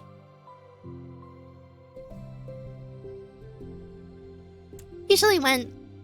Never mind. What I mean is that I'm glad. Sorry for saying dumb things again. I just wanted to do something nice. And this is something I happen to be good at. And I do know that you like them from past experience. Yuri turns red, recalling the time she treated herself rather generously to Natsuki cupcake. She had the whole plate. Ironically, her mouth is too full of cupcakes for her to stammer an excuse, so she just settles for a disapproving look. How did you get into baking? Oh, well, I don't know. It kind of just always appealed to me. Well, a few years ago, I read this one manga with a lot of baking, so I got like super into it for a while. I was probably making stuff almost every day. But it's something I always knew I liked anyways. It's like baking, it's like art. But when you get good at it, it gets more delicious too. I'm struggling to imagine myself putting my heart into something so artistic, knowing that it would just be eaten afterwards. Yeah, maybe you're too practical for it. I think I prefer to be on the receiving end. That's my other favorite part about it. Something I can do that makes a lot of people happy, like unconditionally. Everyone is always so thankful, and that moment you get to be like the bringer of joy. Like Santa Claus. I don't know, it just makes me feel... Valued? Yeah, I guess that. So, you were able to make up with your friends today? There wasn't really anything to make up with them about. We weren't fighting or anything. You weren't? Maybe I misunderstood. It only turns into a fight if I lose my cool. That's just unnecessary drama. It only makes things worse. So, they're not going to stop? I mean, it only happens sometimes anyways. It's just the way they are. I'm the only one who ever has a problem with it. It's not worth it. Especially since I have somewhere to go now when I don't feel like hanging out with them. Oh, I see. The cupcake's empty foil wrapper audibly crinkles as Yuri clenches a fist, like Arthur. Glad that the situation is solved. And that you don't have to avoid them anymore. Yeah, me too. And I don't have to bother you during your alone time anymore. I'm sure you have a lot of reading to catch up on. Yeah. I know that the cupcakes are basically nothing compared to all the stuff you've done for me. But it's the best I can do. So you can have the rest of them. Natsuki grabs the box and slides it over to Yuri's feet. Yuri stares at the box, then she shakes her head and slides them back. You should save them for your other friends. But I made them for you. Natsuki's voice whines as she protests. I know. And I like them very much, exactly as you thought. You succeeded. But I know you care about making your other friends happy too. And if this is the way you know how to make them happen, then I'm not going to take it from you. No, they were for making you happy. You make me happy. You're worth more than cupcakes to some people. That's why they want to spend time with you and be your friend. Without warning, tears pour from Natsuki's eyes. She pulls her knee to her chest and starts sobbing into her arms. Natsuki. Such a bad person. Yuri stammers, feeling panic. I didn't mean to say something bad. Natsuki shakes her head and wipes her eyes. You didn't. Natsuki tries to choke back her sobs but struggles to speak through them. I just really hate myself sometimes. And it feels so wrong when you say those nice things to me. Like I don't deserve it. I'm sorry. No, I am. It's so difficult. I can't think of even a single thing about myself that someone would like. I hate myself for bothering you during lunch. I just thought it was my chance to be a good person. Like to be nice and do the things you wrote about in the letter. I knew if I tried at the club, Sayori and Monica would be super annoying and make a huge deal out of it. You know, I think a lot of those negative things too, about myself. Never feel like a good person. I always scrutinize everything I say, and later I feel like I said all the wrong things. And I just spend so much time thinking about myself, hating myself and feeling like everyone else must hate me too. So, I understand some of that through my own experience. That's why I wanted to write the letter to express my feelings. It pained me to see those things in someone else that I saw in myself. Natsuki sniffles. Yuri rustles through her bag and pulls out some tissues and hands them to Natsuki. Monoko told me that it takes a good person to reflect on these things. The desire to improve yourself, that makes you a good person, so don't worry so much. Also, there are things about you that people will like, so... Like what? Like how you're fun for people to be around. And you're not shy, and you know how to make people laugh. You're very passionate about things, and you know how to take the lead. And you care a lot about other people, and just a lot of things. Oh. Oh, now you're making me feel really embarrassed. Well, you're the one who asked. You don't think I feel embarrassed? Natsuki tries to hide a smile, but then she sighs as it fades again. Every time I come here, I always think it's the last time, but then I keep coming back for some reason. Is that bad? Just really confusing. I mean, my friends and I go way back, so dishing them all the time feels like... I don't know. Feels like what? Natsuki's voice gets quiet. Maybe I'm scared that they would get mad at me. I don't know what to do. She pauses. Yuri stares to the distance, tracing her eyes along the patterns of the floor tiles while she thinks to herself. What would you do, hypothetically, if your friends were happy for you instead of mad at you? Happy for what? Happy that your new club is making you happy? Well, that's just not a fair hypothetical. Natsuki says that, but with little confidence in her voice. I always told myself that I don't rely on the approval of others to be happy. And I still feel that way, but I'm spending time with people who put me down whenever I don't have their approval. That's probably what's making me feel so confused. Because they're not of the things that should make me happy. So no matter what, it's like I have to be unhappy to be happy. It's making my head hurt. That must make it really difficult to feel comfortable with yourself. Being made to feel like you're wrong just for being the person you are. It really goes against everything I believe in, doesn't it? It goes against the kind of person I want to be. I'm fed up with it. Fed up with a lot of things. Natsuki presses her palms into her forehead and shakes her head. I know that's what's best for me, but I keep convincing myself out of it. It's so much easier to be comfortably unhappy than it is to do something so scary. To do what? You know, to end it. With them? Natsuki nods. I don't think you were actively considering that as an option. I wasn't until recently. Just one of those things where, like, it's been a certain way for so long that you just get used to it. Like, so much of you has gone into it so much that it feels like that's just how your life is. And throwing it away is like throwing away such a big part of your life. Makes me feel sick to think about it. Natsuki sighs. It's just really scary. It's terrifying. What are you scared of? I don't know. A lot of things. Like being alone. Not having anyone to talk to or hang out with. Not even being able to replace what I have with them. And I don't want them to hate me. I'm scared that they'll hurt me for going against them. Physically? Not physically, but... Yuri clenches her fist. Natsuki. What? If anyone even thinks to cause you harm, I will unleash hell upon them. Damn! Natsuki snorts in laughter. Don't laugh at me. Sorry, I like that. That's all. Oh. Well, I mean it. I know you did. Natsuki gives Yuri an endearing look. I needed it. And the conversation lapses. Natsuki again slides her box of cupcakes over to Yuri. Just take them, okay? I don't want other people to have them anymore. Are you sure? Natsuki nods. I'm sure. I will then. I'll enjoy them. Natsuki looks away, but a feeling of warmth spreads through her. She holds on to the feeling, knowing it will give her courage.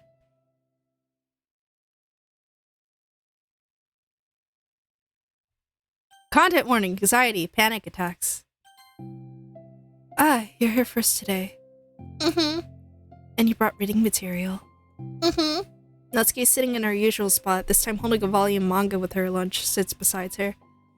Yuri sits down as well and opens her own book. It sucks when a good series has to come to an end. Like, it's such a big part of your life, and then one day there's just nothing left. Oh man, that's how it felt after Edge Runners. It just makes you feel so empty. Unfortunately, I'm here to experience that myself. I'm on the last book of the series. That sucks. But There's also something satisfying about letting a story conclude. I don't know if I'd want it to go on forever. Maybe. Well, there are some things that I wish could. On the other hand, have you read something that overstayed its welcome? Yeah, definitely. I can think of at least one thing I've read that got pretty unbearable like halfway through and the ending really sucked. So, it sucks when something good has to end, but it also sucks when they just keep inventing more plot until you don't like it anymore. I guess it sucks either way. Mm-hmm. Well, that's the nature of all things. They come to an end. The two fall silent. They slowly eat while making their way through their respective reading material. Except Natsuki doesn't seem to be touching her food at all. You don't go out during the weekends, right? Excuse me? Like with friends at the mall or downtown or whatever? I'm not a total shut-in, you know. Oh, my bad for making assumptions. Well, I'm sure I go out less often than other people like you and the others in the club. I don't really meet with friends and arbitrarily spend time like that. I'm usually meeting with my board game group. Board game group? Gotta respect this commitment of streaming this for 4 hours. Yeah, thank you for the bits, man. Also, it's no problem, honestly. I just need to, get the most out of this and then put this game behind me. It was really fun when it lasted. I'm not sure about all the fucking metaverse shit that they're doing on in the scene. Trying to make it like into an ARG, but it just kind of falls flat.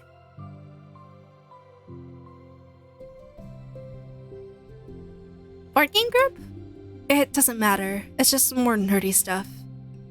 Why do you ask, anyway? I was just curious. I just realized that I couldn't picture it, so I was just curious. Yuri looks at Natsuki and realizes that she's shaking. Don't look at me like that. Sorry. I'm very into Warhammer 40k. Can you imagine, though? If Yuri's into, like, Warhammer Age of Sigmar, she'd be like, oh, this fucking sucks. It was better before the reboot. God. Natsuki pulls her knees into her chest and puts her head down. I can't take this. Did I do something? Yuri gets flustered, her mind racing over what she may have said or done. I did. And it. I texted them earlier, telling them. And then I just blocked them because I'm so afraid of their responses. Now it feels like I'm dying inside. Oh, that's... I'm sorry. Totally unsure what to do, Yuri can barely find any words of support to offer. Meanwhile, the sound of Natsuki's unusually hard breathing fills the air. Then she speaks again, barely above a whisper. Help me. I feel sick and I want to hit my head against things. Please help. I can't take it. You may be having a panic attack. Without realizing, Yuri's demeanor suddenly changes. I have experience with this, so I'll help you through it, okay? Natsuki meekly nods to her rapid breaths, head still buried in her knees. Yuri slides herself over to Natsuki and sits on the step behind her. Now she puts her hands on Natsuki's shoulders. Can you feel my hands? Natsuki nods. Her shaking becomes much more apparent through Yuri's sense of touch. Yuri keeps her voice low and gentle. You're safe right now. You're in a good place and safe. Oh, you're in a good and safe place, where nothing can hurt you. Natsuki nods once more. Although Yuri's only touching Natsuki's shoulder, she could practically feel her racing pulse to the base of her neck. We'll do a breathing exercise together. All you have to do is listen to my breaths and breathe along with me. Let's breathe in now. Yuri takes a deep, slow breath. Beneath her hands, she feels Natsuki's shoulders rise as Natsuki takes a breath of her own, trying to mimic Yuri. They exhale together, then Natsuki's breath shakes on the way out. That's good. Let's keep going. Yuri breathes in once more, and Natsuki joins her. They continue like this for a few more cycles, while Yuri closely monitors. Eventually, Yuri feels Natsuki's rest more of her weight into Yuri's palm. Let's focus on the physical world. All you have to do is focus on the feeling of your breaths going in and out, and the weight of my hands on your shoulders. You're in a safe and comfortably comfortably? What? You're in a safe and comfortable physical space. Minutes pass in silence. By now, the worst of it has passed, but Yuri is determined not to move away until Natsuki prompts her to. Meanwhile, Natsuki has lifted her head off her knees and her breathing has mostly steadied. Then she takes a final deep breath and slowly pulls herself to her feet, causing Yuri to let go. She stretches her arms. I'm sorry, I didn't mean to freak out. I don't know what my deal is. You don't have to apologize. This must be enormously stressful for you. Is that good? Is that going to keep happening? It may or it may not. We could take measures to help prevent it in the future, but I think it'll naturally get better over time. Natsuki motions to sit back down again, so Yuri moves over. Yuri turns away to pick up her open book from the dusty floor, which she had hastily set down earlier. She brushes the dust off the covers. I don't think I could have gotten through that alone. Pause. You're not alone. Feeling shy again, Yuri speaks into her own lap. From now on, you don't have to do anything alone. As she says that, Yuri tenses up. It's rare for her to openly share her thoughts, but something about Natsuki, of all people, makes it feel so much more natural to do so. Perhaps because, like Yuri, Natsuki is so timid and uncertain of herself. Natsuki does such a good job at hiding it that it's taken a long time for Yuri to finally realize it. Because of that, Yuri is able to deliver the reassurance that she herself would have wanted, demonstrating that you deserve the love of others. If you can accept that for the first time, then perhaps you can begin the tumultuous journey of learning to love yourself. Aww. Do you really mean that? You're probably gonna regret saying that if you do. How so? Because I'm probably gonna have a lot of free time during the weekends from now on. So you're giving me permission to be as annoying as I want and drag you around to a lot of places. I see. But you already said it, so you can't take it back now. Well, I suppose I have no choice but to accept that responsibility then. I know a good ice cream place. Oh? That means you'll finally figure out my favorite ice cream flavor. Huh? What are you talking about? Oh, you don't remember? The first day when you came to the club, you guessed everyone's favorite ice cream flavor. But for me, you said you had no idea. Seriously? I don't remember that at all. Oh wait, yes I do. I said it was probably green tea. Yuri shakes her head. It's a good guess, but my favorite is usually to get chocolate and raspberry together. Chocolate and raspberry? How fancy. How's that fancy? Oh, I don't know. I feel like I should have guessed something like that. Well, maybe next time I'll try chocolate and strawberry. Hey, strawberry is my favorite. What a coincidence. I think it helps to have something to look forward to. I still have this sick feeling in my stomach, but it's easier now to convince myself that I did the right thing. Is there anything but— Oh, whoops. Wrong voice. Is there anything better I could be doing? Not that I know of. There's nothing that will make this easy for me, and you already did more than I thought anyone could. Come to think of it, we never talked about the letter you wrote. But I feel like we're way past that at this point. I don't even know what to talk about. Except that I think it helped me understand my needs a little bit better. The way I like to be treated, and the kinds of friends that I want to have. That's why I wanted to start coming here in the first place, even though I was so scared of causing more problems. I thought it was a coincidence that you ran into me here initially. Oh, well, not exactly. What do you mean? Nothing.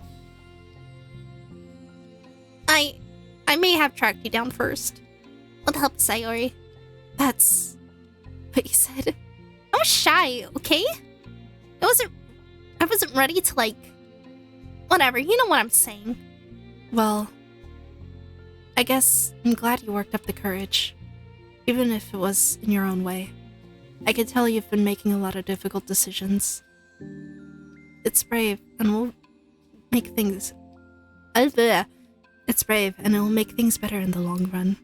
I think anyone would be proud of you for it. Anyone? You mean, like you? Yeah. Like me. You know, I can get used to this. As long as you don't tease me too much. Fine. Just a little then. That's fine. Aww. You know how uncertain everything feels to you right now? Oh, I know how I can't fucking read. Oh no, I skipped the line. Shit.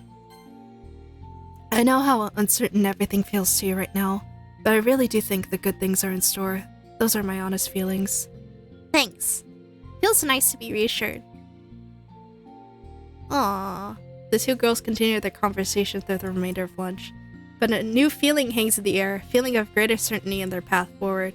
Just a few hours, there will be another literature club meeting where the four club members will happily spend time together. Each of them, all with their own special qualities, have something unique that they can deliver to one another. Through friendships and literature, the club members will continue to grow and find new happiness together. The end of each chapter is the start of the next. Yuri thinks to herself. Since she's about to finish a long-running series, it would be best to have a new book lined up. Perhaps this weekend would be a good time to visit the bookstore. Aww. Together. Aww. Ah! I'm missing two more. What the fuck? Why the fuck are these two CGs? And I'm missing that.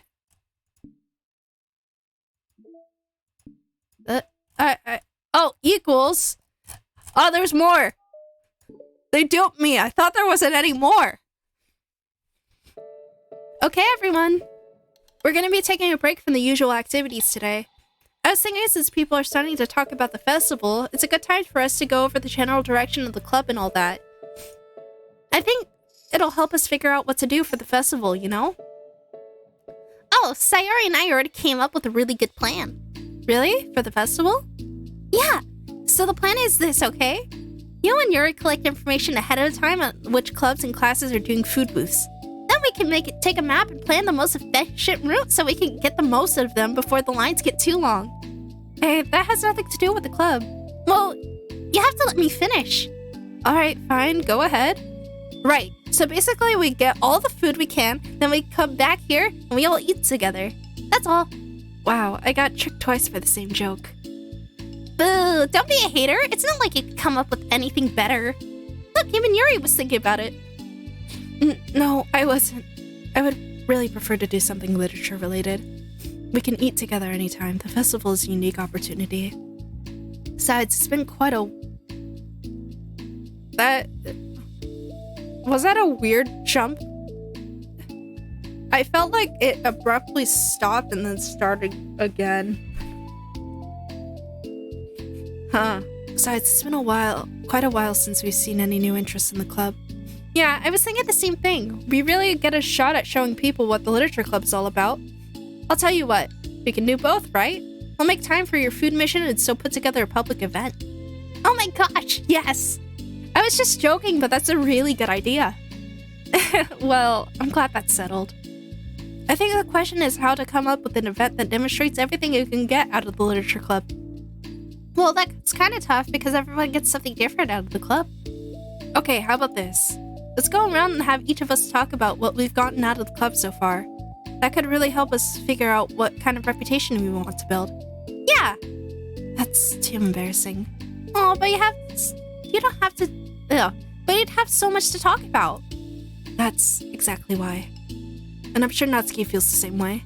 Well, maybe, but I didn't plan on arguing against it or anything. I mean, it's a literature club. We talk about that stuff together, right? And the only way to get more comfortable with it is to suck it up and do it. Oh, you're not wrong. I'm sorry for being resistant. It's not good to say suck it up because it sounds like your feelings don't matter. Right, my bad. It's just a habit I need to break. Well, anyway, who's gonna start? I'll start. I was the first to join after all. Wouldn't that be me? No, I want to go first. Fine, you could start. I don't mind. Yay! So, gosh, it feels like so long ago. I think I joined because I wanted to have fun sharing poems with people. Seemed like it would be a safe way to express myself, you know? Like if it's just a poem, then I could share it without feeling like I'm burdening everyone with my problems. And I thought it would be a really good way to get to know other people too. So yeah, I was really surprised when I walked in and it was just Monica. And she was sleeping. Don't remind me of that. Oh gosh. Yeah, but it seems like so much fun to help start a new club. Especially since writing helped me so much, I wanted to see it help other people too. But it ended up being me who was inspired, because I remember feeling like Monica was just so sweet and mature and that I could trust her with anything. It made me feel a lot less alone, having someone who knew even the bad things about me. And at that point, I knew the literature club was going to be special for a lot of people. Yeah, I feel the same way.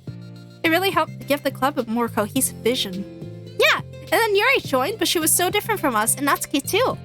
I think for Yuri, it really helped for me to take the lead before she was able to open up a little. But Natsuki was kind of the opposite, where I need to blow my nose, hold on.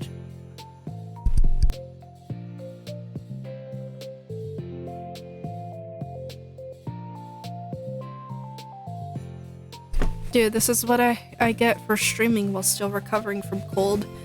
Okay. Natsuki was kind of the opposite. When she wasn't ready to get really close to someone really quickly, I never thought about that sort of thing. I really feel like I've gotten better at understanding people's different needs. And that makes me really happy, because my friends are just the most important thing to me. And whenever new members we get, I want to help them in those ways too. I don't know if I would have continued coming to the club if it weren't for you. Really? Mm-hmm. I know it wasn't too long ago, but it hurts to think about my behavior back then. I was really short-sighted. The only reason I came was to find other people who were into fantasy. I suppose that was my idea of making friends with people. I remember feeling uncomfortable because you and I have such different energy. I had such a specific idea of the kind of person I could be friends with, so when Sayori tried so hard to get to know me, I felt like I was just wasting her time. I think I was naive to assume that similar interests were the key component of friendship. Sayori and I were able to be friends because she always thinks about the needs of other people. That's something I never knew how to do, or even thought to do. But I stayed in the club thanks to that, and I started trying as hard as I could to understand people better. You really went above and beyond when it came to that. I was just super impressed. Well, I always hated that I didn't know how to behave. Like a person who was easily liked by others, like the two of you can. And because of that, I spent so much time thinking about my own behavior and all the wrong things I said. The whole time, I should have been thinking about other people instead, not myself. Once I started doing that, I was able to make friends with everyone else. Oh, also, I discovered that sometimes I'm a better communicator when I take the time to write rather than speak. So strange as the way things turned out. It's so far different from anything I ever would have expected. But I'm happy. I suppose we don't always know what we really need. Oh my gosh! You're so cute that I'm going to throw up! Oh, okay, please don't do that, Sayori. Besides, I'm not cute. Hey, isn't that my line? Oh, well, for me, it's actually true, so... What are you saying? Nothing. I finished my part, so someone else take their turn. My heart! Sayori, take some deep breaths. Okay, fine, I'll go. Yuri, I can't believe you weren't complaining about doing this and still went before me. What a show-off. I was just following up with Sayori. It was the easiest way to get it over with. Besides, you left out the most important thing that you get out of this club. I did? Yeah, a regular supply of your favorite cupcakes. Oh no, I forgot that too! I'm a traitor to the cupcake queen. Neither of you are forgiven. Looks like only Monica will be getting cupcakes next time, Jesus Christ. Redo. Looks like only Monica will be getting cupcakes next time. No! I can't eat that many cupcakes. Yeah, true. Only Yuri can. Hey. Well, anyway, I'm just putting off talking. It's kind of hard to talk about this stuff. But I guess when it comes down to it, is that I'm in a much better place mentally than I was when I first joined. That's because everyone helped me realize that I had some really toxic friendships going on outside the club. That was honestly a really painful thing to go through, having to cut them out. It still hurts to think about. I'm sorry, Natsuki. It's fine, and it was for the best, and I was right. I guess for me, it's all about feelings. I was only ever ridiculed for having feelings, so I thought the right thing to do was just ignore them. It took me a really long time to realize that it's not really how things are supposed to work. And I guess that's thanks to everyone who took the time to respect my feelings, even when I was being like the biggest jerk. I'm really sorry for being a jerk to everyone. I was really the worst. Natsuki's voice chokes a little. I love you, Natsuki. I hate that I was like that. Everyone did so much for me and I could never do anything in return. That's not true, Natsuki. You've done a lot more than you think. This club really wouldn't have been the same without you. I mean that. Remember how judgmental I was when you first showed up? It was like I could accept anything other than my own idea of what a literature club is supposed to be. Apparently, that was more important to me than the opportunity to bring you some happiness. You really taught me that anything that makes someone happy is worthy of respect. You even inspired me to start playing piano. That's something that means a whole lot to me. Oh. Thank you, an average avian, for the follow. And also thank you for the bits earlier. So, there's no need to put yourself down. Okay. Natsuki wipes her eyes. You helped me a lot too. It's so much fun to have you around. And you helped me become a better person. Having a problem doesn't make you needy or inconvenient.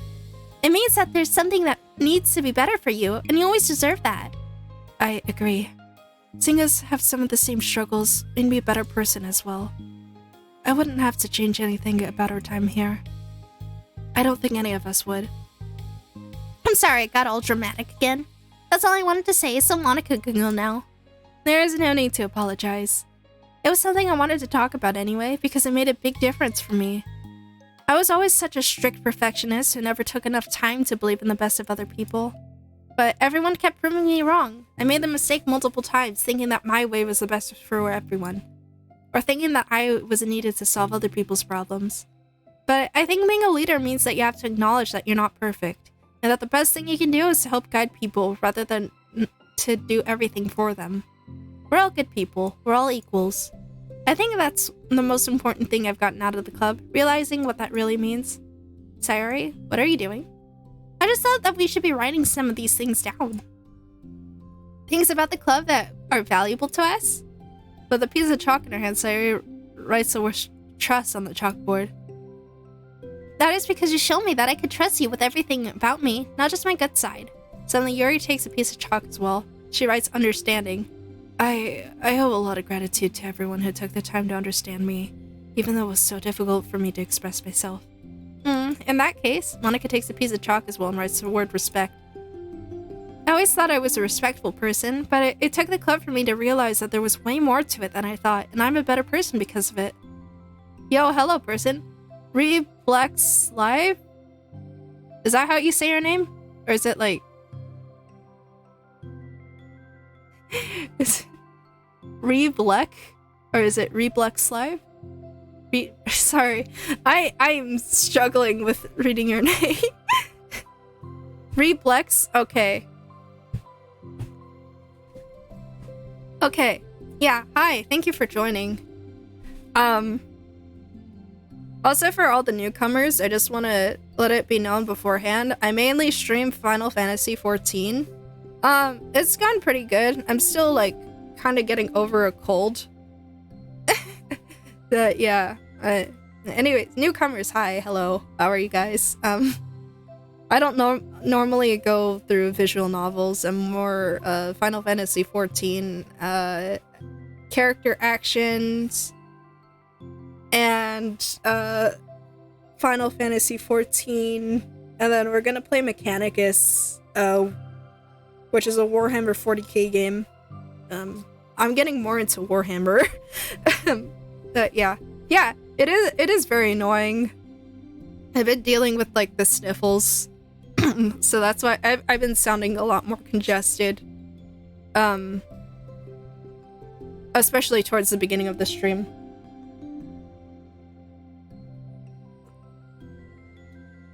I have another one. Sorry writes balance.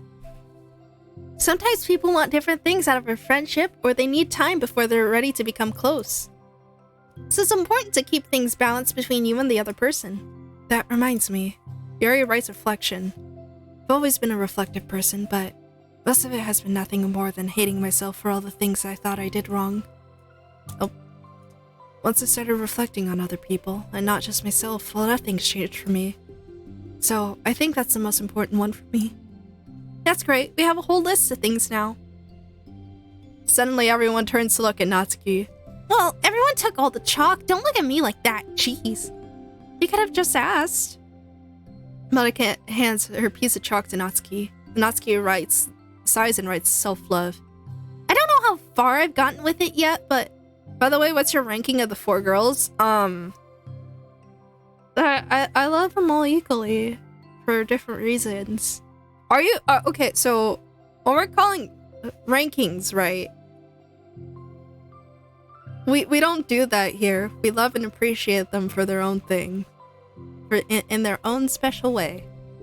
But if we're talking about like girls I'd like to date, probably Monika's number one, and then Yuri, and then Sayori, and then Natsuki.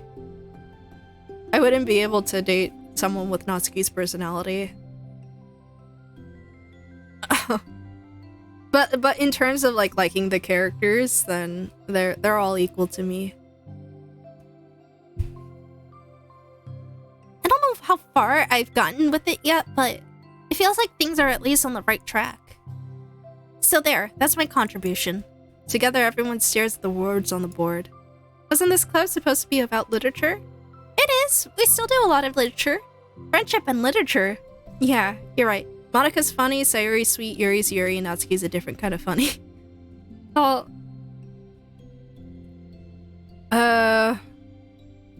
Monika's responsible, Yuri's creative. Oh, not Yuri. Sayori's creative. Yuri is a good listener. And Natsuki's good at baking. That's what we have in common. Except I'm not responsible. Monika's a perfectionist, and that's what we have in common. Yeah, you're right. Friendship and literature. Natsuki and Yuri gently nod as well. Hey, let's all take a picture together. We don't have one yet, right? Hey, you're right. Make sure you send it to me after. Wait, can I brush my hair first or something? Oh, you're fine. You already have the best hair out of all of us. Everyone get together. I can't fit you all in. Okay. Okay, everyone ready? And click.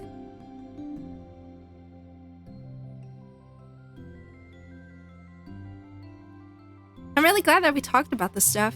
It's easy to forget how far we've come with only 4 members. Monika also just has this genuine aura about her that I really appreciate.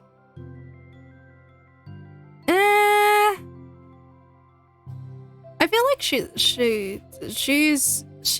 puts on a mask, but I feel like if you really get to know her, yeah, she's pretty genuine. If we ignore the events of the game. It's easy to forget how far we've come with only 4 members. Yeah. I have so many happy thoughts right now. Oh no, flashbacks. Oh no.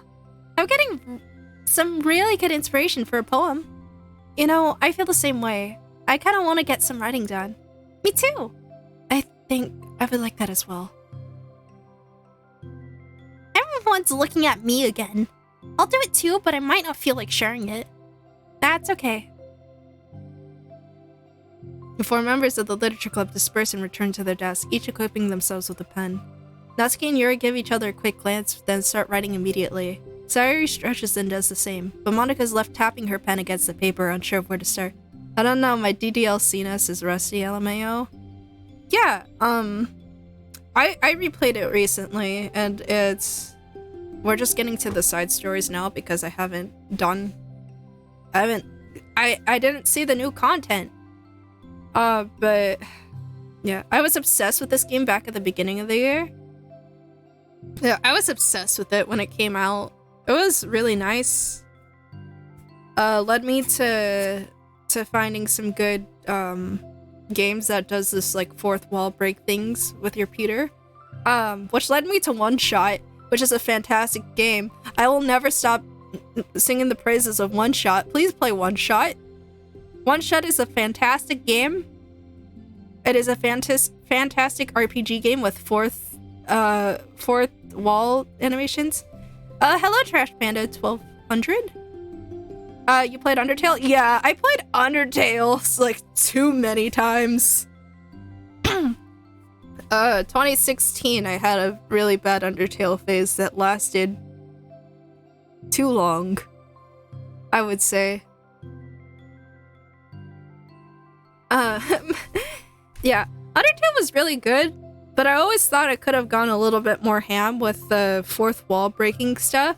Like, One Shot does some really cool things with its all fourth wall breaking things. And it like, oh, holy shit. I don't want to spoil it because it's really fantastic and you definitely need to play it blind. I would say get the Steam version. The Steam version isn't the... Undertale also isn't perfect, sadly. I think Undertale is a good game, but One Shot is so much better. One Shot... I love One Shot. Please play One Shot! I'm sorry, I like... When I like a game, I really like a game, and I won't shut up. I won't, like... I'll keep telling people to play it. No, but, if you can't afford it, that's fine. I did play One Shot on stream, like, way back. How dare you, everyone? I know Undertale isn't for everyone. It was really toxic, if you were, like, a creator, and you just wanted to play how you wanted to play, and everyone's like, what? You did no kill! No kill! You're playing it wrong! Blah, blah, blah, blah, blah. Or whatever, you know? But, what was I going on about? Anyways, yeah, play One Shot. I played it, on a stream, like, way back. When I first started actually, like, streaming and stuff.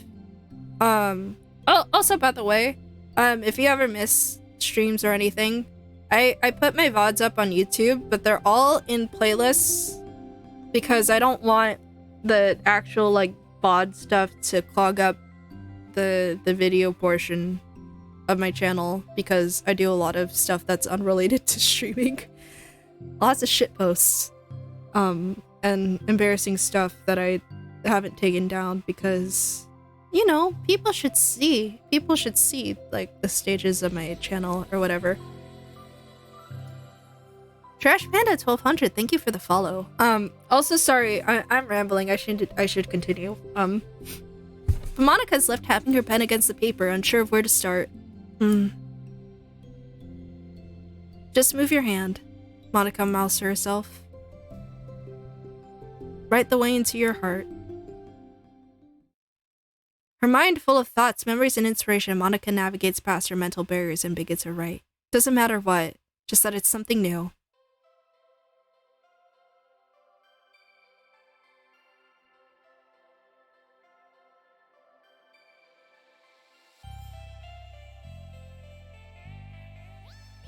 Yeah, we're vibing now. Is it weird that I've never seen these before?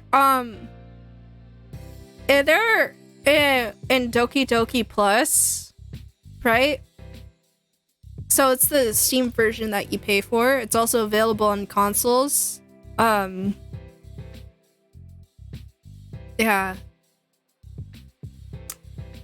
But you unlock these for getting CGs. So I had to get the Dan Salvato ending, which involved a lot of save scumming and a lot of word picking and stuff. I should be up to 100% completion though. Let me check real fast. I'm so close to it.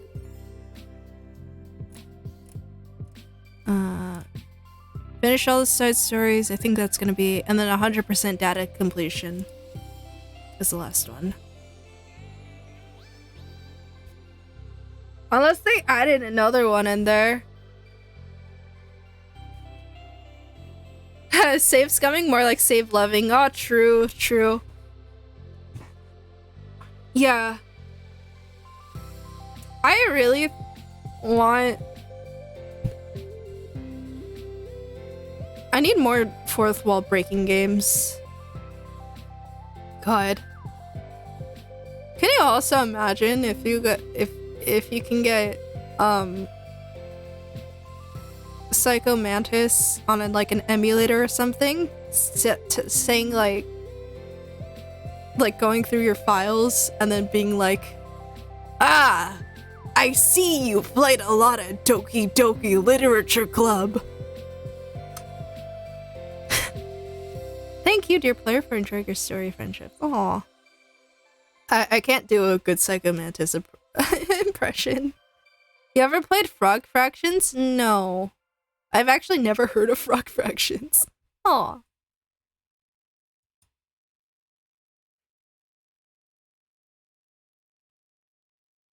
Ah, I got it. Okay. All that. I'm still missing shit. Hold on.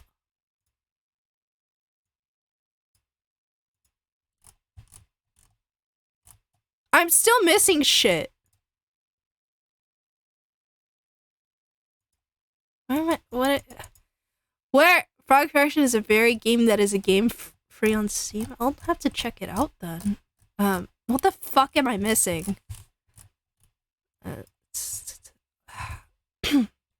Okay, well, I'm going to figure out how to get these missing stuff. You'll have a time with it. You'll have memories of. That's very, very vague. I don't know if I like that. Okay, but anyways, yeah, thank you so much for joining me on finishing. I don't have a for sure consistent stream schedule right now, and it's only gonna get even worse as I get closer to like the holidays because I work in retail. You can let me pull up my socials real fast. Yeah, feel free to follow me on stuff. Jesus, why won't it let me? Wait, it won't let me type in that. Have time. Bye bye. Take care. I'm still going on my spiel. I'm still going on my spiel. Don't leave yet. But anyways, social media links, Discord, whatever. Yeah. All those things. We sometimes have movie nights on Discord. All the things, all that. Thank you so much for watching. Go advertise to the very yeah. I don't like bringing everyone follow now. Yeah, you can use the exclamation mark socials to find my Twitter and YouTube, and then you can use exclamation mark Discord for a link to my official Discord. Oh god.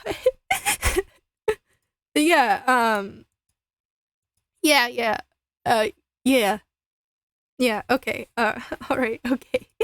Okay. All right. Do it, losers. God. Okay. Next stream is gonna be on Friday. JK, love you all. Friday. I joined your Discord. Yeah, thank you for joining Discord. Friday. It depends if Final Fantasy XIV is under maintenance or not, or in what mood I'm in. I'm either gonna play Final Fantasy XIV New Game Plus. We're currently on the Heavensward expansion. We're almost finished with it, actually. Thank you, Reblex, for following. Yeah, we're almost on the, we're almost finished with the Heavensward expansion for Final Fantasy XIV New Game Plus. Mechanicus I might play, because it was free on Epic Game Stores, and I just copped it. Or, as a celebration before Darktide gets released, which I will be playing with some friends when it comes out. What else? Afterwards, after Mechanicus, I will, alongside Final Fantasy XIV, I'll be playing Devil May Cry. I do bi-weekly streamings at weird days. They're always gonna be at like 6 p.m. PST though. So yeah. Yeah, thank you again for joining. Drink water. Yeah, drink water.